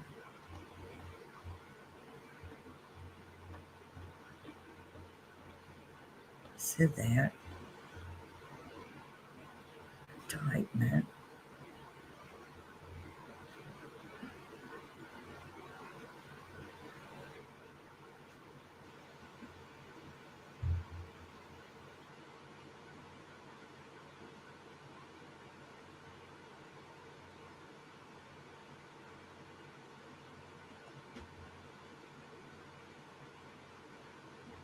Well, okay. One thing is I'm going back and looking at the original papers. Y'all with me? Let me make sure everything is still working along like it should. So, so when they originally, let's see, maybe I can.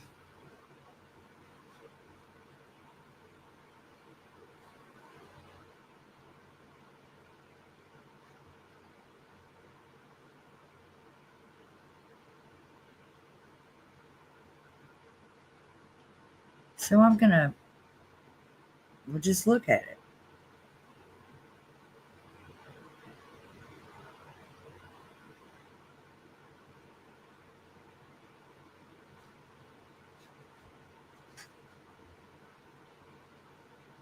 So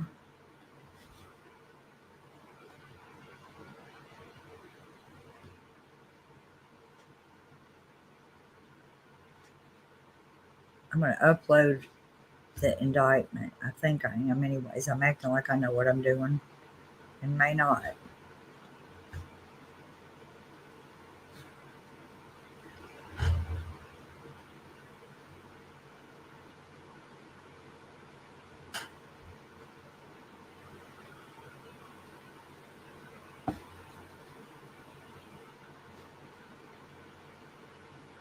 I guess it don't get any bigger than that if you do it this way, huh? I don't like that.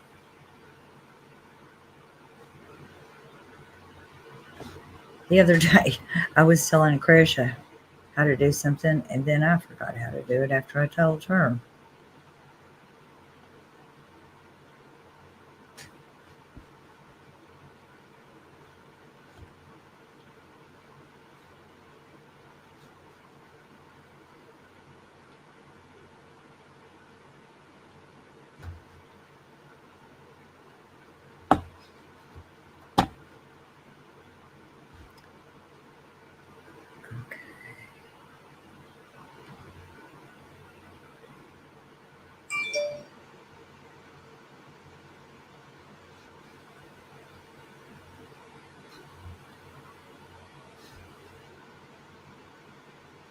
Can you see that any better? Not much better, huh?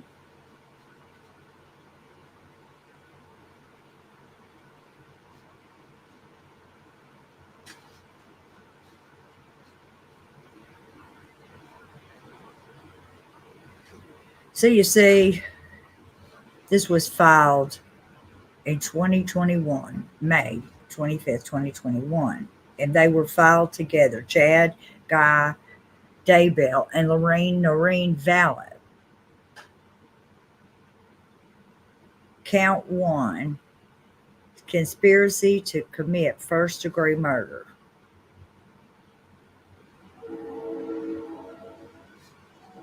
Seeing what y'all are seeing.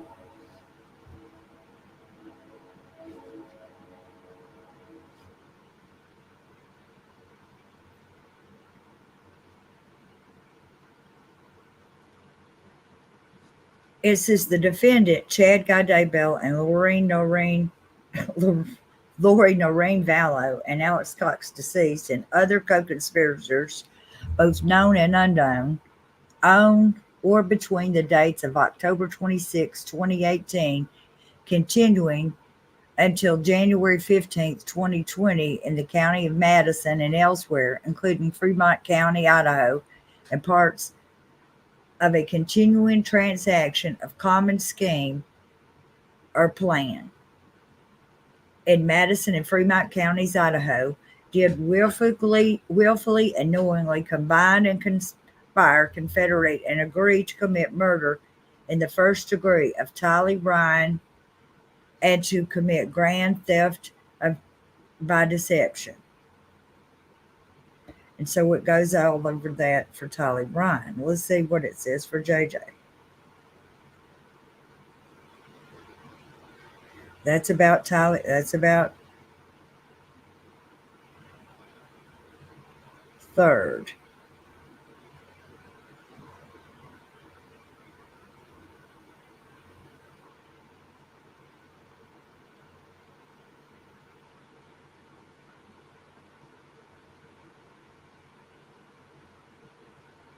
Huh.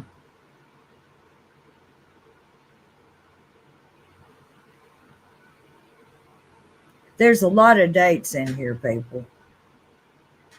I know they still should have got this right. And this is the first one. This might not even be the one they're dealing with now, but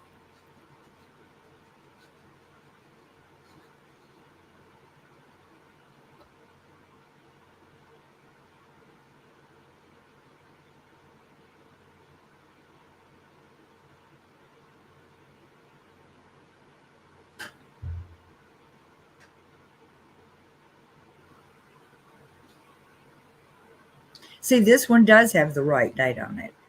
Count for first-degree murder. The defendant, Chad Guy Daybell and Lori Noreen Vallow, on or between the 22nd or 23rd day of September 2019 in the county of Madison, state of Idaho. So it is right on here. On the conspiracy to commit.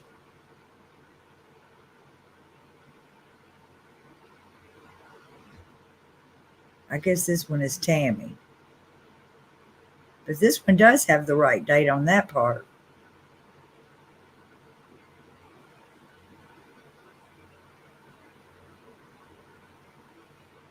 It sure does. So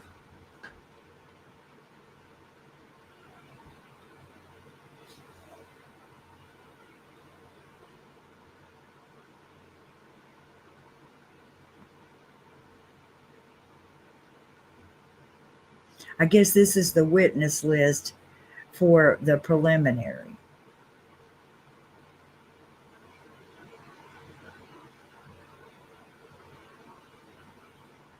Those names look familiar, don't they?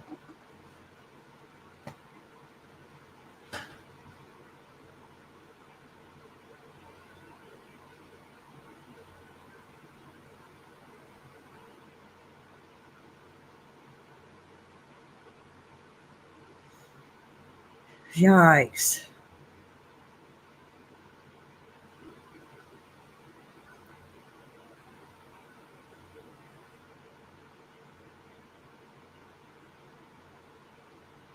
Okay, well, let me see. Y'all talk. Are y'all okay there over there? Have we lost everybody? I hope we haven't lost everybody by me sharing that stuff. Let me get at least share this instead. I'm going to look and see if there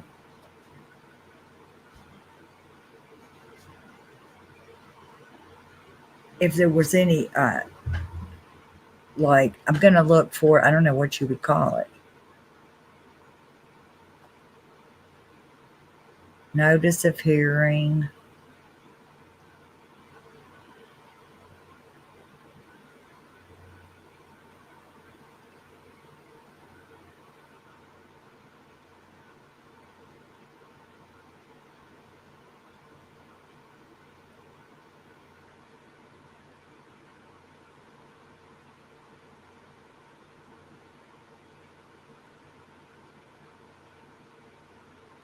I'm not seeing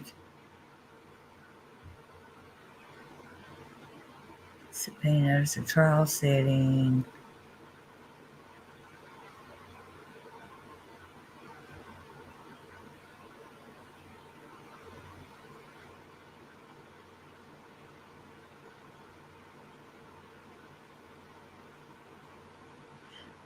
Amended order.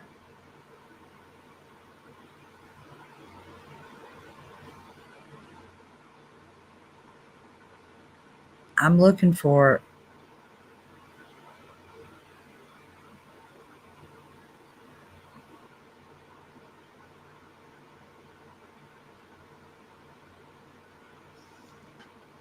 motion to intervene, unseal, consumptive testing, blah, blah, blah.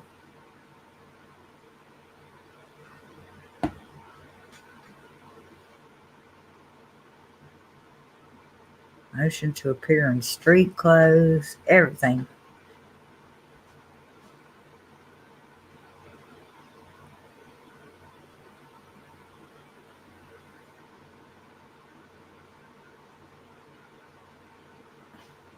I'm not even seeing surely this is not going to be that big a deal. I mean, I know it is a big deal. But just, okay, wait a minute. Order to amend the indictment.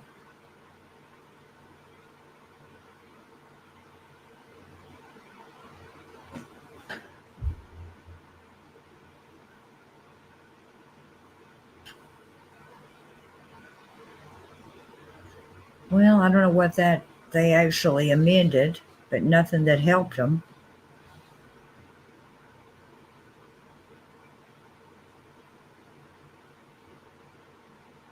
It looks like if you amend the indictment, you have to send us a new indictment. Okay, now here it is.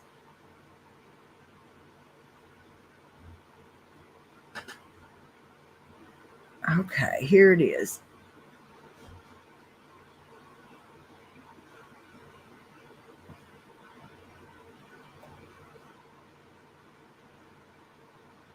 Can y'all see this?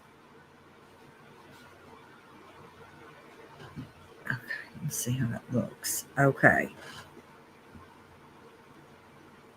This is an amended indictment that was, I think it was in February of 2023.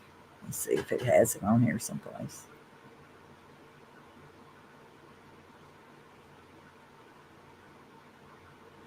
Okay. I'm going to, okay.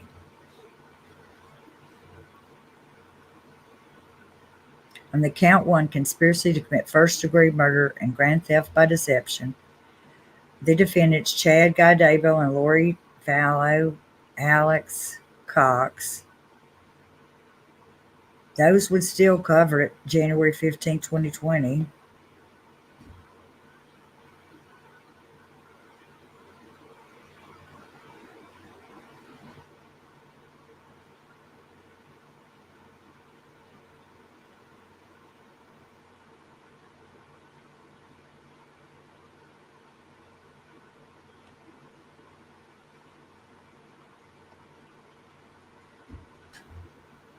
Okay, on or between September 9th, 2019, and February, failed to refuse to contact the Social Security, first-degree murder as a felony.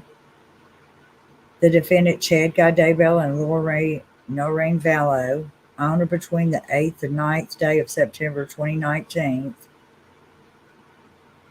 in the County of Madison, State of Idaho, as part of a common scheme or plan, continued criminal transactions between Madison and Fremont counties in Idaho were concerned in the commission of a first-degree murder and did aid and abet in its commission,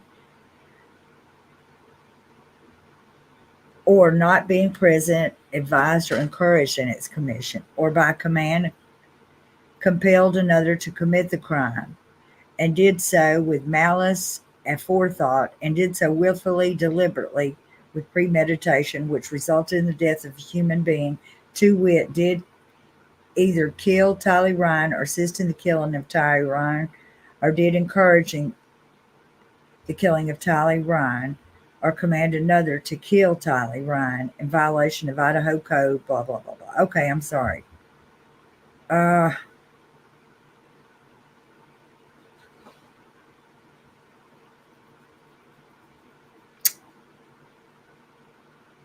So on this one, it is talking about Tylee, and it says the 8th and 9th. So that would be Tylee. So that's right. Count 3, conspiracy to commit first degree and grand theft by deception, is about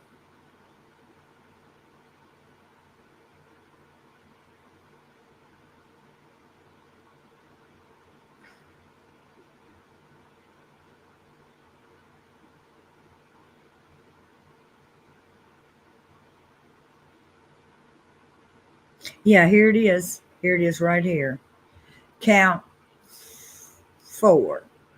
The defendant, Chad Guy Daybell and Lori Noreen Vallow, on or between 8th and 9th day of September 2019 in the county of Madison, state of Idaho, and as part of a common scheme or plan or continuing criminal transactions between Madison and Fremont counties in Idaho, were concerned in the commission of a first-degree murder and did aid and abet in its commission, or not being present or advised, encouraged its commission, or by command compel another to commit the crime, or did so with malice aforethought and did so willfully, deliberately, and with premeditation, which resulted in the death of a human being, to wit, did either kill J.J. Vallow or assist in killing J.J. Vallow, or did encourage the killing of J.J. Vallow, or did command another to kill J.J. Vallow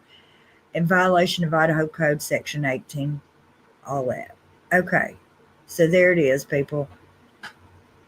Right there's the mistake. Now this is I don't know if this is the final one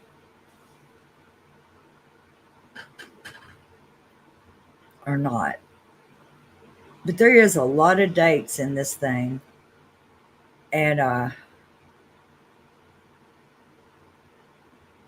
it looks like on the first one they did not make this mistake.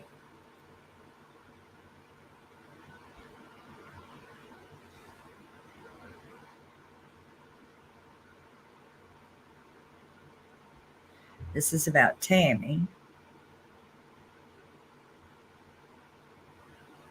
The grand theft, that's the money. Insurance fraud. Okay, well, let me go back, y'all. Let me put the thing back up there, but I think that it's going to be a long afternoon for share this tab, because I feel like that Judge Boyce, I feel like that he meant that we weren't coming back till 3:30, and that's 2:30, which would be 3:30 our time. But I'm going to look and see what Nate says about this.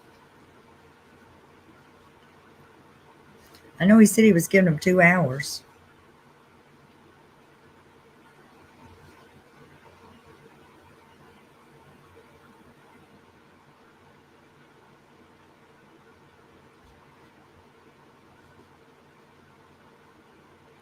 Okay.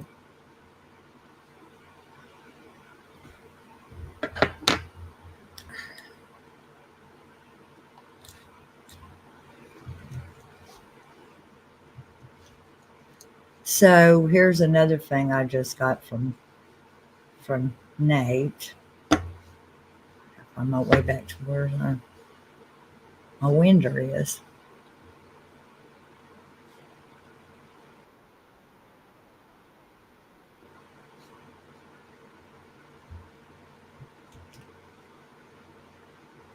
So per Nate, poor little Larry. So So we have found the error.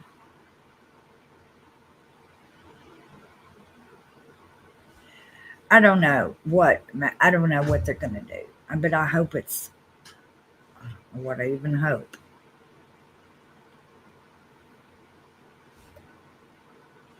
That amended indictment was from February of 2024.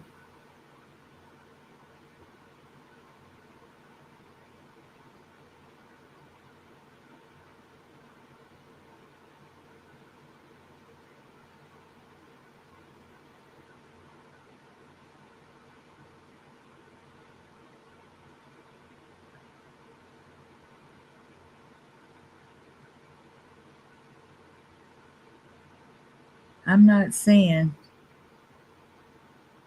another one.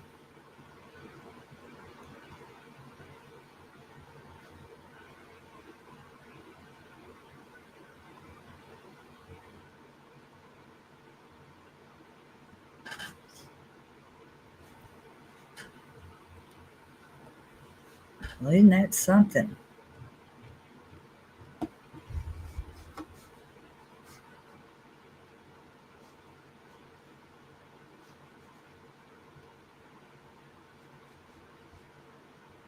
Tracy Jean Stafford said nobody noticed that you could see the fire smoke coming from Chad's property. Yes, that's true. They dropped the ball all kind of ways. I'm in the wrong chat.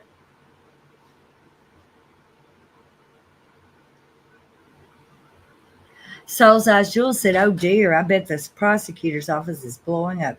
He shouldn't have said that. They aren't even there. Just the poor receptionist who has to be polite. And you're right. You're right. Betsy B, welcome. She says it was an error. They presented evidence that it was the correct date. They just need to cure the former title and evidence presented. I'm hoping they'll let them do that. Clancy says, Char, appreciate you dropped the info from like you know earlier. I was looking around and it just popped in before I was reading the chat. They didn't know about the fire. Well, let me see if y'all hang on.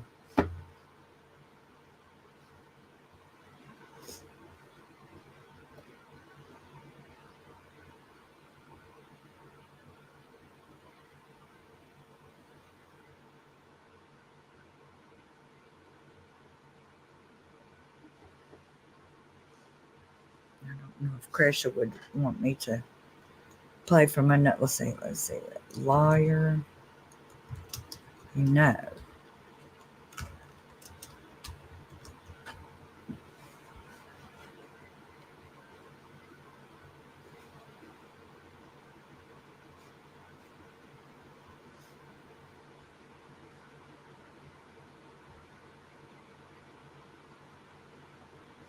He just said that from another case, or where did y'all see him saying that?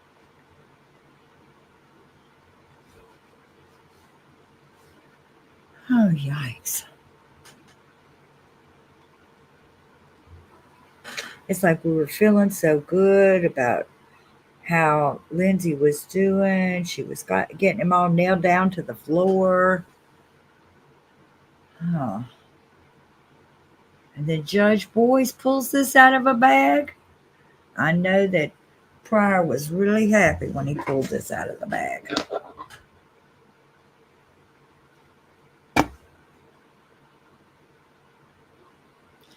I just can't help. Yeah, this is very serious error if you're the one that made this error.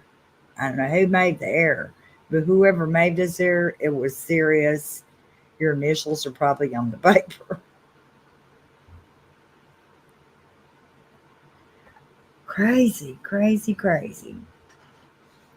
I'm just...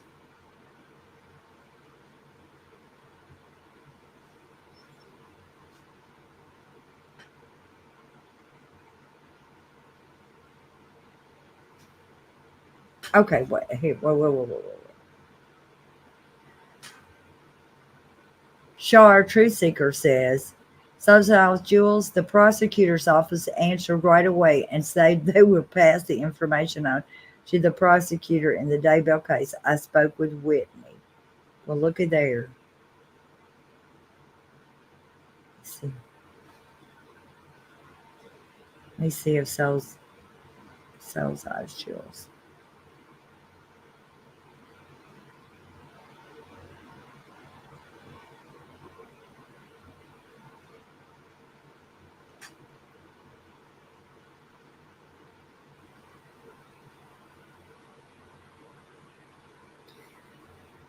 Roman Hegel says, Lamesia, exactly. Let us not hang ourselves on legalese. Effectively, Chad's sentence would remain the same. I know it, but we just want it to say justice for JJ.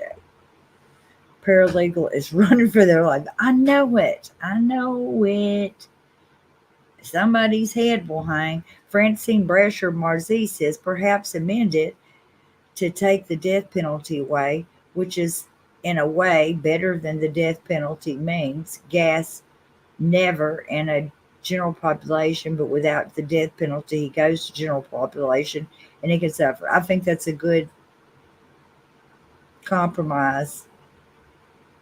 Medea thinks says, I'm just walking up to this. What the WTF is wrong with Idaho? Mormidor morons. Annie Ray says they can't correct the error after resting the case, but they can if the judge will reopen the case.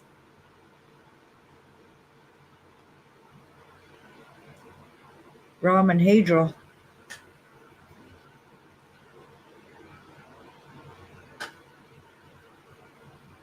Let's see. Lamesia, a difference might be if Chad would get the death penalty, no family of JJ would be invited for watching the execution.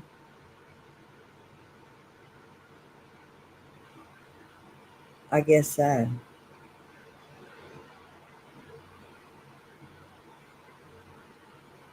Hadn't thought of that. Baby girl 5478 says every channel seems to be ranked differently. Some say it's not a big deal, can be corrected, and I'm glad I'm not that receptionist in the office. Me too, baby girl.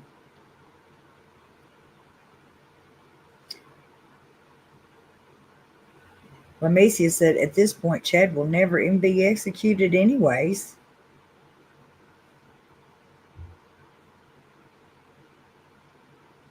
Natalie Huber says, Lamesia, it would be the prosecutor's office.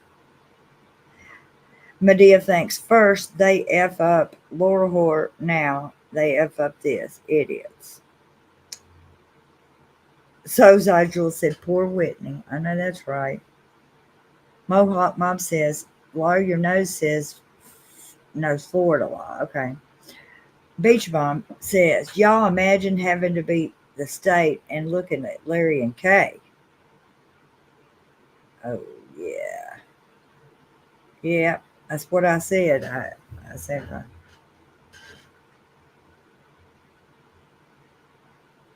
Tracy June Stafford says, the lawyer know, okay, Peter Tragus and his dad are great lawyers and objectively explain it well. I've seen his show and he does do a good job explaining things. Rama Hugel says, Lamesia, that is highly likely, yes. So they effectively would not matter if Chad rots away in prison till the end of the days.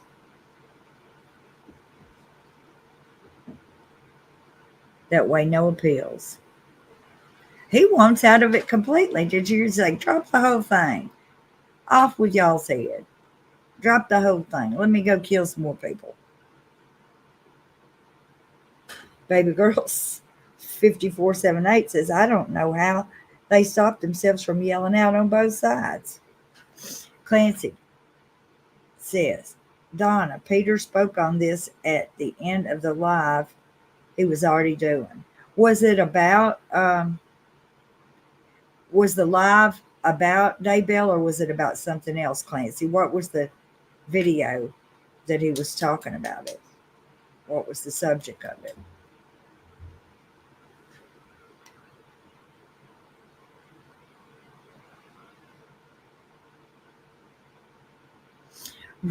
Ramahedral says, LaMacy, I think watching an execution is bad juju. Me too. Anti-Ray says, whoever signed that paper in the lawyer's office that produced it is responsible because by signing they attest to the truth and accuracy. Yeah, well, I've made a mistake before. But not, woo! Hey. Hey. I'm on my cell phone, but I'm in my shop. I'm sweating my ass off.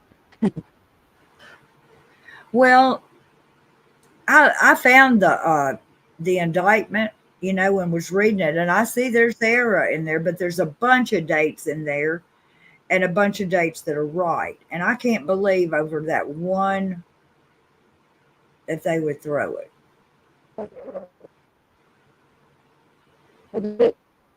It's not sound that bad. I mean, I just want yeah, that sounds pretty bad. Just listen, and I don't know what you'd be listening to, but anyways, I'm reading these comments, and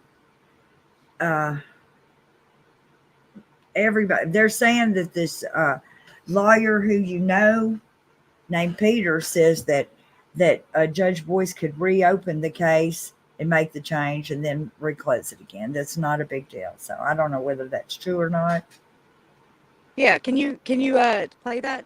The lawyer, you know, it was about this. So I mean, was it? Did you? Let me see if I can see it. I just heard about it, but can somebody throw the link if anybody has a link in the chat? Okay, I'm horrible. All right, I'm gonna have to go in. I'm just okay. Okay, Clancy, can you throw me a link? He said, Clancy, can you throw me a link? I'll find it.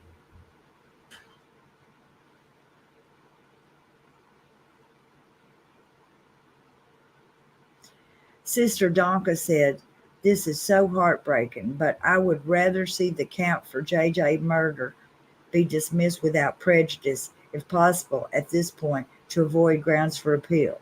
Judge Boyce saved the prosecution.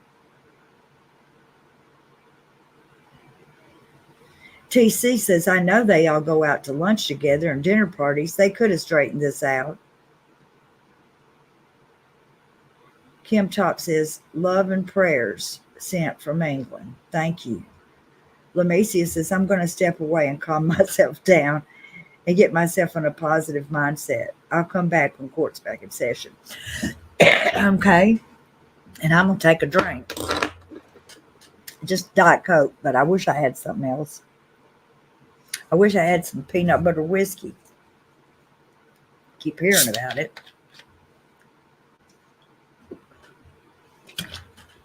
Okay, y'all.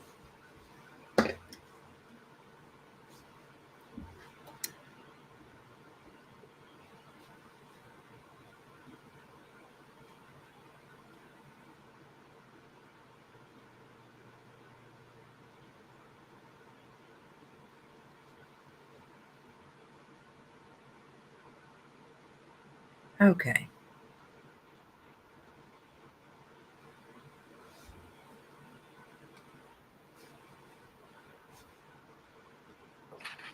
All right, so that's the end of that clip. Let me really, really weird to me. If those are your friends, you knew they were coming, you invited them, that's going to be weird. And then again, it's already recorded, so sorry, I'm not going to be able to take a look at it tonight. I'm not going to be able to. If after everybody goes to bed, I have a chance to look at some stuff, maybe then, but before then, it's not going to happen. I appreciate you guys so much. Hit that like button if you haven't already. Thanks for showing up. Thanks for your questions. Thanks for your comments. This case is wild. So I appreciate it. I appreciate as cordial as we can keep to look into this. I'm not going to be able to do it tonight. As Terry said, it is my daughter's birthday, so I am not going left.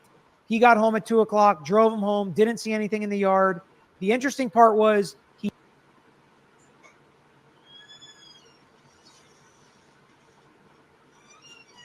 Michelle said, huge problem on count 4 for Daybell. Shayla said, need emergency video about Daybell trial mishap. Prosecution rested before fixing typo in the indictment. Death dates wrong for JJ and Tylee. Defense asking for acquittal. So I'll have to look into this. I'm not going to be able to do it tonight. As Terry said, it is my daughter's birthday. So I am not going to be watching anything or recording anything tonight. I already recorded a video about Daybell last night and this morning about the recordings and the text. It's not going to mention this. I'll put that in the comments. It's already recorded. So all of this is happening after the fact. I know people will be frustrated by that, but I don't have time to go and fix it. I will try to look. I will say this exact thing has happened to us before, and the court allowed the state to reopen their case, change the facts in the indictment, and then close their case and did not acquit the criminal defendant. So in certain circumstances, the judge will allow the state to reopen the case to do something like that, which is wild. We will see kind of how that happens and how it works. I will follow it. I will take a look at it, and I will talk about it tomorrow. I'm sorry I'm not going to be able to take a look at it tonight.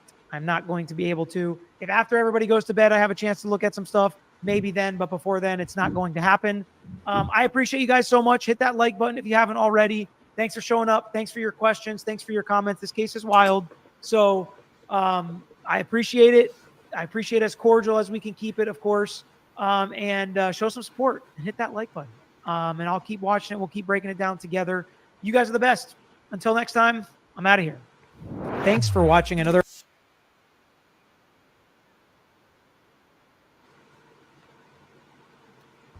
Well, okay. It was right at the end of it. And he said, this has happened before. They let us go in and straighten it out. And I hope that's what happens. I hope Grisha heard that.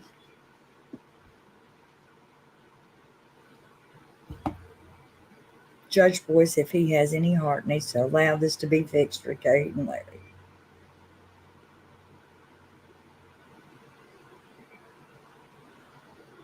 Yeah, this is not going to get it thrown out, but it's not. It's a big kink in it for us today. Lamacia says there are two reasonable responses: drop one charge of murder, JJ, or keep only conspiracy for him. Same results in Idaho.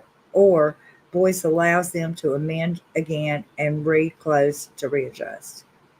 Lamacia says he is not getting off, and she put it in all caps. If you can't, you're not here to read it.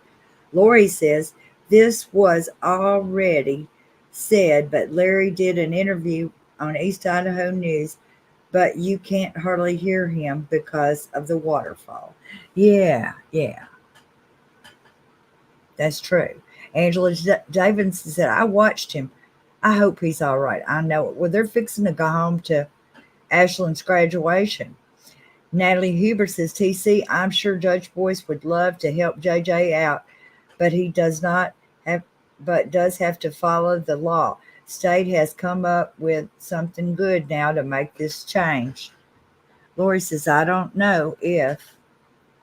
Sister Donka says, Medea thinks the conspiracy to commit on JJ is a separate count. So yes. TC, it's not fair to let the victim's family not get justice for such a minor error proof and evidence proves the facts. Jet Set J says, Tracy Jean. Clancy says, glad you found the clip. I was distracted. Yeah, I don't know how I found it. Beach Bum says, Sister Donka, glad to see you here again. Yes, we're glad to have you here. Lindy, in my opinion, after watching Pryor's reaction when the judge brought up the issue, Pryor knew of this error. He was real smirky, wasn't he, Lindy? I saw that. Looking all smirky over there. TC says state has proof and fact, evidence.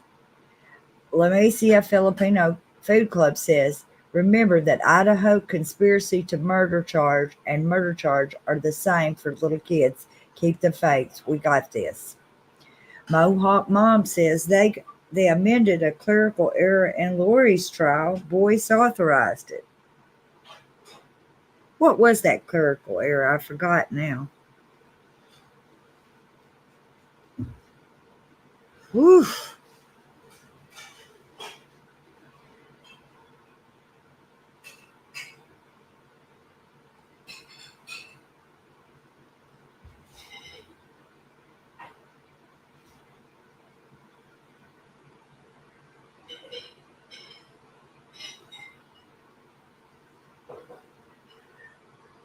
Truth Seeker says, since the defense's case is not started, it should not be too late to reopen, adjust, or close it again.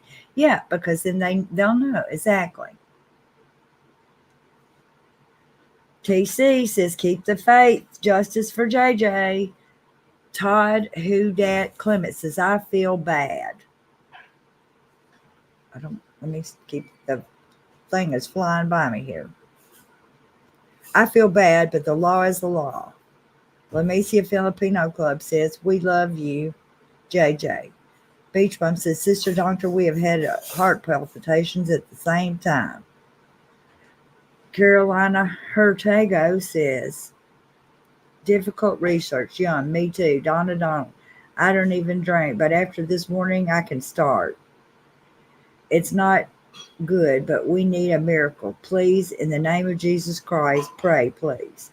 Medea thanks, late discovery in Lorehort's case. Lamecia Filipino Food Club says, love always wins. TC says, the same better be going over that entire indictment with a fine-tooth comb. No more surprises.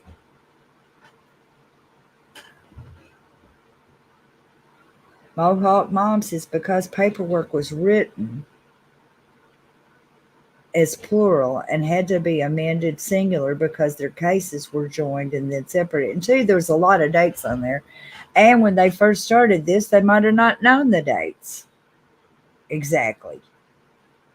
When the indictment was made, I guess they did know by the time the indictment was made.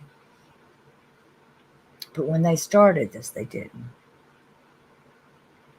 Baby Girl 5478 says, I'm pretty sure it was the wording that was changed in Lori's trial, but I don't remember what it was.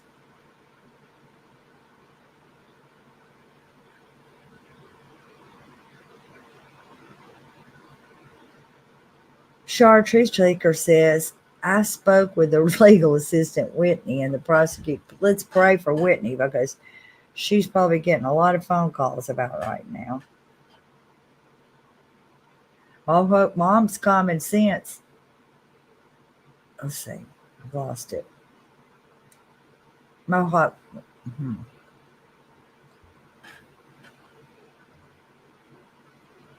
TC says, Mohawk Mom common sense. They fixed this right. Beach Bum says, with a that's a magnifying glass. Lord, help me. Jet Set Jace says, Carolina, amen. United we stand under the name of Jesus. Sister Donka says, the difference in the changes was the prosecution had not rested its case. Boys might allow them to amend it again, but what does that mean for the appeal? I see nothing. I see, you can expect a, never mind, I'm not even going to say that. Medea thinks, after listening to how JJ was found and the autopsy, I will be furious if they drop the murder charge. The X-Files, only Howdy Pryor has really stirred up the pot, stirs. Yes, he has. Medea thinks Whitney needs to be fired. If Whitney's one did the typing. Denny Lenny says, Crime Talk with Scott Rice, his YouTube channel, defense attorney doesn't sound good unless Boyd protects them.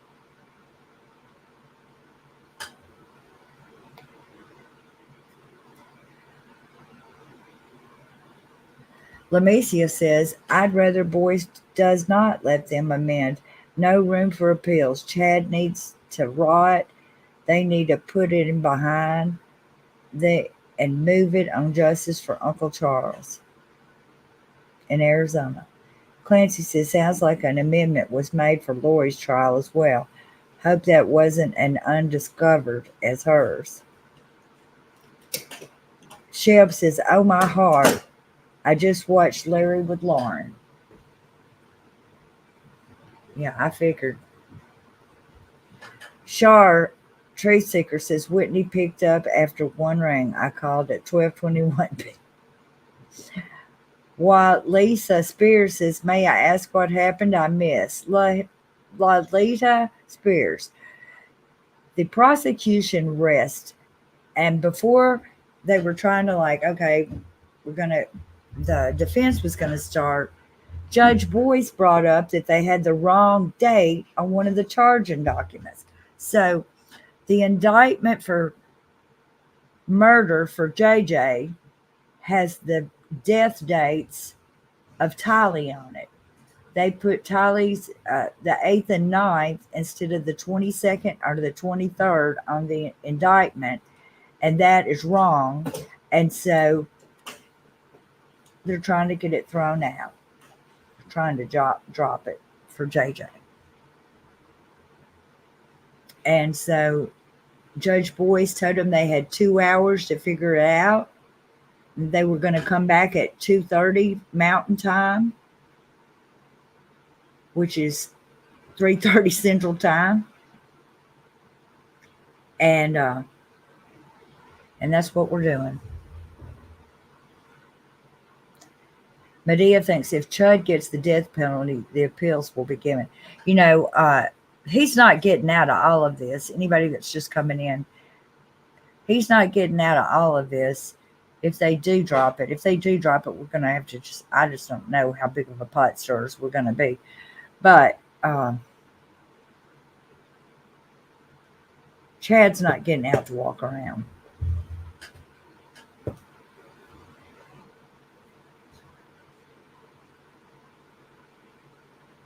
Sister Donka says, Sheb's me too. My heart just breaks for the whole family. I cannot imagine. Denny Lenny says, exactly, Lamacia. We don't want it overturned. Sucks, though. TC says, common sense and the law. The sunlight of common sense shines high above us, whatever principles control. What is right and reasonable, not the legal language of the law. Karen Lee Holland says, I'm hoping LDS Incorporated isn't in the court's ear since they run East Idaho and prosecution are all members. Well, that's true. Shar Truth Seeker says, Walida Spears, there is an error in JJ's date of his murder, which puts it in jeopardy. In the indictment, it says that JJ was killed on the 8th and 9th, which is the murder dates for Tylee. His murder dates were the 22nd and 23rd.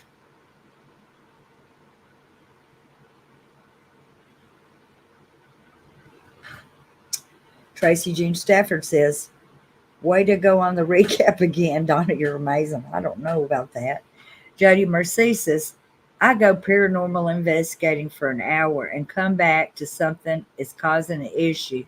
What is it now? Well, I don't know if you just heard that, Jody Marie.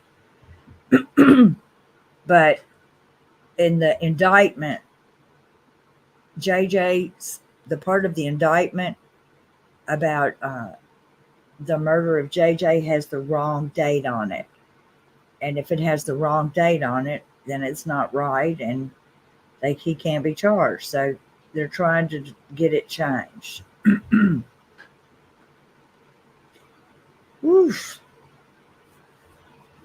Tracy June Stafford says, so we've been hanging on. Yes, we're just hanging on. Wait, TC says law should follow common sense. Karen Lee Holland says we got 23 more minutes. That's about right, Karen. Beach Bum says, I bet the state is having water for lunch. Just wow. Oh my God. I'm just saying. Shar Truth Seeker says, I was emotional on the phone while thanking her. Oh, poor little lady. Tracy Jean Stafford says, you know that is the best thought. Chad is not going to be out walking around. He's not going to be out walking around. He's not going to. excuse me, he's not going to be like getting people together to line up and go kill Adam and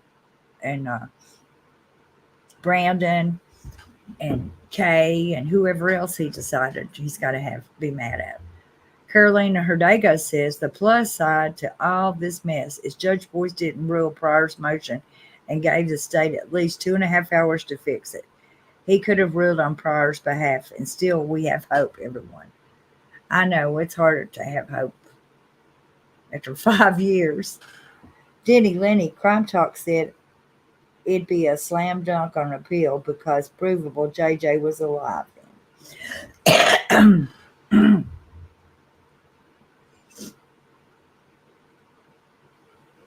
Lemon, lime, and bittersweet. Can prosecution reopen the case after resting to amend it? Not usually. They usually cannot, lemon, lime, and bittersweet. But we're hoping that they'll figure out a way. Wow. And it's 2.5 hours. Medea thinks, well, since there's a photo of JJ on the 22nd and Phibb and Warlock saw him on the 22nd, it's obvious the date of 8th and 9th is obvious. That's right. Julie Coast says it's not rocket science, just fix the error. JJ was found on Chad's property. A date. Shar Truth Seeker says, have hope since John Pryor has not started his case that they can fix it. Melanie Lewis says, oh my God, I'm sick about this. Yeah, we all sick about it. TC says that the rule of law is not to eliminate discretion, but to ensure that it is properly framed and authorized, and the application of the rules and judicial procedures is preserved. Thank you, TC. Natalie H. says, I just read a few cases in different states. Apparently, the judge is required to change the clerical error to truth. It's a legal requirement even after the state has rested.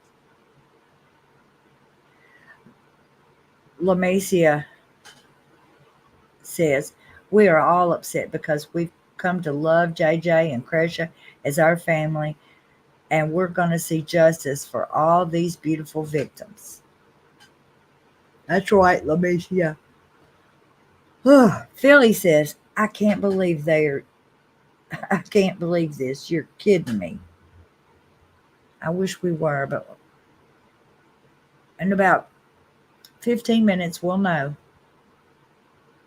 Or at least we'll hear the argument for knowing. Clancy says, I personally think Pryor did not notice this. He just looked pleased to hear it in open court. He sure did. He was smirky looking. Philly said, what in the friggin' world for a stupid error? I know. Get killed if you can get somebody. You get by with murder if you can get somebody to put the wrong date on the papers.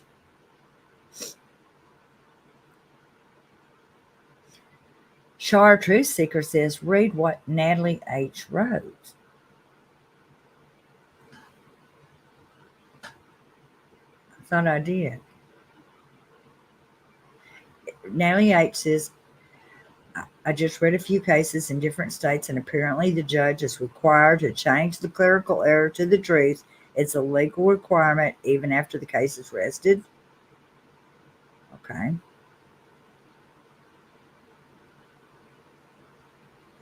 I bet Judge Boyce has been on the phone during this time as well. I don't think he will do anything to open avenues for appeal on this case. Mohawk Mom says, I can see JJ outside chopping the trees that were downed in the storm. I thought she'd be loud scaring the fish. Melanie Lewis says, Philly. Lost my place. My chat was moving along.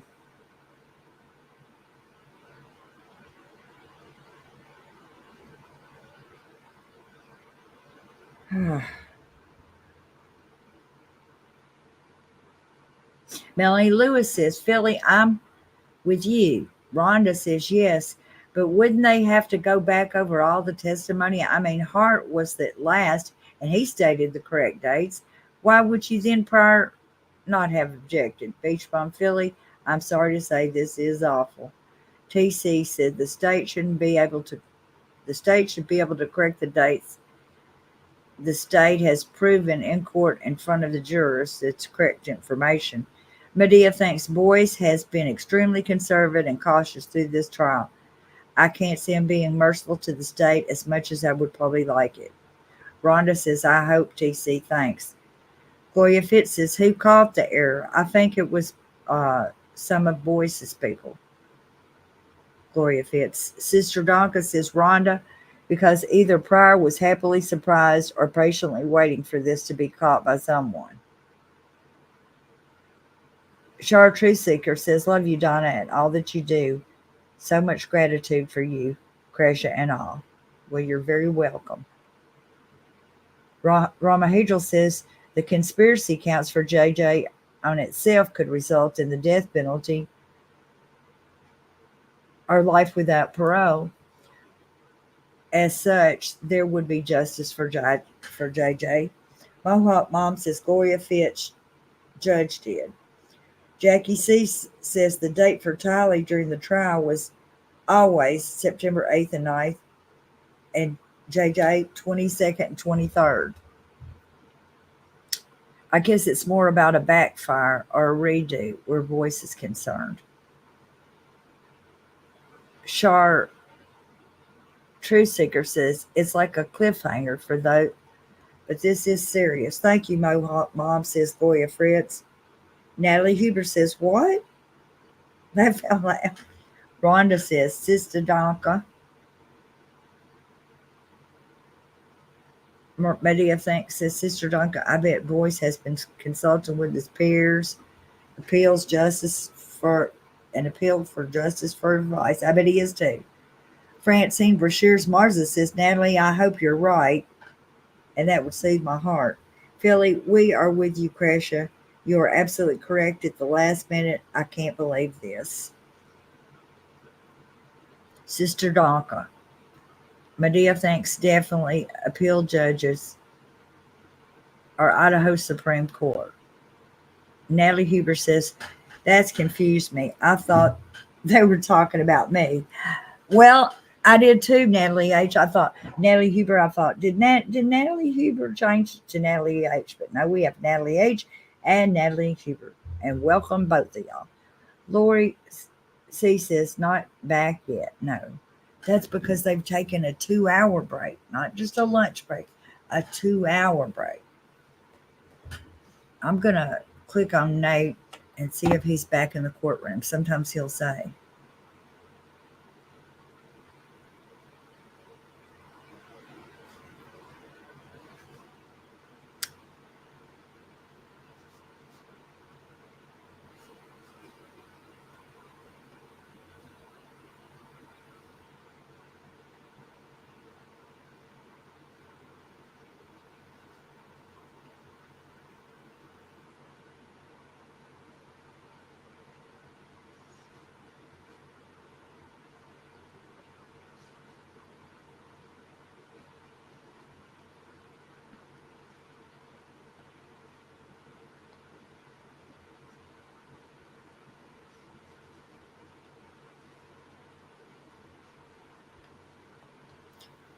Yeah.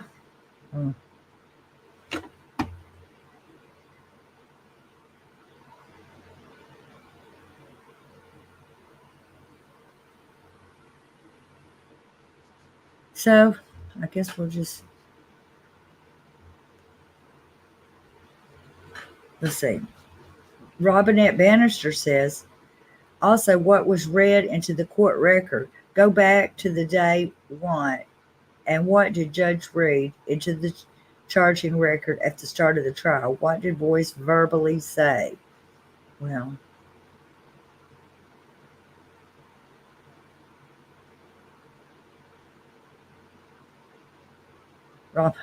Raman Hagel says the conspiracy count for JJ is valid.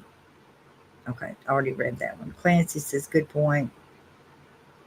I'm smoking like a train coming through. Me too. I'm about to run out of something to smoke. I've got so upset about this.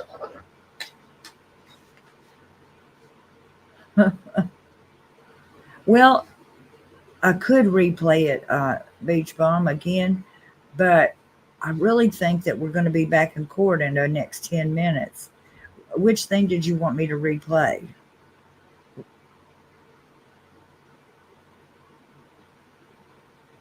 The dates? Let's see if I can show you this.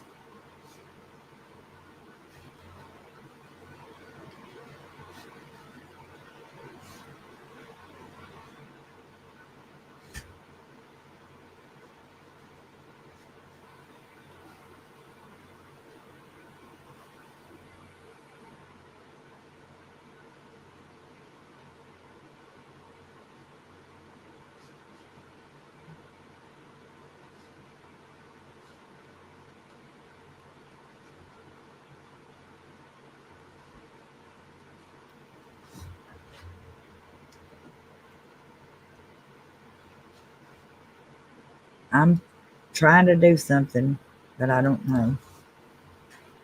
Stop sharing. I don't know if y'all can even see that. Let's see. I've done so much, I don't know how to do it.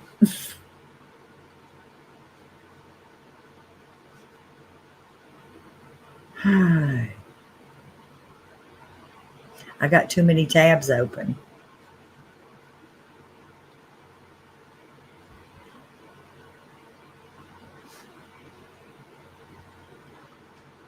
See, this one is the one from February, and it says 8th and 9th.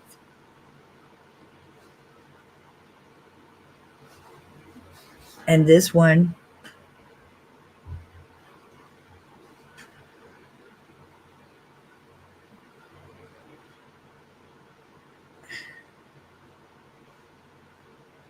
this is the 1st-degree murder felony.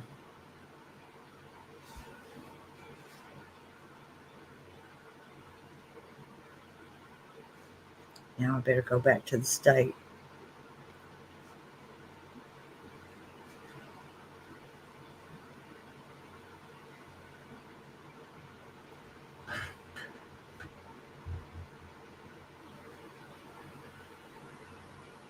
Mohawk Mom said, Rule 60, the court may correct a clerical mistake from oversight or omission whenever one is found in a judgment order and it's part of the record. Justice for JJ Tylee. And JJ, Fancy Nancy says, Medea, thanks. Prayers for Jason, too. He doesn't need this bullshit. Y'all, enjoy the graduation and festivities, no matter what happens today. Speedy Gonzalez says, when are they coming back? I think they're coming back in just a few minutes, about 7 minutes. Clancy says, hey, if you leave this channel like I didn't for info and then pop back in, then you have to click on all the messages once again. That's right. Let me check that because let me make sure. If you also, Clancy, if you refresh your page, you have to click back and do the live to get it. I don't know what they're going to do. Because if I was getting to say what I thought ought to have happened, I'd be over there stomping his butt. And I don't even believe in violence.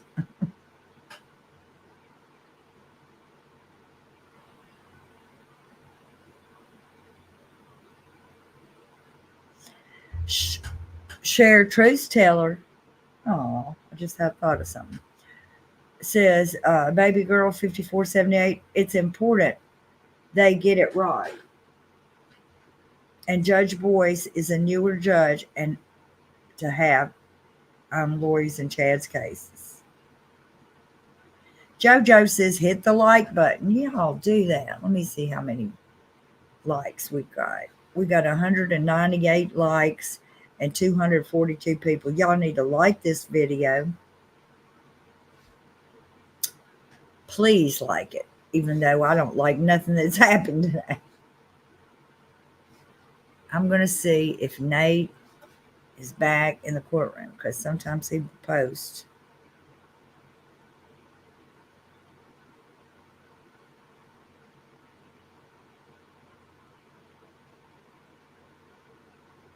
Five more minutes, people. Quiet on the set. Quiet on the set.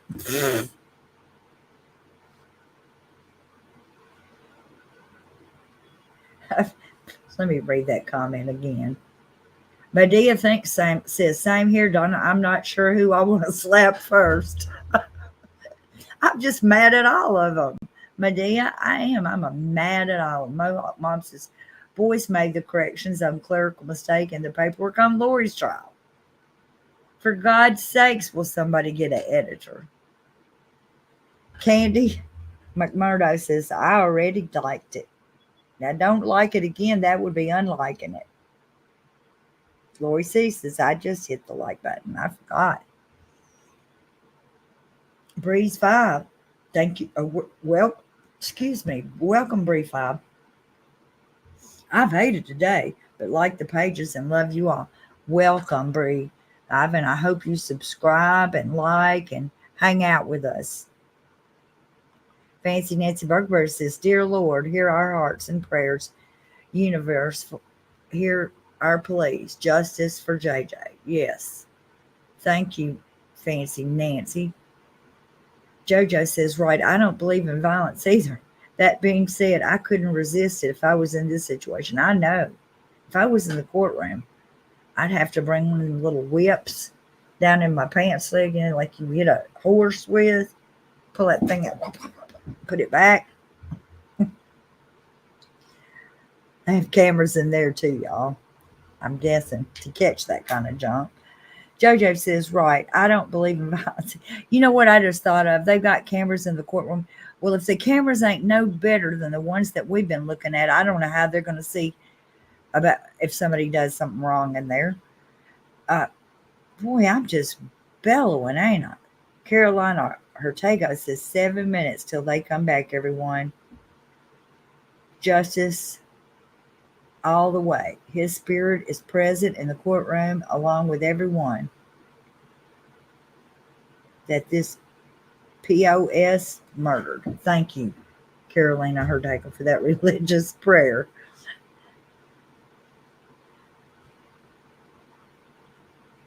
Hope Grace, thank you so much. I don't know how that is out.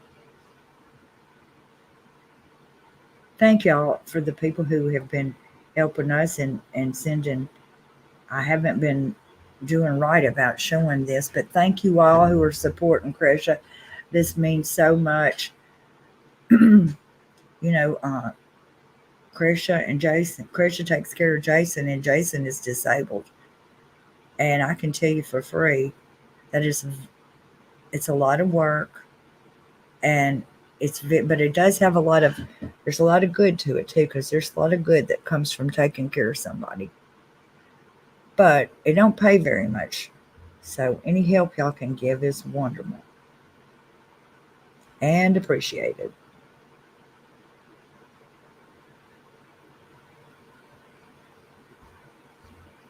Thank you, Medea. Thanks.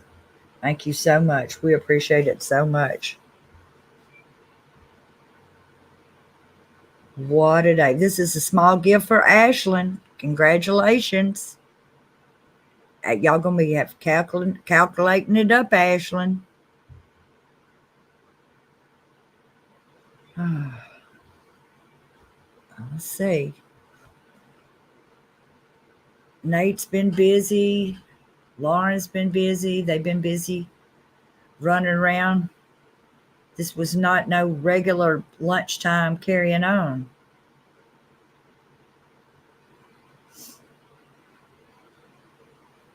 One more minute according to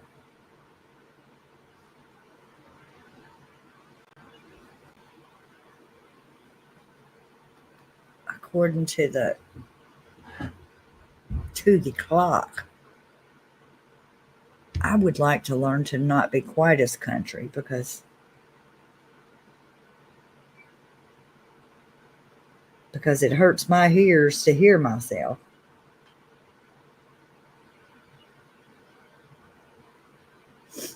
Y'all, we sure need. I've seen comments saying that they should let it go. They should just drop it. It's going to cause an appeal.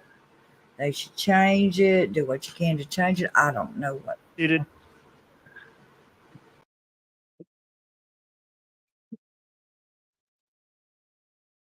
All right, good afternoon. We are back on the record on case CR 2221-1623, State of Idaho versus Chad Guy Daybell.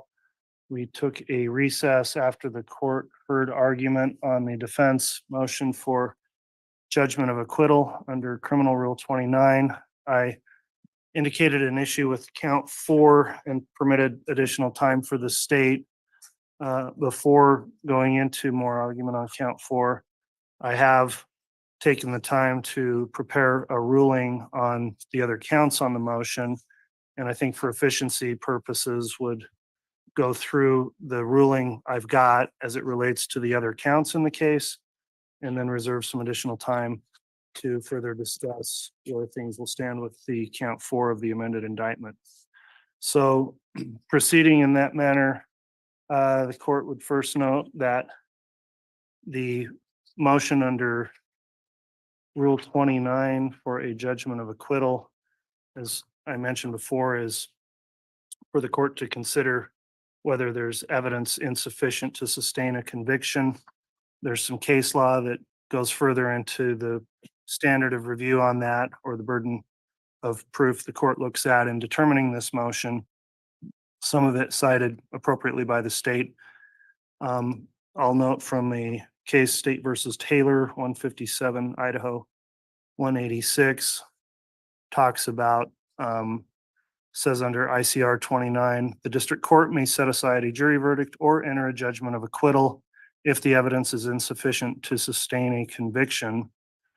The 14th Amendment of the United States Constitution guarantees the right to due process. Quote, no person shall be made to suffer the onus of a criminal conviction except upon sufficient proof defined as evidence necessary to convince a trier of fact beyond a reasonable doubt of the existence of every element of the offense.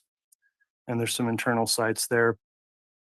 Going on, the case states the relevant inquiry is not whether this court would find the defendant to be guilty beyond a reasonable doubt, but whether, quote, after viewing the evidence in the light most favorable to the prosecution, any rational trier of fact could have found the essential elements of the crime beyond a reasonable doubt.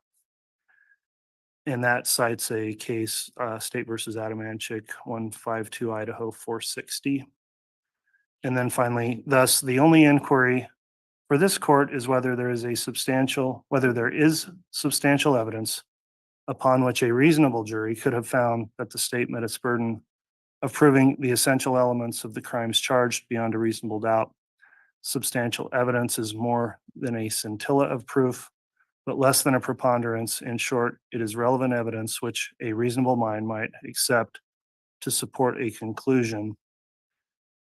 So finally, the court is required to consider the evidence in the light most favorable to the state, but will not substitute its judgment for that of the jury on witness credibility, weight of the evidence, or reasonable inferences to be drawn from the evidence. So that's the standard of review the court considers in ruling on a motion under Criminal Rule 29, starting then with the counts that I am prepared to rule on. On count 1, having considered the arguments of the defense and the state, the court does find that the state has presented sufficient evidence that would permit a reasonable trier of fact to find the essential elements of the crime beyond a reasonable doubt. And that's on the conspiracy to commit first-degree murder and grand theft by deception involving victim Tylee Ryan. The court notes that on identification of the defendant, which is one of the elements, he was identified by several witnesses, including Detective Ray Hermosillo, Ron Arnold, Detective Kaya Kamanu, that In terms of the dates listed in count one, surveillance from Officer Joe Powell helped establish those in the testimony of the other witnesses I mentioned. That this occurred in the county of Madison, state of Idaho. There were locations testified to by Officers Joe Powell, Colin Nesbitt, that the victim, Tylee Ryan, was identified in that count by, among others, Colby Ryan. Looking at the overt acts that the state went through and alleged 1 through 7, the overt acts, evidence of those came in sufficient to withstand a Rule 29 acquittal from Detective Nathan Duncan and Zulema Pastenis testified to some of this. Also on the second overt act, Michael Douglas, Mark Sari, Chuck Consitis, also Chuck Consitis on the third overt act. Detective Nathan Duncan testified on issues related in the fourth overt act. On the fifth overt act, Nicholas Balance and Nicole Heidemann testified about that. On the sixth overt act, Mark Sari, Chuck Consitis testified regarding that, and Mark Sari also on the seventh element. The court then, in considering that standard on a Rule 29, finds there's sufficient evidence, and so the motion's denied and the jury will be allowed to consider count one. Count two is the first degree murder charge of Tylee Ryan, and evidence was provided identifying the defendant by witness Ron Arnold. There was date indications of when this occurred established by Rick Wright, among other witnesses. And the plan that is referenced in there was also testified to by Rick Wright and Nick Edwards. There was also information about identifying Tylee Ryan, identifying her as a person by Colby Ryan, Tara Martinez, Dr. Garth Warren. And looking overall at the evidence submitted, the court does find the state's met its burden to withstand a Rule 29 motion. And count two, the judgment of acquittal motion is denied. Moving next to count three, conspiracy to commit first degree murder of J.J. Vallow. The court notes there was sufficient testimony and evidence presented to also deny the motion for judgment of acquittal on this count three. The identification of the victim established by witnesses including Kay Woodcock and Brandon Boudreau, that the overt acts again were testified to by witnesses including Zulema Pastenis, David Gibb, Ashlyn Rand, David Warwick, Melanie Gibb, Colby Ryan, Ray Woodcock, Mark Sari, all testified among those seven, actually six overt acts that are alleged there. The court does find sufficient evidence in testimony and admitted exhibits to allow the state to move forward and seek jury deliberation on that count. I'll skip over count four, as I mentioned. On count five, this is the conspiracy to commit first degree murder of Tammy Daybell. Also, the court denies the motion for judgment of acquittal under Rule 29. In that particular count, the identification of the victim was established by Samantha Gwilliam and others. The defendant was identified relating to that count by testimony from Craig Huff, Zulema Pastenis, Colby Ryan. Looking at the overt acts established, there were 12 in that count, and the court notes that there was, again, identification of the victim, Tammy Daybell, by Samantha Gwilliam. On count one, some evidence came in through testimony of Jason Gwilliam, Ian Pulowski. Count two, Ashlyn Rand and Chuck Consitis testified about the overt act there. Count three, Nick Edwards. Count four, Nicole Heidemann. Count five, Nick Balance. Count six, Zulema and Nick Edwards established some testimony to allow those overt acts to be considered. Count 7 had some testimony from Angela Yancey. Count 8, Coulter Cannon. Count 9, Nick Edwards. Count 10, Rick Wright. Rick Wright also on count 11 and 12. And also Nick Balance testified about overt acts in 11 and 12 also. And considering the standard I announced at the beginning of the ruling, court does find that there's sufficient evidence the state's presented to deny the motion on that count 6. Count 7 is the insurance fraud count.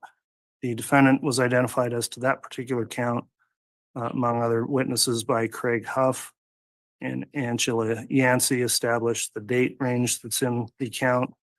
Also Taylor Ballard, and the state did provide sufficient evidence regarding the allegations of the insurance fraud count to withstand the Rule 29 judgment of acquittal. Similarly, on count 9 of insurance fraud, again, the defendant was identified by Taylor Ballard. The date range was established by Angela Yancey, who testified also that occurred in Madison County.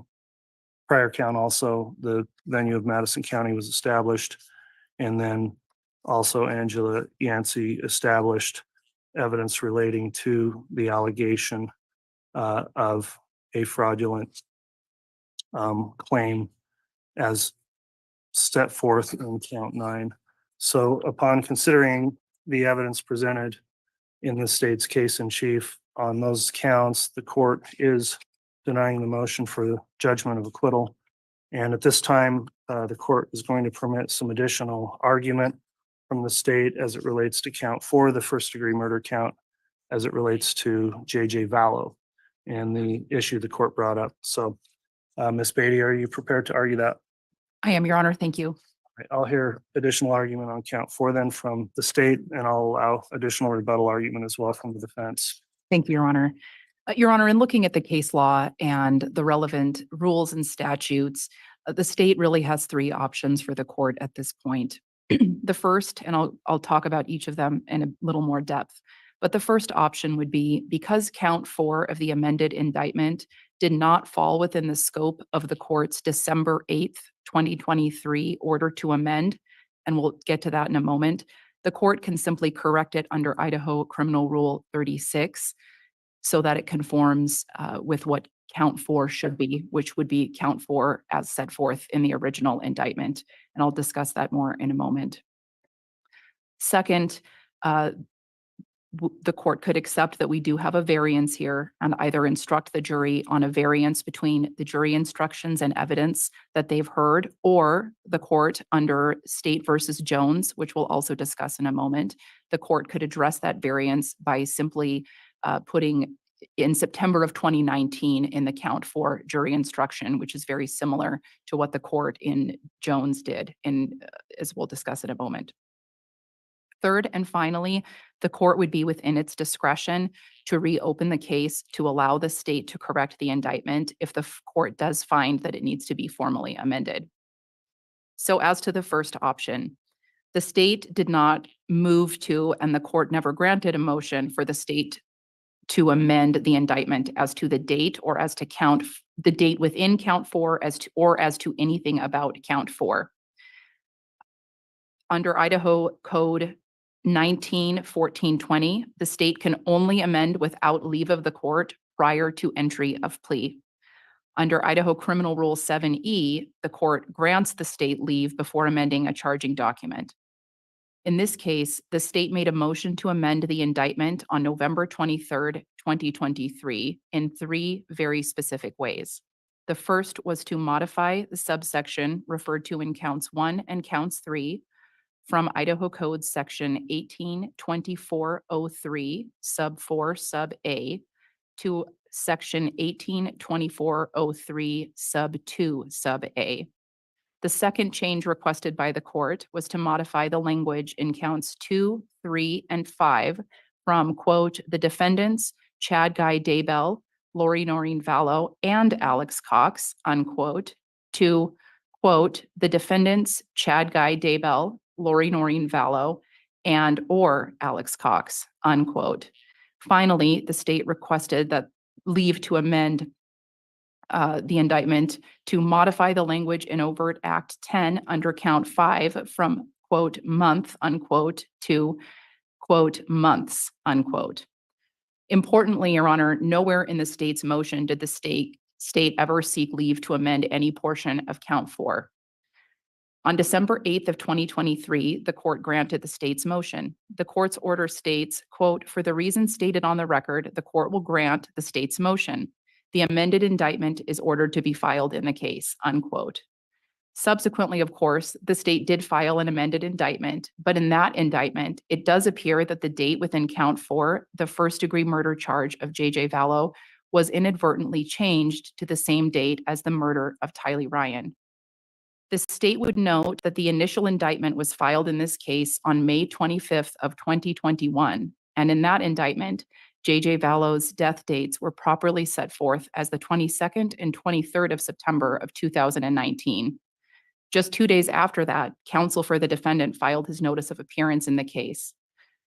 This matters in the court's analysis because it goes to prejudice and it goes to notice where we had an indictment with the correct dates for 2.5 years, during which the entirety of that time, counsel and the defendant were aware of that date range. And we'll discuss that in a moment as well. Ultimately, because this is a clerical error that needs correcting and count 4 was never properly, was just simply not amended in any legal sense because the state is not able to do that without leave of the court, and the court did not grant the state leave to do that. The court could utilize Rule 36 to make that amendment. Certainly, this would require a jury instruction of some type, and the state does not have a proposed jury instruction because the jury was read the indictment earlier in this case, of course, but that would be an option that would be available to the court.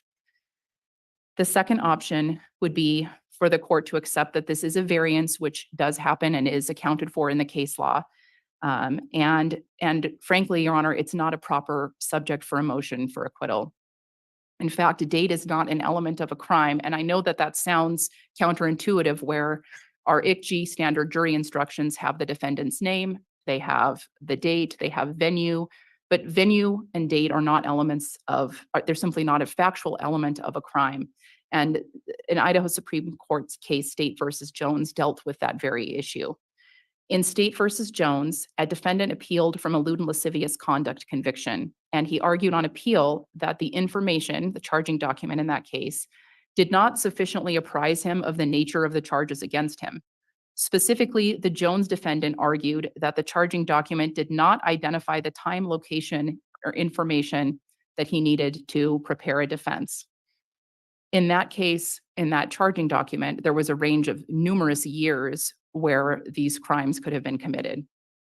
The Jones court explained that generally, a defendant cannot be prejudiced, quote, by the absence of specific details in the information when those details are already known to the defendant or are provided to him by means other than the information, unquote. And that pinpoint citation is 140 Idaho at 47. The court specifically in Jones rejected an argument about a lack of specific time set forth in the indictment. And I'll just read straight out of the case. Jones's next argument that the information was insufficient for failure to allege a specific time of the offenses is also without merit.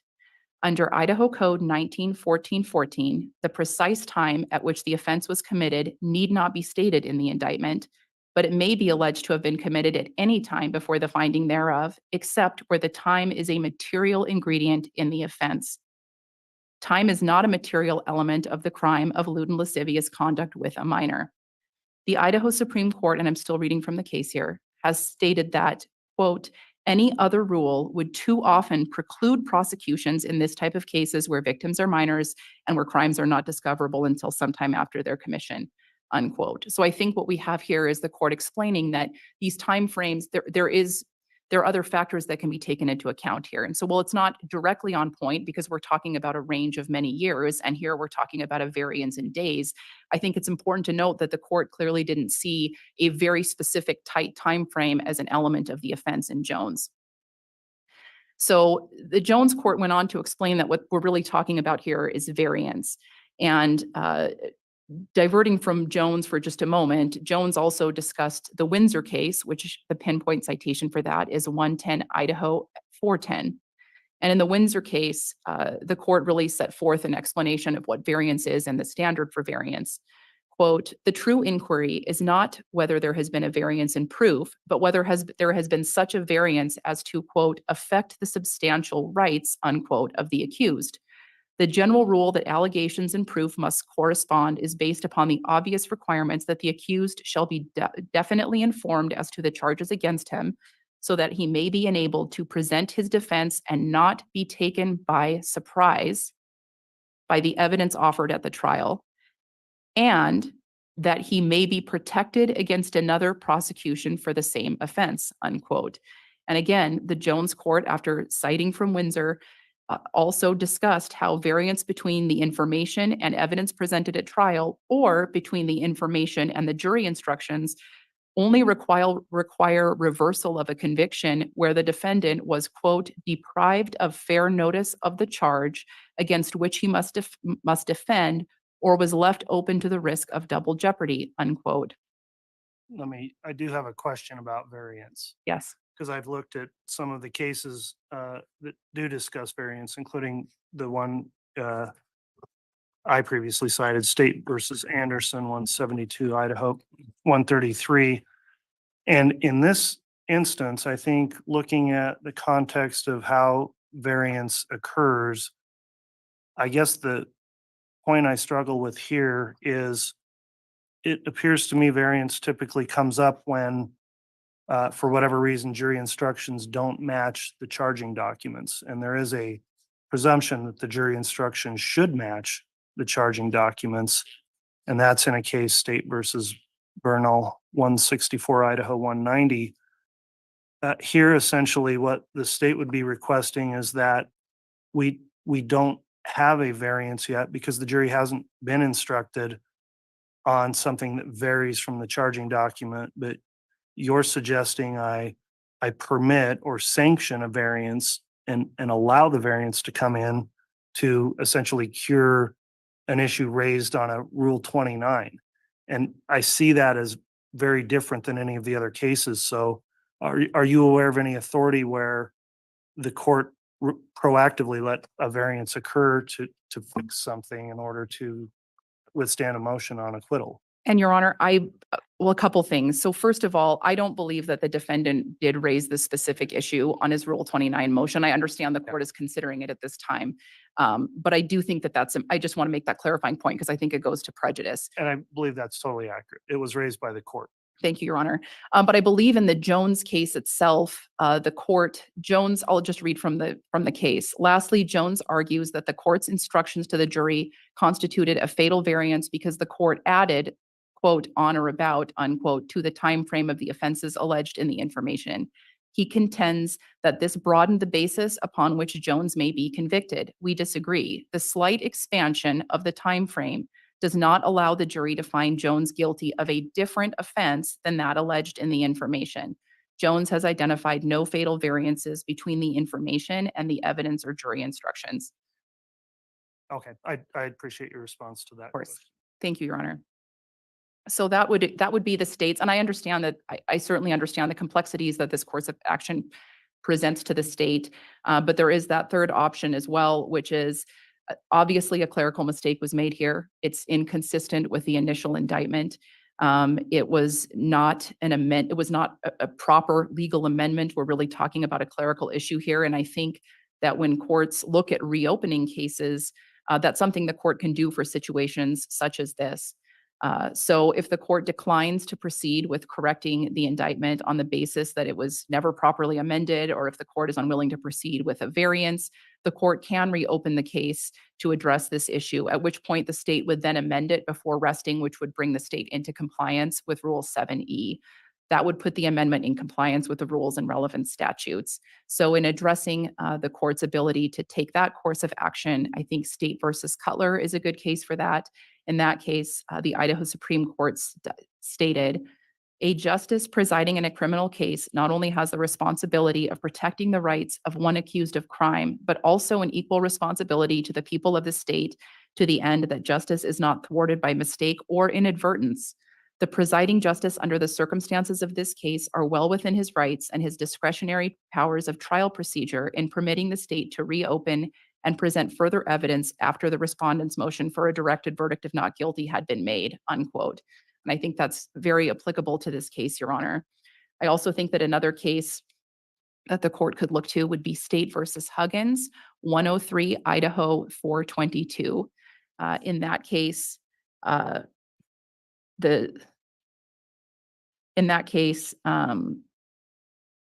court noted that some reasonable excuse, such as oversight, inability to produce, or ignorance of the existence of evidence, must be established by the moving party. And Your Honor, we're all kind of falling on our sword here. This was clearly an oversight. We're talking about a clerical error in a subsequent document that was not in the initial document. This is exactly the type of mistake or inadvertence that the court could reopen this case for. And I think defense counsel argued earlier that it would be unfair to do that after the defense made a Rule 29 motion. I'm not aware of any legal authority that supports the assertion that making an oral Rule 29 motion on totally unrelated grounds tolls the state from doing that. But certainly there might be something out there that we're not aware of. But I do think that under this case law, the court, if the court felt that a formal amendment was necessary, the court could reopen the case. Thank you, Your Honor. All right, thank you for the citations and the well-argued points there, Ms. Beatty.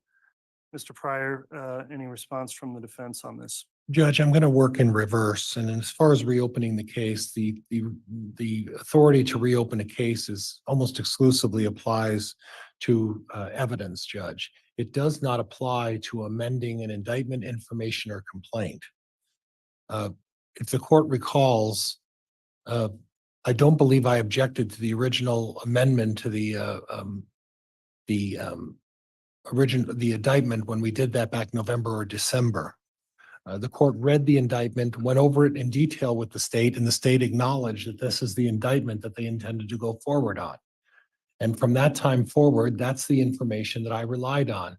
And any change at this point, after the state has rested, is going to create a substantial due process argument for Mr. Daybell. In addition, it's going to affect the substantial rights of Mr. Daybell as well. The difficulty is this, Judge, is we have a very specific statute, 1914-20. 1914-20 says in pertinent part that the state may move after the defendant has pled guilty to a charge. Now he pled not guilty, and he did enter a plea of not guilty, and the state properly came forward and asked the court permission to amend the indictment. They then amended the indictment. And since approximately December of 2023, that indictment has remained in place in full force and effect. Now, they have that right to amend the indictment under 1914-20. But then we get to a very specific, a very direct rule, and that's Rule 7E. And Rule 7E says in pertinent part, Judge, that the court may permit amendment of a complaint, information, indictment at any time before the prosecution rests. To my recollection in reading the statute on this short notice, Judge, I never saw the words variance. I never saw, correct an error. I never saw anything to suggest that they have any right to do any of this.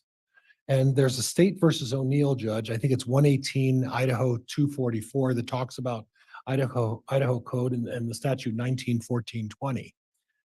But Judge, the specificity of 7E doesn't say the court has the authority to go back and allow them to reopen. It doesn't say they have the authority to go back and create a variance. It doesn't say they have a right to go back and make a correction. What it does say is they may and they have to make any amendments or corrections prior to resting their case. There's nothing else that says, well, we got a little bit of wiggle room here and let's let them change things after they rest their case. And 4 lawyers had a chance to look at this indictment. 4 lawyers have had over a year to analyze this. And then after they rest their case and decide that the court picks up on the fact, and Judge, I mentioned to the court that there were elements. I wasn't going to key the prosecutor off that they had a problem. And if the court didn't catch it, and there was subsequently a problem, someone else would have caught it and would have corrected it in the future. But they don't get to correct it now.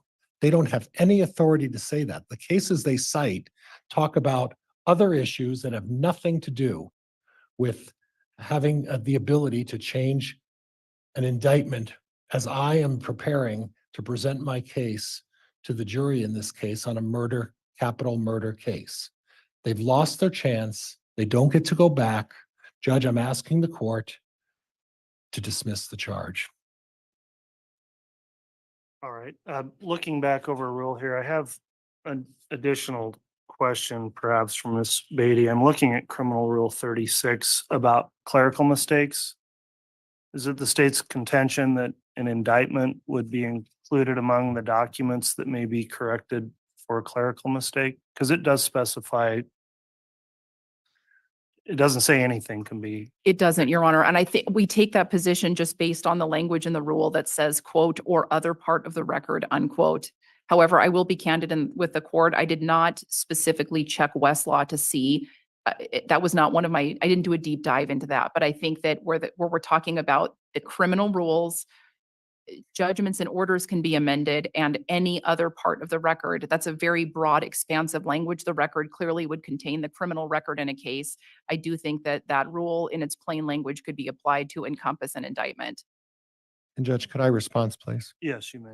Judge, Rule 7 specifically says they're not allowed to change it after it rests. It's specific. And regardless of what Rule 36 says about other issues, and it's vague, we have a very specific rule being Rule 7. And Rule 7 makes it very clear. They don't get to amend.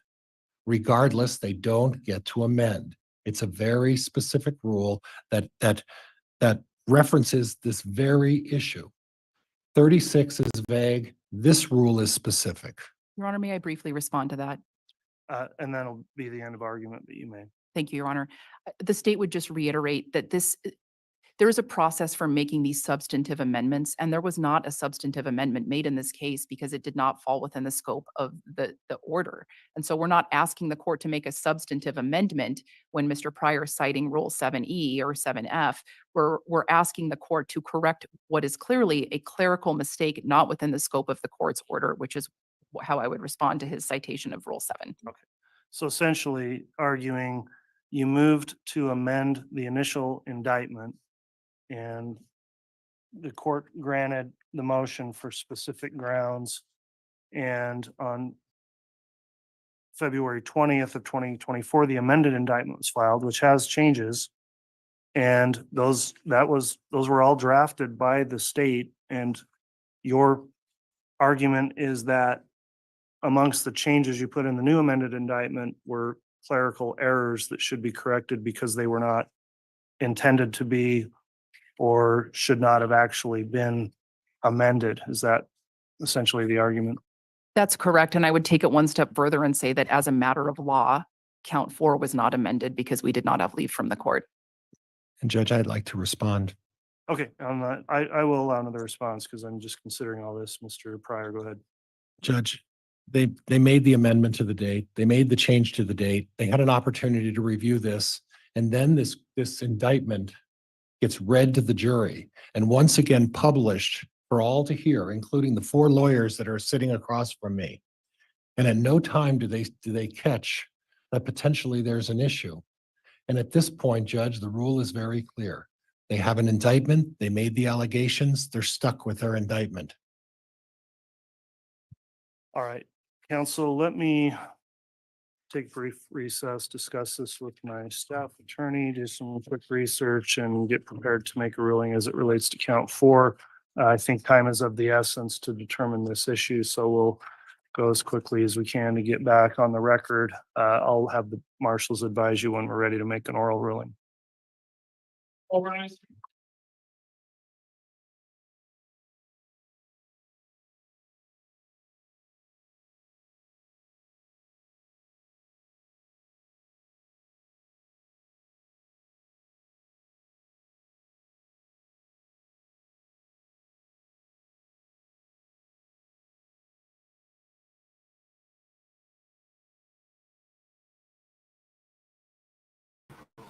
Well, I'm not even sure what just happened. So we're taking another break. I guess since the jury's gone and they were the ones that need to pick the kids up, that we may be here for a while with this. I know Beach Bum says I feel related to the family. Damn, I'm crying. Me too. What the hell? Lil Brand says, wow, like the judge is going to throw out JJ's case. Paisley Dream says, voices consultant is 8-ball. Come on. So he's just taking a break. See, okay.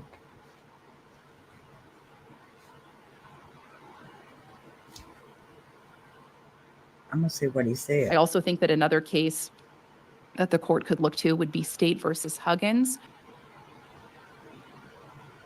My recollection in reading the statute on this short notice, Judge, I never saw the words variance. I never saw, correct an error. I never saw anything to suggest that they have any right to do any of this. And there's a State versus O'Neill, Judge. I think it's 118 Idaho 244 that talks about Idaho Code and the statute 1914-20. But Judge, the specificity of 7E doesn't say the court has the authority to go back and allow them to reopen. It doesn't say they have the authority to go back and create a variance. It doesn't say they have a right to go back and make a correction. What it does say is they may and they have to make any amendments or corrections prior to resting their case. There's nothing else that says, well, we got a little bit of wiggle room here and let's let them change things after they rest their case. And 4 lawyers had a chance to look at this indictment. 4 lawyers have had over a year to analyze this. And then after they rest their case and decide that the court picks up on the fact, and Judge, I mentioned to the court that there were elements. I wasn't going to key the prosecutor off that they had a problem.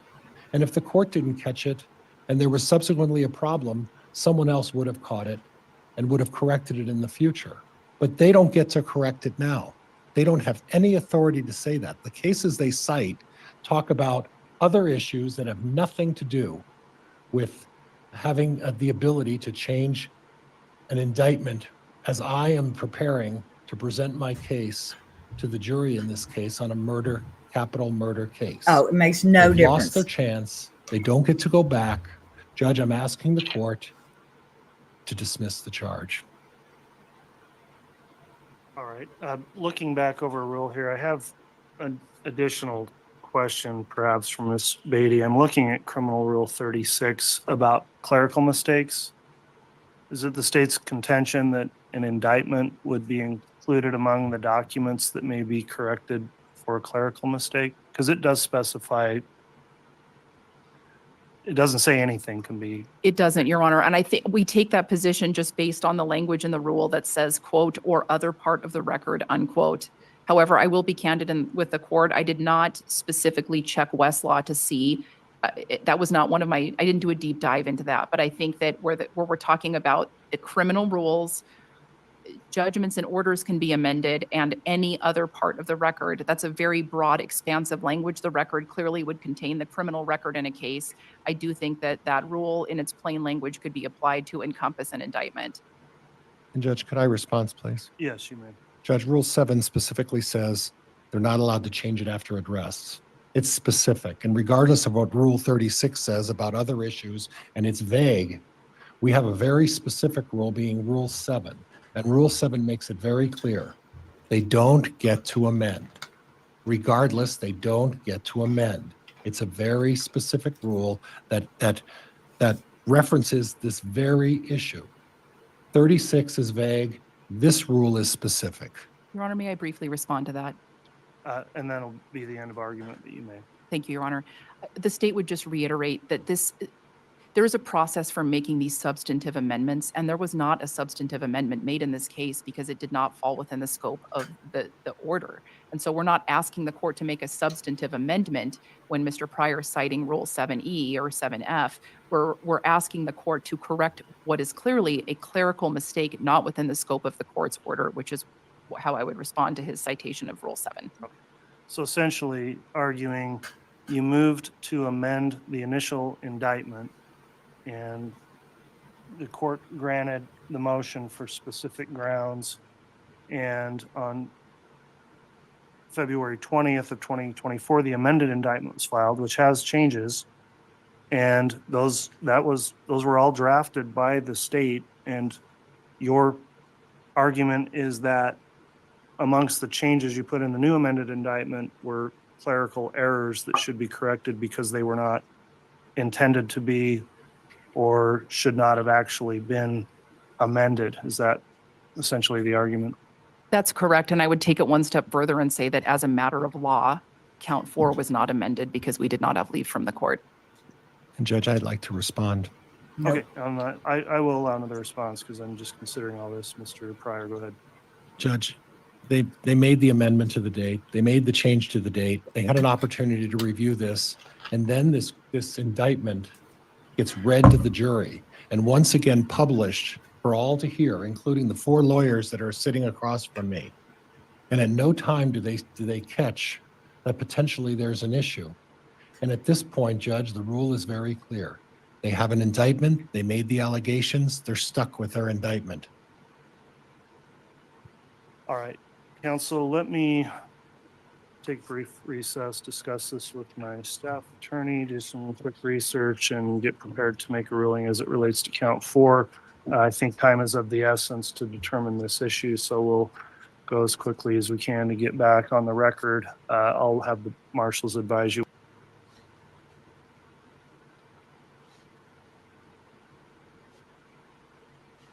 Okay. Okay, so I wanted to, so he's talking to his attorney right now. I just wanted to make sure we replayed that last little bit. Ravina Denver says, I have to go to a banquet in an hour with my daughter because she littered this year. And I'm mad as a hornet. Well, Ravina, get over it. I know it's hard to do, but go enjoy that child that got littered. Clancy says, I want boys to reopen. Let it be amended. If he doesn't, we move on. Well, he said time was of the essence, so I'm guessing he's going to go back there. I know I suck at compartmentalizing too. Gosh, at all. Bree 5 says, Squeaky Will, that's exactly what happened. Still laughing. Crazy Cajun Loves Crime is sending 5 blue hearts to you. Clancy says, I want boys to reopen. Let it be amended. If he doesn't, so be it. We move onward. Sarah Parago says, prayers for the judge. Prayers judge doesn't take the defense's side. Just kidding, says Lamecia. Right. Bull hockey. Lamecia says, Souljize. Exactly. It was going to be seen and pointed out, and he waited and saved it till he did his job. Let me get rid of this banner.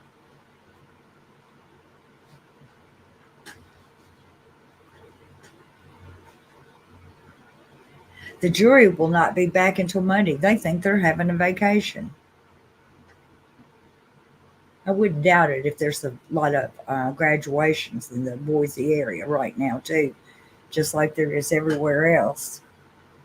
And that has several things going on in a lot of parents, and also the traffic situation and all that in a place like that for graduations.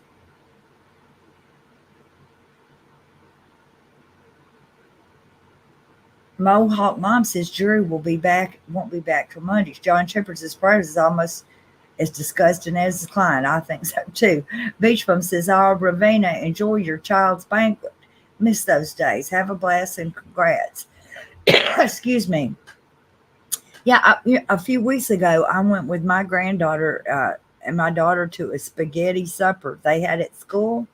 And it was so cute because they had it set up like an Italian restaurant. It was spaghetti supper, you know. And so they had the musicians, the whole band was divided into, I think, 5-piece quintets. And they would each come up and play a song. And they had them timed so that the different stages, there would always be somebody playing and always be someone coming in. It was pretty nice. Spaghetti was pretty good too. It was provided by Jason's Deli. And they provided the spaghetti, the salad, the tea for that meal. And it all went for band. Ravenna says when you've been in a court case trying to hold these perverted psychos accountable, this case can be very triggering, especially this. I know.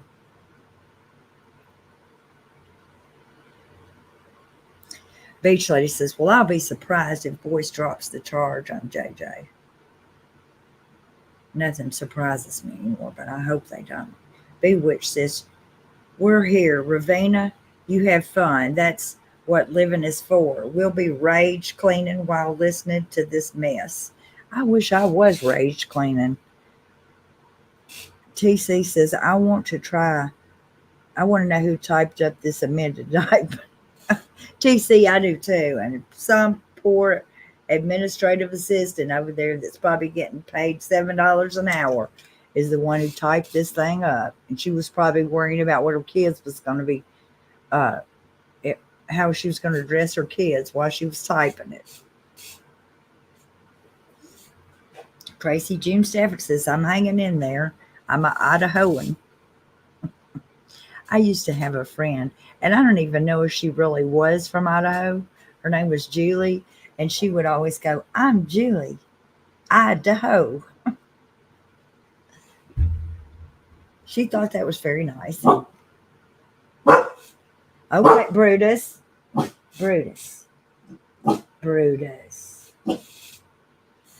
Brutus is sick of all this. He really is. He's sick of it. Brutus, are you sick of all this? Is it the garbage people coming down the street? Brutus, you ain't having it, are you? Jessica Carnahan says, oh my word, this man is no man at all. He needs to repent, plead guilty, and beg the Lord's forgiveness. He sure does, Jessica, and welcome, Jessica. If I haven't saw you as much, so welcome. And if you're not don't subscribe, please subscribe. It don't cost anything to hit the subscribe button. Don't cost anything to hit the like button, and it sure helps the algorithms to send people over here to see our research. TC says, why is there no court tomorrow? I don't know. I don't know. I'm just saying that maybe he's given Pryor an extra day to work since he's don't have no help except for, Chad. I'm yawning. Just kidding says, I'm too tired to rage clean. I know, it's just sitting in a chair, but it makes me so tired. Every day by the time we're done with this, I'm just like exhausted. I go to bed with the chickens. Beach Bum says, Miss Mojo Rising, thank you so much. I cannot imagine that Judge Boyce is taking this long. Sarah Perigo says, chills, but howling. Did defense not say it? Don't they need to point it out? Just me praying for wisdom. Fancy Nancy Bergburr says, Ravenna, you go celebrate the living, but I get it. Ravenna Denver says, a paralegal is baby girl 5478. A paralegal would have caught that error. It's unforgivable. Yeah.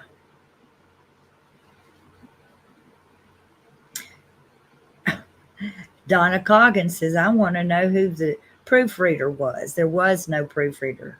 If there'd been a proofreader, they wouldn't have done that. But it shouldn't have got changed anyway, because she said they filed the document and it had the right dates on it. And then they made amendments, but that was not something they made amendment to. So how did it get changed?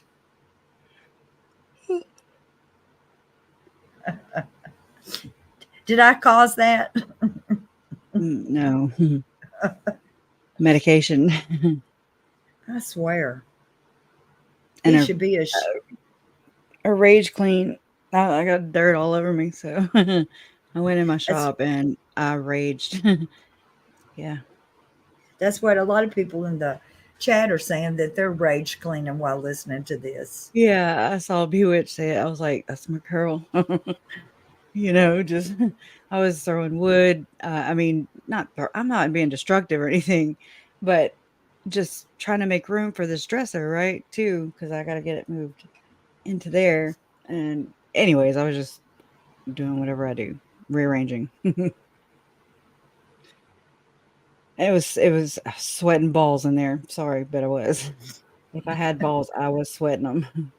I wonder what the hell. We've got some bad weather coming, so I don't really even know how bad, but I keep hearing something.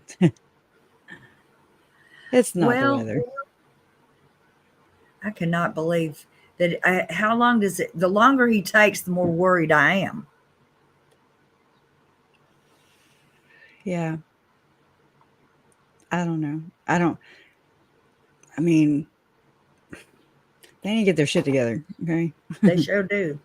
That's a shame on you, not you, but that's a shame on you, not a shame. Next time, a shame on me because I'm not even a next time, because there's been so many, and I'm not trying to dog them. I can respect what someone does and who they are, and at the same time be really disappointed in them. You know, I'm not ever gonna be disrespectful. You know what I mean? It just pisses me off, though. I bet the police are pissed off right now. If they know about this, I guess they're under subpoena and don't know. A lot of people. Somebody made the point whenever the judge read that out to start with. Did he say that? Did he say those wrong dates? And we just none of us heard it? Well, I don't know.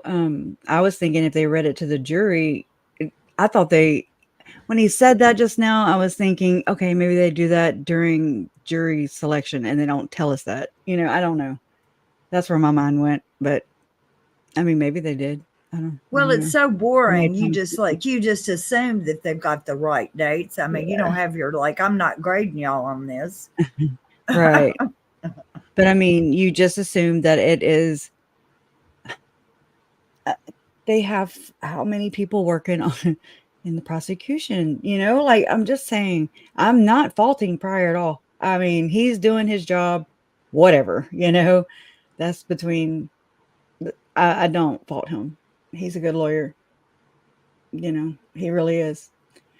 He gets on my damn nerves, and I can't stand who he's representing. But you know, I don't hate anybody, so I definitely don't hate him.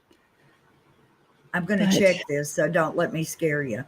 Sorry, I look so rough.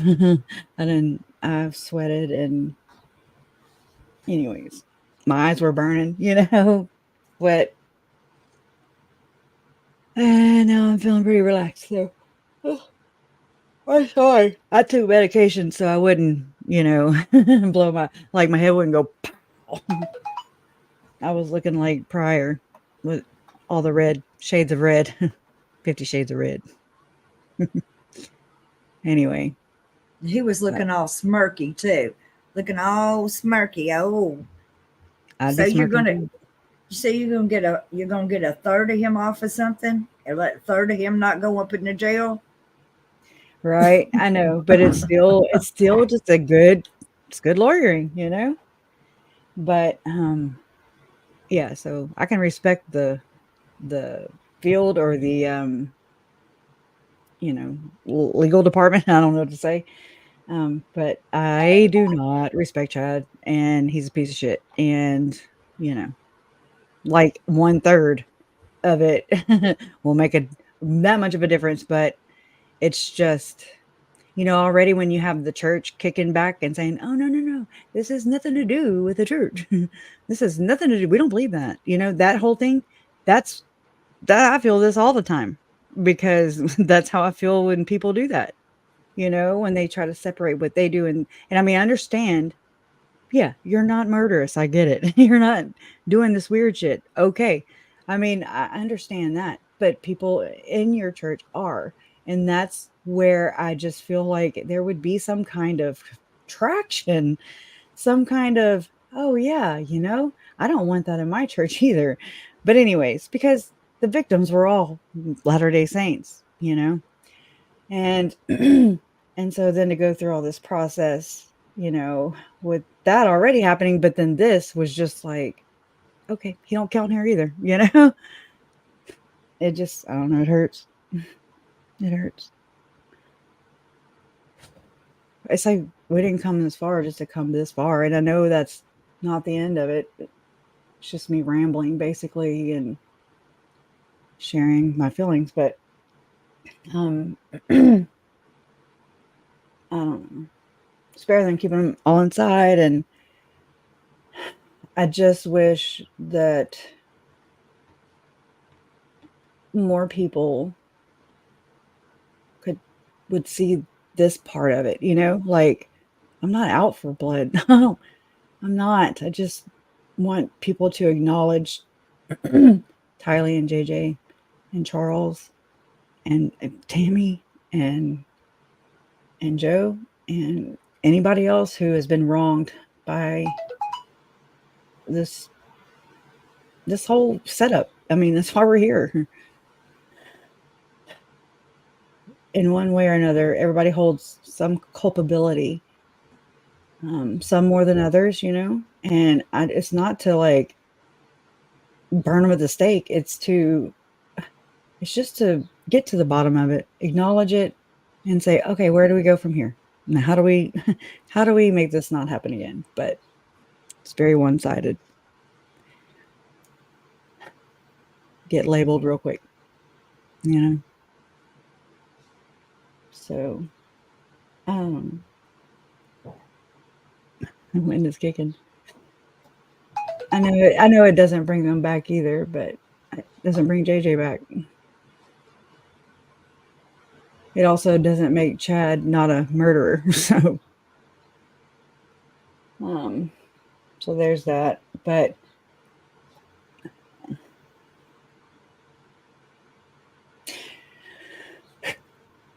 anyways, I'm just looking at pictures because I was just looking at Nate to see if, whenever they're coming back. Yeah. They'll be back. Jason was like, he's probably going to call the Attorney General or Supreme Court or whatever he said. I don't even know which one. I was like, probably so. Probably so. But how's everybody else feeling? Everybody chilling?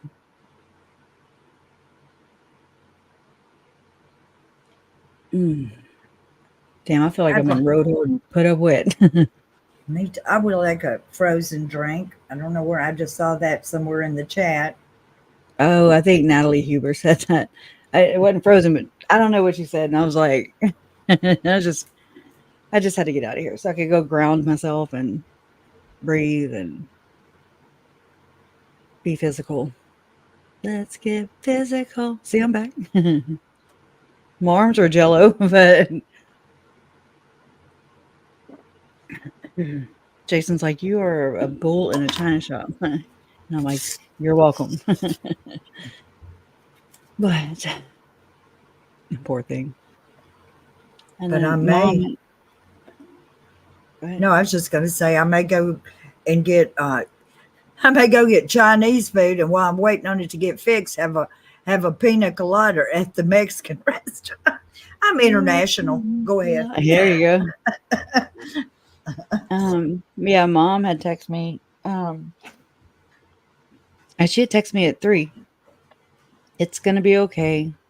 She did like this. And she said, I love y'all. And then I was like, I'm holding my breath now. He's about to argue that now, Mom. I was throwing F-bombs around in my chat until I had to make myself go outside so I could be physically busy. I just came in from my shop and was rage cleaning. I was rage cleaning. I was watching Card Now, and that's when it was on, but I was trying to catch my damn breath. I was like, I was sweating.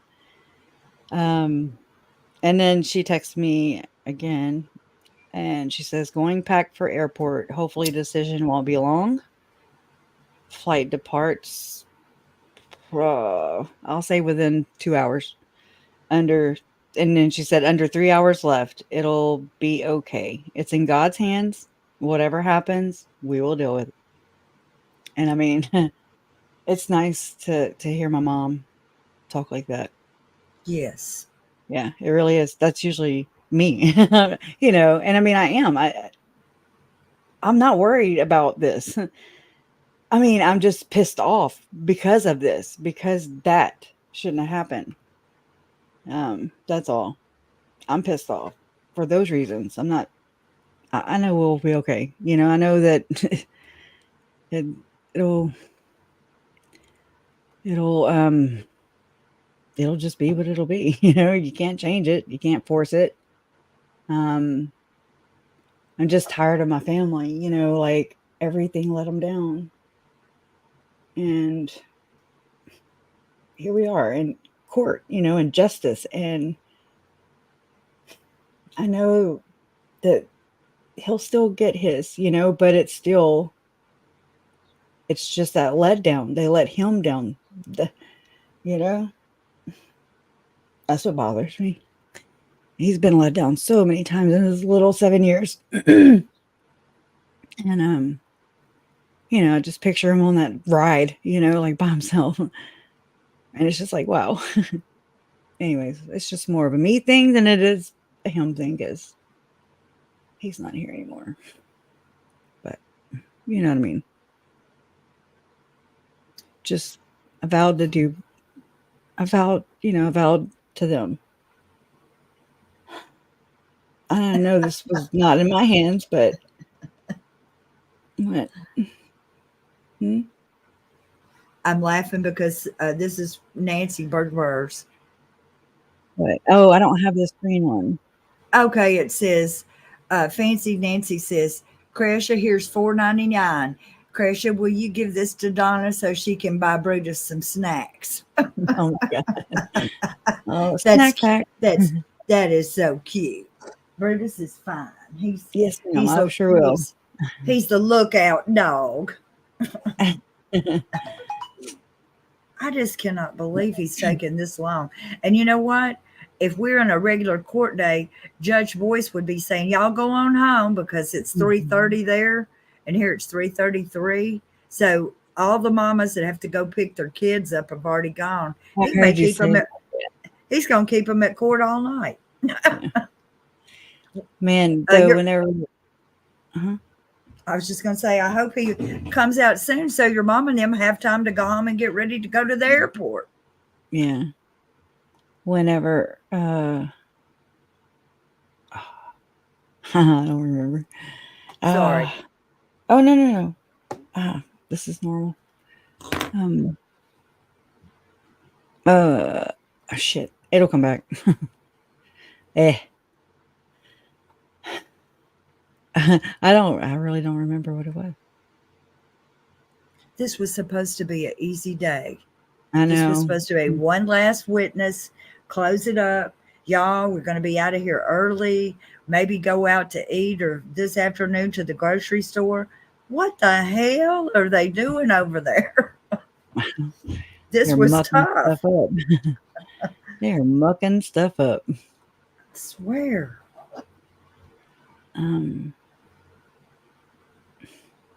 Yeah, it had something to do with the court hearing, but I don't remember what it was. Oh, yeah. Whenever Ingrid, the lady prosecutor, whenever she was like, initially, she was like, yeah, we'll come back and do it Monday. And I'm like, I don't think so. He just said today. The judge said today. And then you're talking about freaking Monday. Like it's nothing. Get your butt to the Get your ass behind that desk, girl. Get it right. Make it right, please. I'm just, y'all, I talk shit. Okay. That's just what I do. So, okay. I hope nobody gets offended by my potty mouth. Well, I don't ever mean it. I noticed that when Nate was like on the first words of what Beatty said, he says, "We are falling on our sword here. This was clearly an oversight." She didn't even say it, should have said oversight. We are talking about a clerical error. Your clerical error. You know, that's what I'm like. It's yours. It's okay. Okay. But that clerical error might have cost my nephew his justice here. So, you know what I mean? I know there's all the technicalities and I don't have to do all that. I'm not doing mental gymnastics just to make sense of something that is not my field. Not that you would probably want to go to the execution, but someone said in the thing that if they let him off of this, that would mean that your family wouldn't get to go to the I mean, if you wanted to, I don't even know. I mean, it depends on what counts and you know, like again, it goes all down to the splitting of the hairs. I can say right now I wouldn't want to go do that, but don't you tell me I can't. Hey, all I'm saying is, you know, my parents, they're not going to be here forever. I'm not going to, is how this works. Cycle of life, right? Circle of life. So, I mean, I'm well prepared and planned on trying to fill shoes whenever, you know, they exit or whatever, so I can represent. Here we go. Thank you. I'll do Please it. be seated. Can you pull me out of here?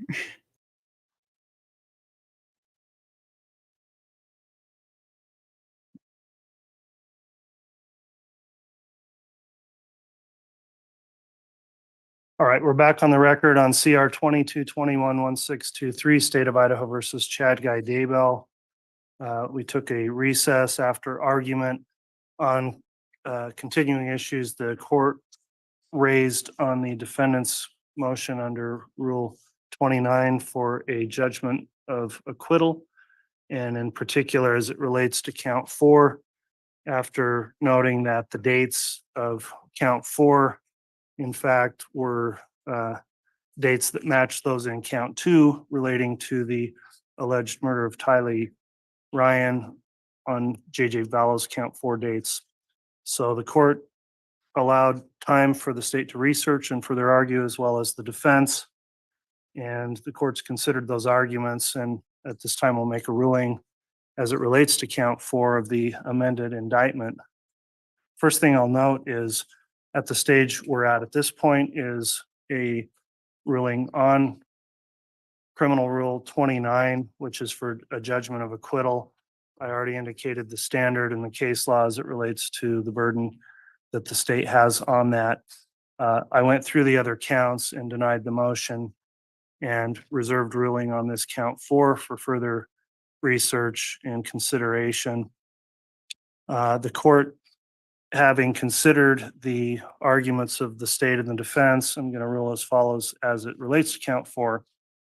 First of all, the court would note that the state has argued that in its motion to amend the indictment, and I'll note the indictment initially was filed in this case May 25th of 2021.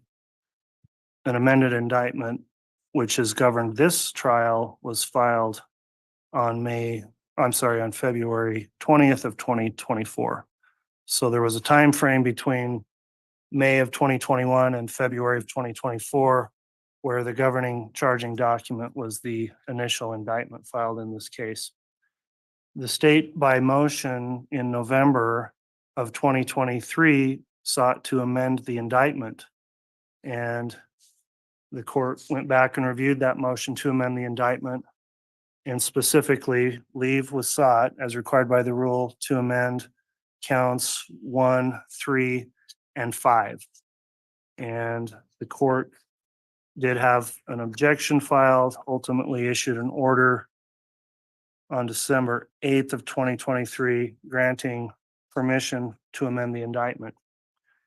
Among the charges sought to be amended, count 4 was not one of those.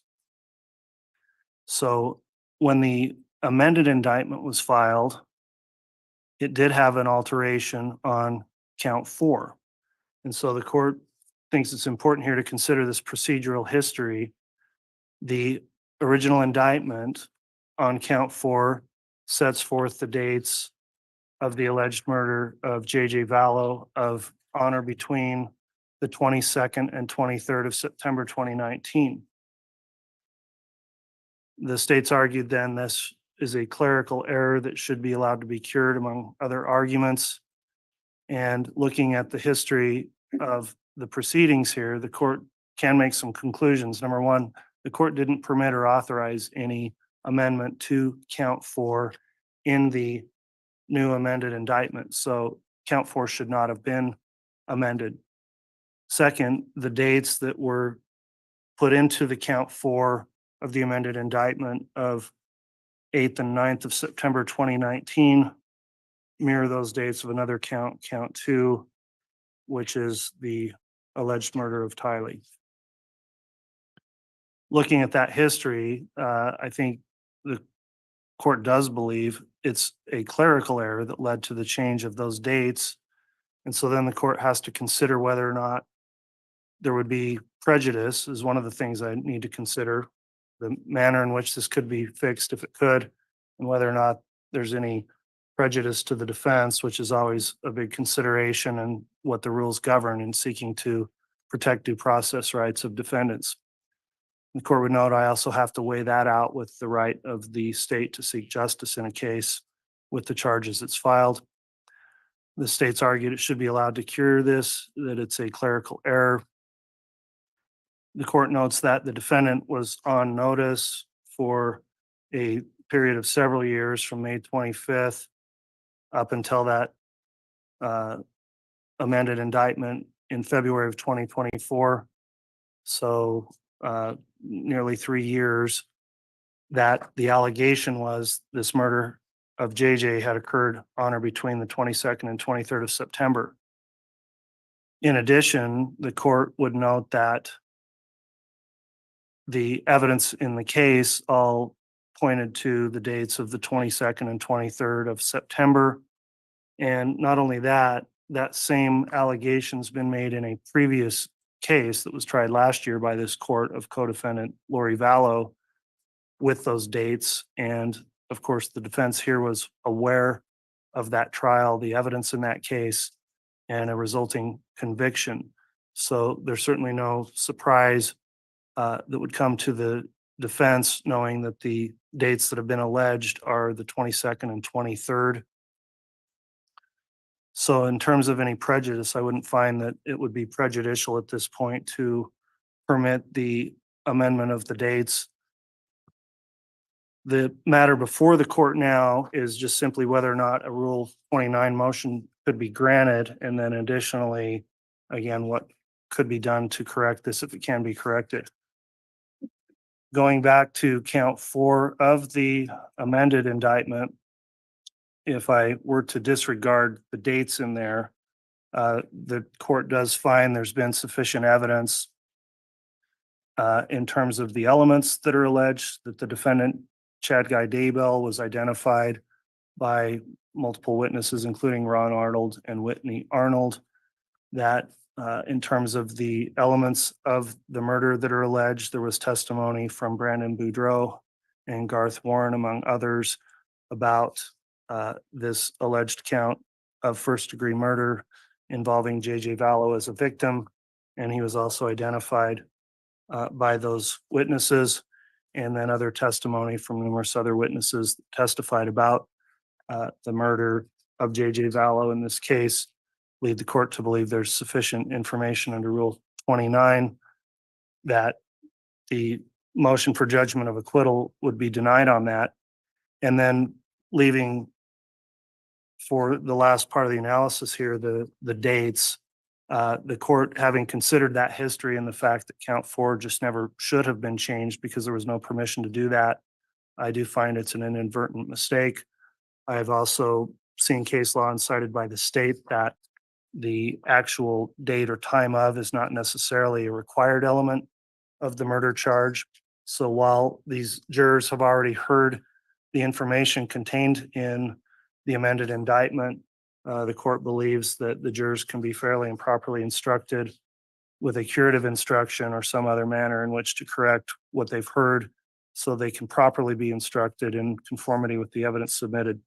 So the only determination the court makes here today is that the motion for judgment of acquittal as it relates to Rule 29 is going to be denied.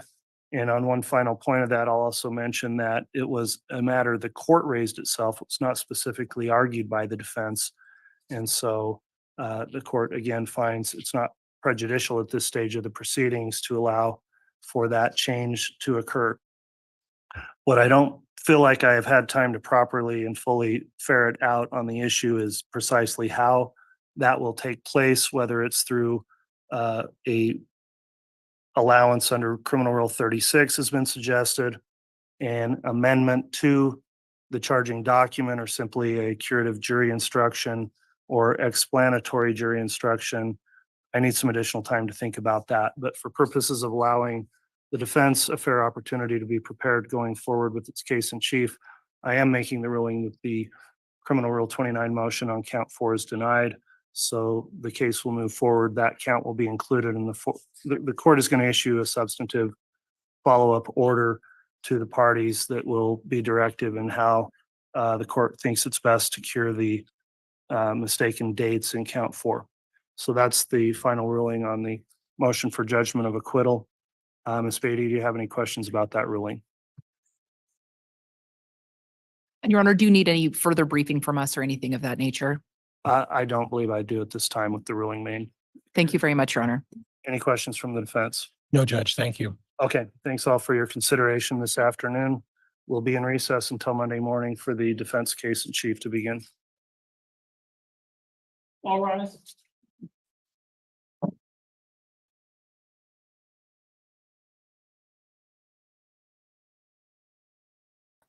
We made it. Y'all. Okay. All right, good. Right. Yeah. Whew, I gotta process it. And you got the day off to do it too. You got tomorrow, and you Mom. got the mama coming. And I'm dirty. I have dust in my eyes. I was outside just raging in my shed, just moving stuff around. It's dusty out there. And so look, I got it all over my shoulders. Anyways, so yay.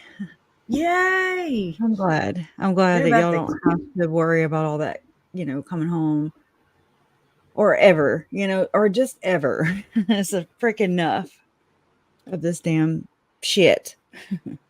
Okay, go get on that airplane. Safe travels. Yeah, have a couple cocktails. For real. Yeah. Yay. I got it. Yeah. I'm like still way up here. So it's got a process. I've got to,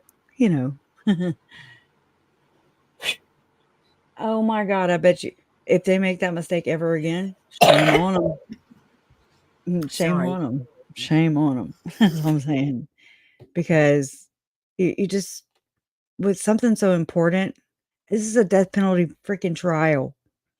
I mean, I'm not saying every trial, every court case, I want people to act like I got the death penalty. Okay. Because life behind bars is pretty much death. So that's my reasoning behind it. I'm just like, you better fight like my life is on the line. So I'm being dramatic a little bit, but whatever. Oh my God. Yeah. So yeah, Donna said this was supposed to be a short day, and then poof. It is bad weather coming, so prepare for the storms, Mom. Oh my goodness. Yeah, can we cry together? Yes, just I didn't cry. I was just pissed. And usually whenever I'm pissed, I cry, so it didn't happen this time. I'm like, Chad, I'm all cried out. What a damn asshole. I mean, if I'm being nice. Just saying. Yes, what a roller coaster day. I smell death penalty too. Do you smell what I smell? Oh gosh. Hey, can that be the soap smell? We'll have to come up with a soap scent. We'll call it prison sex. God. I'm just saying that because there's this band, a lot of some of y'all know it, if I can remember it. What was it? Oh my God. Oh my God. I am so far removed from regular earth life. They don't practice Santeria. Is it not 311? I ain't got no crystal ball. It may be 311. Or Santeria. Oh, I don't know. I'm getting really... Okay, which one? Tool? No, it's not Tool, but I love Tool. I like all kinds of music. I used to. Sublime. Thank you. Judy Jettison. Thank you. Oh my God. I still love them. I'm sure if I would go listen to them. Now I listen to freaking podcasts and videos. And I took my kids to way more music than I ever got to go to. Jason said he heard you were a roadie for Reba McEntire. I was like, what? No, Reba Russell. It's not the same thing at all. Oh, right. Oh, wow. No, because they'd probably do 10 festivals a year. Reba McEntire probably does 300. This was back in the day too. Yeah. I do. I like all kinds of music. I mean, except for like, I don't know, nothing. I don't like. I don't know. It just depends. It just depends. Exactly. I'm not gonna pull myself into a corner. Exactly, because if you're like me, some of the music that like my my children have done like in band, at first it was like, oh my God, what kind of music is this? And by the time you watch your kid play it for 3 months, you think it's the greatest music in the whole world. Right. Ask my mom. I played saxophone. I was tooting my horn. And now Leland plays saxophone. So and you now the first year is not that great, but after that it's okay.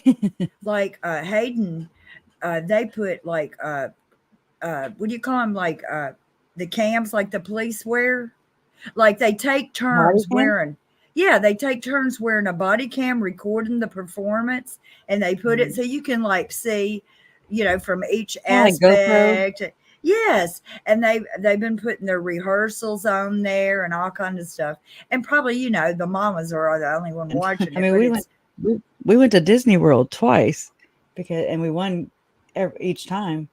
I'm not bragging about going to Disney World now, but but I'm just saying 2 times in high school and had never been before, and both times were band trips, and then we were shit. We're all just like Turner and Hooch. Brutus. She thinks you're Turner and Hooch. No, did you see my freaking fight, flight, or my freeze response? I was like, Brutus was telling the cat not to get too close. Damn cats. Sit down. Brutus, you're scaring people. He sounds way bigger than he is. He does. Sounded like the damn movie Turner and Hooch. Straight up. Or like on the Sandlot. I think the dog on the Sandlot was like, yeah, I jump. He's a boofer. That's called trauma. Post-traumatic. That's me. I'm a big scaredy cat now. I hate it too. I hate it. And sometimes like it's gotten to where, I guess over the last year or year and a half, maybe I'm not like that all the time now. I don't jump every time, but I jump a lot of the time. So he can't get quite high enough to say hi to y'all. Hey, Brutus. No. Say hi to Look Mama. at that cat. Look at that cat over there. See, he can't hear you. If he could, he probably would. He has dog ears. He can hear me. She got dog ears. Yeah, I have supersonic ears. I'm like, what was that? The pitch changed. It is PTSD. Oh yeah. You're killing me, Smalls. In my You were opinion, gonna. Chad was praying and begging the same God his claimed told him to do this to let him get off. Shake my head, what a fool.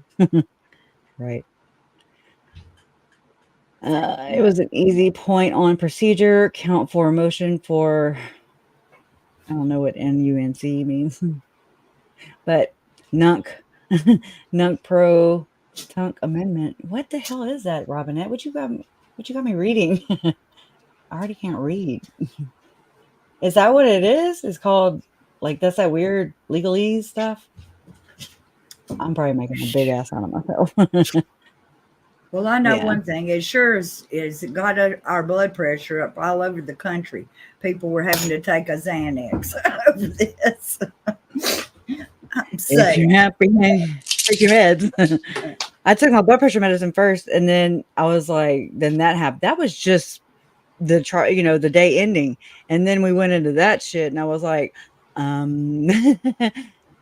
I'm gonna be outside, and so I went outside, and I just picked up sticks and stuff, and then I made my way out to the shed. And anyways, and but I had to grab that medicine on the way out. I go outside to ground myself, just to kind of. So is Ashlyn's graduation tomorrow? It's the 19th. I gotta find out when. Okay. Yeah. Yeah, I gotta find out when. Okay. So you got a day or two. Well, that's good. Yeah. Okay. That we have the boys. So okay. I'm just trying to think. You were gonna do a live about something, but this I'm made you gonna forget about it. I'm gonna do the damn thing because I'm tired of freaking playing with it. And I'm ready to get all. I mean, today's a good day for me to jump in Melanie Pulowski's ass. So, you want to be there? You want to experience some of that? You want a piece of, you know what? Then join me. Because I did make some thumbnails. That's what I was doing while we were just regular trial listening, and so I'm gonna upload that. That's all I had left to do, and we'll I just don't know if y'all want to do it, and I know this leaves it very open, and if I really knew how to do polls, I would do that, but since it's an early day, which it's not, let's see, I usually shoot for around 7:30. However, there's all kinds of other things, and I don't want to overstep anybody that is already scheduled because it's rude when people do that to you. Just start scheduling all up in your day. And I'm like, nobody wanted Sundays. Nobody. Turns out they will schedule over you on a Sunday. Every damn Sunday. But so y'all want to shoot for 7:30 or 8? I don't want to go too late. Do we have court tomorrow? No court tomorrow. No school tomorrow. All right. No court. So I mean, it's okay if I go late. I mean, whomever can mod with me, just if you can make it, great. If you, when you want to tap out, no big deal. I appreciate anybody that shows up and does that. I know you are, Lamisa. This one is for you. This is your birthday present. No. You get Melanie damn Boudreaux Pulowski. Oh my gosh. So, and I mean, really, I don't even know where to really start, except we're just going to share the media that we do have, the FOIA body cam that we do have of her and her nasty ass uncle showing up at Brandon Boudreaux's parents' house, her ex-in-law's house, trying to pull her children out of their safety zone and who knows what. And God knows where. God, it's they would have killed them. Yeah. No. You got to get the word right. No one was murdered here. Donna, they were sacrificed. Down payment. Down payment sacrifice. Blood. Anyways. All right. Okay then. Thank y'all. Thank you. Thank you, Thomas Randall. Appreciate it.